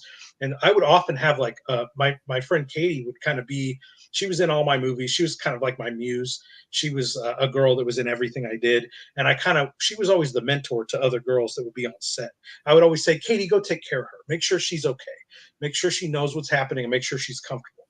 Because I never wanted a chick on the set to be uncomfortable or to be awkward. She wouldn't have been able to perform the way is necessary for my type of movies. So I totally agree with that. The thing about when you're a director, or when you're working with like an actress or an actor or an artist or a writer, is everybody's different. Like, everybody's different, and their experiences are different. And so, like, somebody made a comment about like Ed being some kind of edgelord, and I never thought Ed was trying to be hardcore. I never thought Ed was trying to be an edgelord or edgy. I just think he was genuine in what he was excited about. And down here, we've got a guy who said the news should have never shown the address of his parents' home. I would agree with that completely. His parents didn't have anything to do with this. So you should never have shown the address of his parents' home. They did that maliciously. They did that on purpose. God, we can't get to the end of these fucking comments, buddy. We got to get out of here. We're going almost 4 hours. We're getting there, buddy. We're getting there. This wizard dude is just on Comicsgate. I keep skipping him, but he keeps talking about Comicsgate. I mean, to me, that's not. I feel bad for the creators that paid for a table that got thrown out of his show. I'd like to know more about that. I've had my fans thrown out for wearing "Marvel Can Suck My Cock" shirts. Right? Yeah. This guy wants to know once again, and we've been on a long time, so these guys are coming and going. Where can we find Hart Fisher stuff? Well, the best way to find my stuff right now is AmericanHorrors.net. AmericanHorrors.net. And we've got an online store there with the Boneyard Press books. And you can find me on Facebook if you want to find me. And there's some stuff I don't put in the store because I think it's a little too hardcore. So there's some stuff, if you're looking for a copy of Snuff with the story written by Richard Ramirez, contact me. We need to get you into some more comic shows. There's a comic show that happens down here, but it's all over the Illinois and Iowa area called it's called QuadCon, and they go all the way up to Moline. How far are you from the Illinois-Iowa border? I'm right up here. I'm between Chicago and Milwaukee. Right. So what? So I'm like right on the border of Illinois and Wisconsin. We need to do some shows together. We need to get together and do some of these shows. Even if they're Well, now little that comic the shows. Big Book of Dahmer's going to print, and I've got my other books back into print, I'm looking to get out and do shows. I I've just got want 3. to avoid being at a show that has nothing but $400 photo sessions with the entire cast and crew of Scream, and they Yeah, have no no, money we're gonna left over to avoid buy that. comics. We're gonna avoid the big horror shows. We're gonna do little comic shows because they don't have the overhead. So you get a table super cheap, and then you'll blow people away with that. And I've got 3 new comics at the printer right now that are about to come out. And this show isn't about that. I'm not trying to promote myself at all. This guy did ask where to get the Hart stuff, but we need to get and we talked about this a couple months Well, I think back. it's relevant, Kevin, because Ed and Jim did 5 different episodes with me. Definitely. So I would say that me talking about the work and getting out there to meet people again, I think that's totally valid. We need to get a tour together. We need to do some shows. I think Ed would want that. I mean, his whole thing that I love their whole, read more comics, make better comics, make better comics. I love that mantra on the show, and I thought it was really important that they kept that up, and you could just feel they were excited. And I don't care if they said, "Oh, I don't like this artist," or "This artist sucks." Hey, get over yourselves, commenters. That's how it works. Like for me as an editor, you think I'm sitting there glad handing everybody at Boneyard? I'm like, that guy sucks. That guy sucks. I can't hire. Oh, this guy's good. Oh, I want this guy. It's the same way. You're gonna go, ooh, Domino's, Papa John's, Pizza Hut. Ooh, Chino's East. You get what I mean? You there's nothing wrong with being honest about how you feel about a creator's work. That isn't insulting. I feel as a creator, I'd feel more insulted if somebody was lying to me about my work. If they were lying to me and they were pretending to like it, I would be a lot more insulted. And I think Ed was really flying high on a lot of good stuff that he worked really hard on for a long time. According to EVS, according to this guy Matt Hunter, Piskor was a cancel pig himself. I never saw any evidence of that.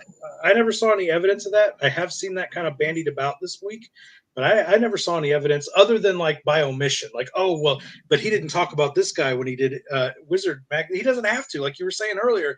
Like his taste is his taste, and he can talk about whatever the fuck he wants to on his channel, and that doesn't make not just him; it's Jim too. They got to be able to talk about it together.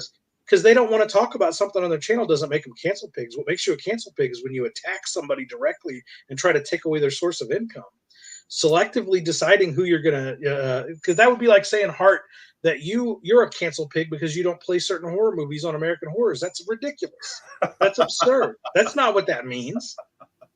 Well, at the end of the day, the channel's for me. I mean, the channel's a work of love, and I love it. And a big part of what I play on the network, it has to do with my friends. I'll have friends of mine and like, okay, Chris J.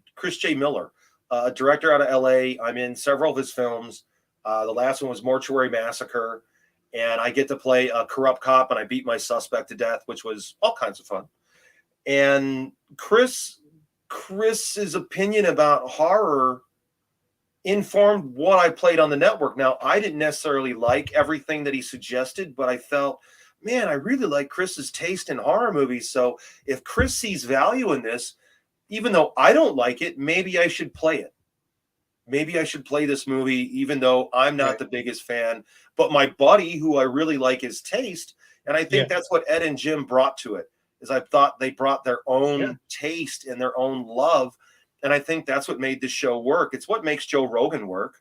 Is you're getting a genuine conversation. Joe's a little bit more smooth now. He's a little bit more polished, but I felt that was the magic of Ed and Jim's chemistry, was an honest thing. And I think like people watching you and I talk are seeing like an honest chemistry here between two guys that are into a lot of the same stuff, have dealt with a lot of the same kind of shit, different generations, but still dealing with the same stuff, Joe's a pretty fucking badass illustrator in his own right. What if we got the Joe Rogan Hart Fisher interview going? I've met Joe Rogan. Fucker lied to me and told me he didn't like horror, and I'm sitting here listening to him talk about creepy and eerie with Zack Snyder, how he wanted to be a comic book artist, and I'm like, you fucktard! I fucking gave you a copy of Sex Crimes, and you gave it to the other guy. What was his sidekick that runs the show with him? Brian. Yeah, Brian Redband. He gave the Sex Crimes copy to Brian Redband. It'd be a good interview. So many of the same martial arts people.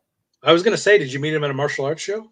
No, I went up. I was celebrating some good news that we had, and my cameraman, Steve Nakamoto, had done a lot of good work. So I thought, hey, man, I'm going to buy us tickets to go see Joe Rogan at the Ice House.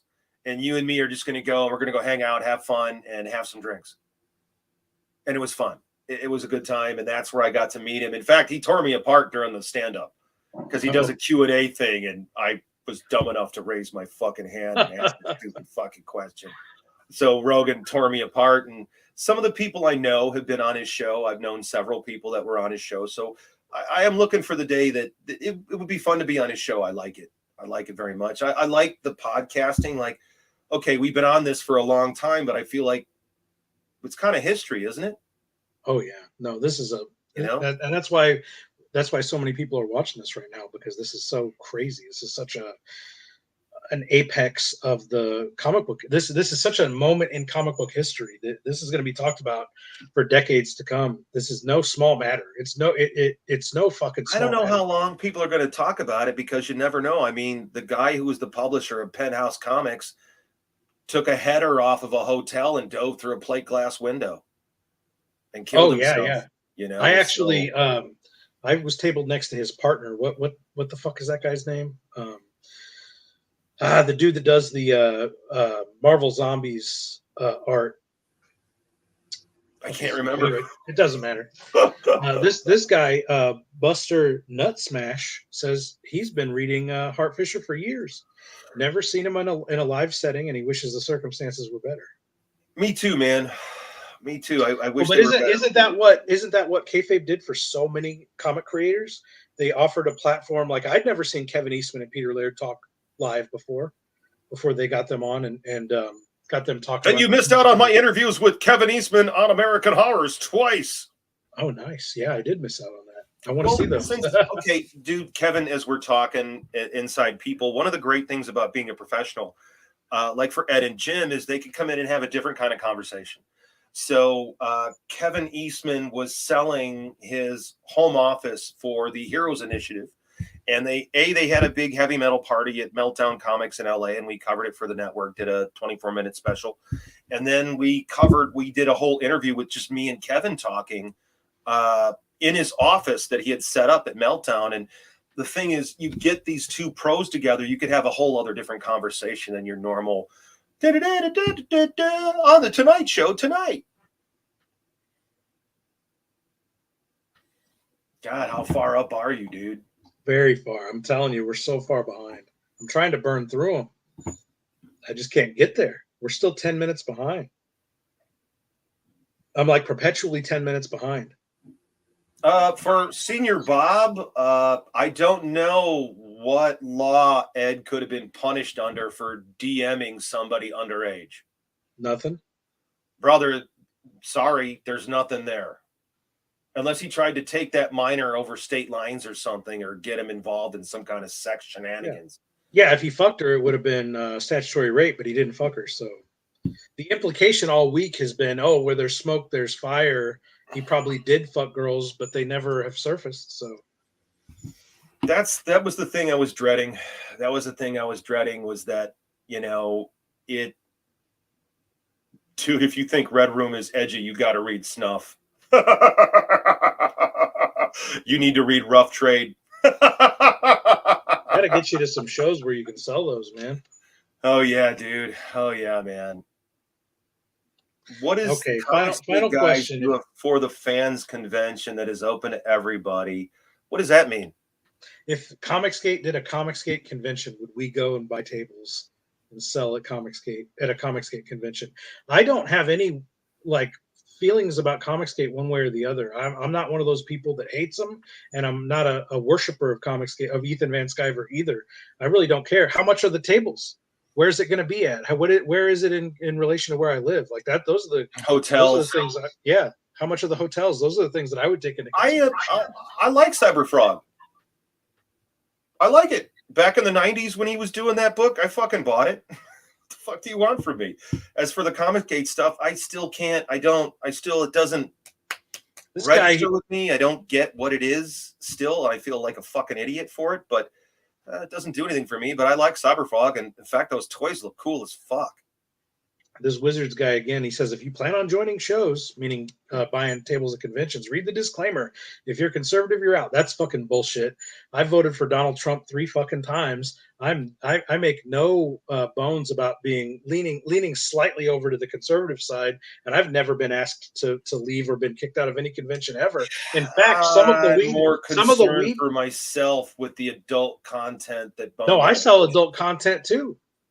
That's what the I'm thing. nervous about. I lean more to the conservative side, but I sell the adult stuff that the more liberal side likes. I've been doing conventions for over 20 years, and I've never been asked to leave a show based on the content of my movies, books, or comic books, and I've absolutely never even been questioned about my political stance. I did the Marvel Can Suck My Cock shirts at San Diego Comic-Con, and I wasn't asked to leave, but I will say that the San Diego Comic-Con, because of me doing the Marvel Can Suck My Cock shirts, did add, no joke, I'm serious, 5 pages of extra legalese to make it so that if you do a product that is detrimental to the comic industry as a whole, they could throw you out.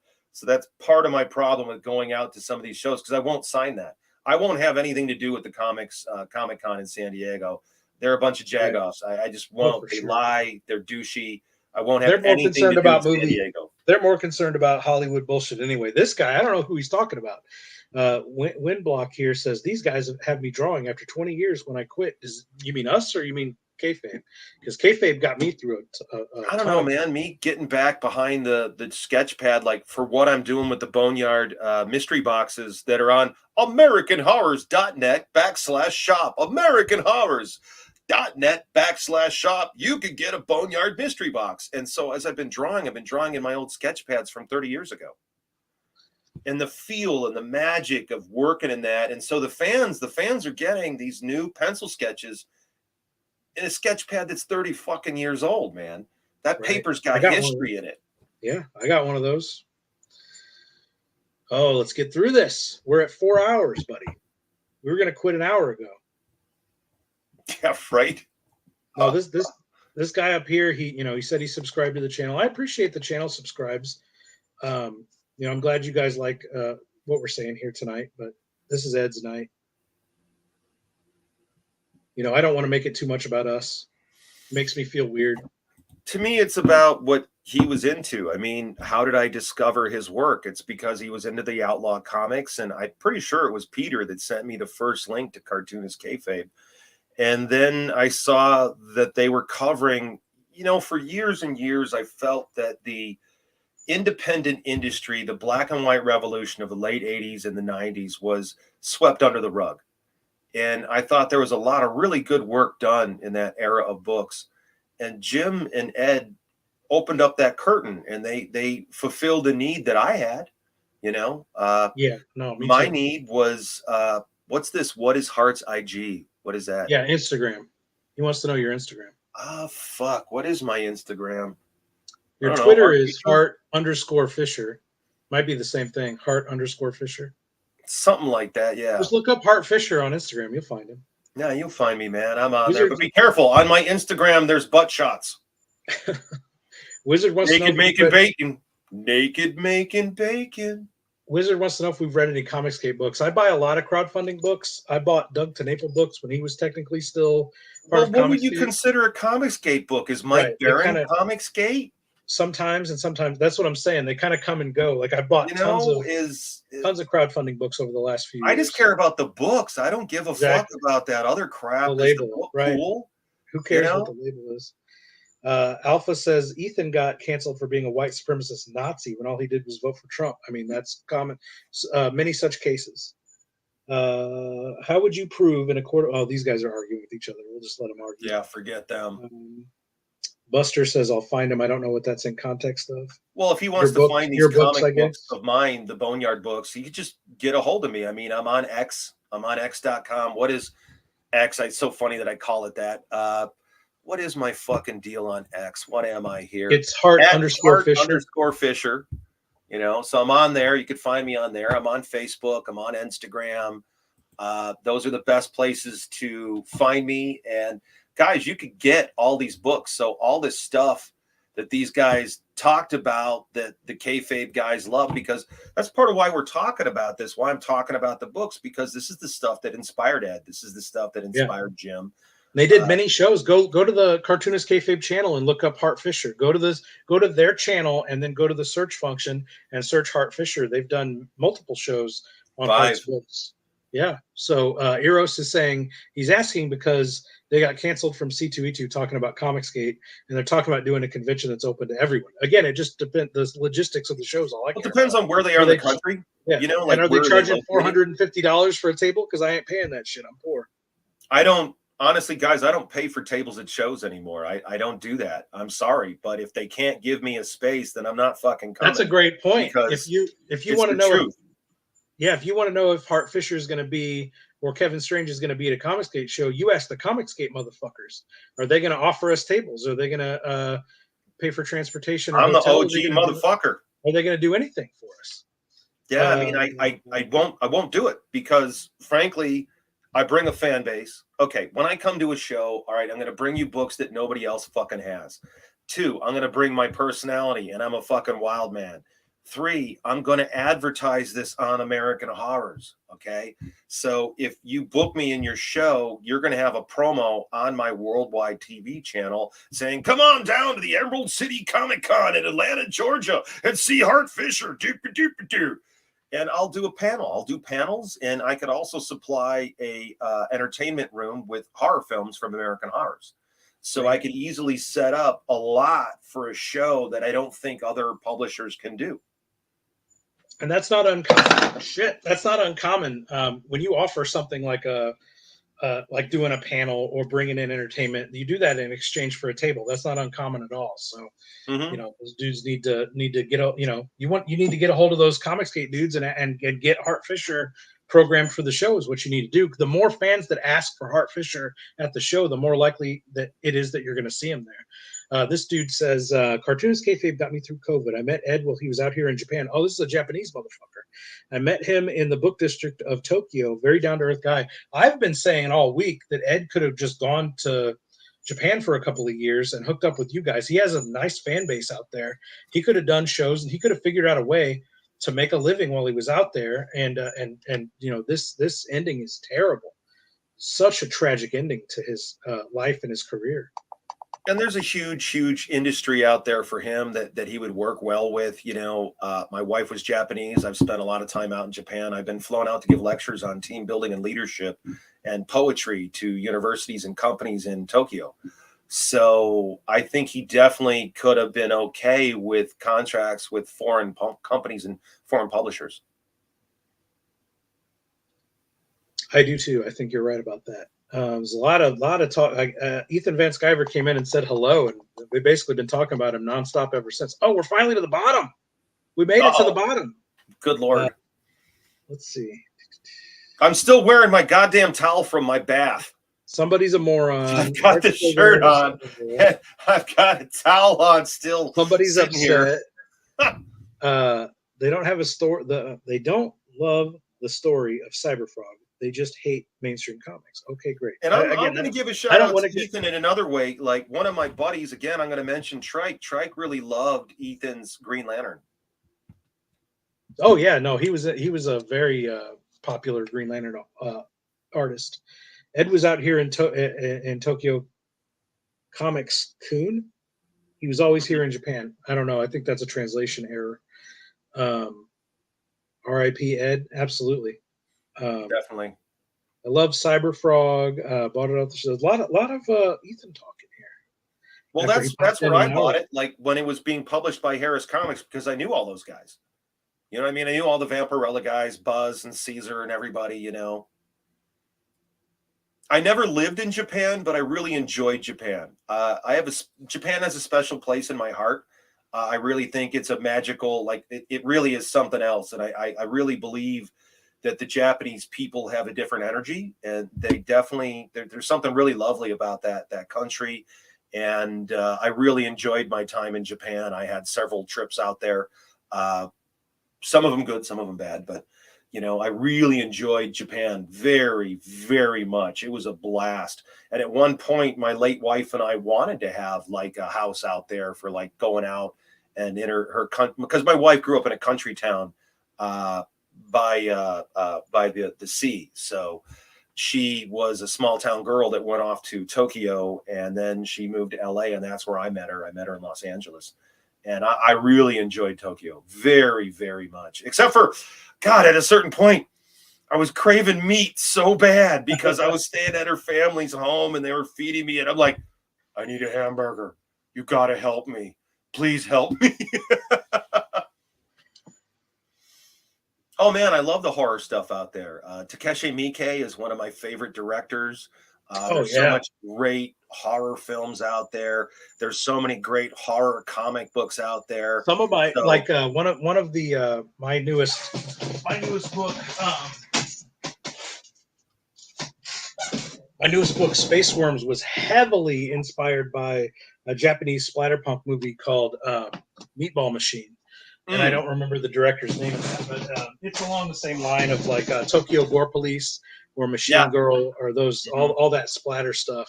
I absolutely adore. Or then there's stuff like is Rikyo Japanese? Rikyo I think is Japanese. Plus, I like the samurai films. You know, right now I've got Max and I've got queued up in my queue all of the Lone Wolf and Cub movies from Turner Classic Movies because I love those films. I love Battle Royale. There are so many hugely amazing Japanese. Oh, Battle Royale is fucking great. What Audition is one of my favorites. Again, I saw that at Takeshi Miike. Yeah, I saw Audition in a mystery movie marathon in St. Louis not that long ago, and my buddy didn't know what we were getting into, and he was like, the whole movie, he's like, okay, this is it. And then when she starts sawing that motherfucker foot off at the end, he was like gagging and hiding his eyes and stuff. Oh, what a movie! That movie's great. My favorite Miike is Itchy the Killer.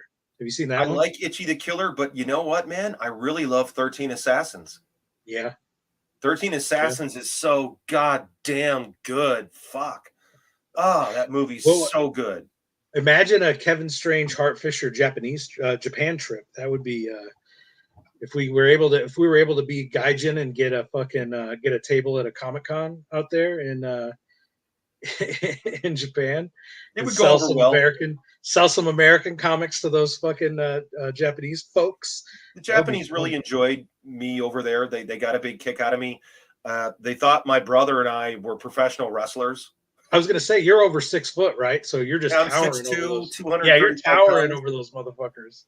Oh yeah, no, there were people that were just staring at me, and then my brother has no hair, so my little brother has alopecia, so Adam has no hair. Okay, so when they talk about this Aryan Nation looking motherfucker, that'd be Adam, because he has no hair. It's not his fault, you know. And he's got these piercing blue eyes, and his whole left arm is sleeved, and you know he's had people give him shit, but he's not a white. We're not into that, man. Right. Yeah, Baby Card Assassin, good stuff. Yeah, we're getting all kinds of shouts to. Dude, you're getting backed up again. I know. I'm trying to get through it. I mean, let's call it, dude. Whenever you're ready, we'll get the fuck out of here. We're getting there. Well, we got the guy talking about Billy Tucci, and again, I'm a huge fan of Billy's. I think Billy's a great guy, and I think his wife is lovely. So love those guys. What do we got here? Tetsuo the Iron Man. Yeah, that's a great film. Oh, great movie. Johan Vasquez. I don't know what he's doing, man. He had that cartoon show on many years. I don't know what happened to him. I do love the 70s samurai flicks. Beef bowls in Tokyo. Now we're just talking about Japanese fucking horror movies. This is awesome. Well, the guy asked me about being in Japan. I was in Japan in the early 2000s. And then I was in Japan a couple more times in I was over there 3 times, and it was the first decade of the 2000s. All right. We're caught up, and I think we should call it before we get backed up again. Yeah, Jesus Christ, I got to eat. I'm hungry. You know, I'm sure my girlfriend's hungry. Yeah, still sitting in a bath towel. All right, guys. Thank you so much for all the... and for everybody who didn't believe me... Thank you guys for the chat tonight. I appreciate all the subscribers. This isn't what that was. Tonight wasn't about subscribers or chats. Tonight was about getting this stuff these genuine feelings that Hart and I had off our chests. And I'm glad that a lot of you guys got to discover Hart Fisher here. Definitely go check him out on the Cartoonist Kayfabe channel and check out all his books at AmericanHorrors.net. And, rest in peace, Ed Piskor. My thoughts go out to Jim Rugg and Ed's rest family. In peace, Ed and Jim. And, I'm thinking of you, Jim. I'm thinking of his parents, Ed's parents and family. My best to them. It's a difficult time for them, and it's going to stay difficult for a while. Yeah, for sure. So for everybody at home who's dealing with these thoughts, you can make it. You can hang on, okay? Yeah, definitely. So for everybody at home that feels overwhelmed by life, you can beat this. Things are always changing. They are always changing. They're always going up and down. It's a crazy world. But you can Two guys that have survived the cancel mobs. It gets better. It gets easier. Every day gets easier than the one before it, and they will fuck off. They will find a new target. They will leave you the fuck alone and let you rebuild. I've done it 3 fucking times. Hart's done it countless fucking times. Hart had to throw a fucking barbecue in his yard because they wouldn't fucking leave him alone. Protest march. But honestly, I kind of provoked that. All right. Any last words, Hart? Well, guys, ladies and gentlemen, definitely tune into American Horrors. And I think the final word should be from Ed's mouth. Read more comics. Read more comics. See you, motherfuckers.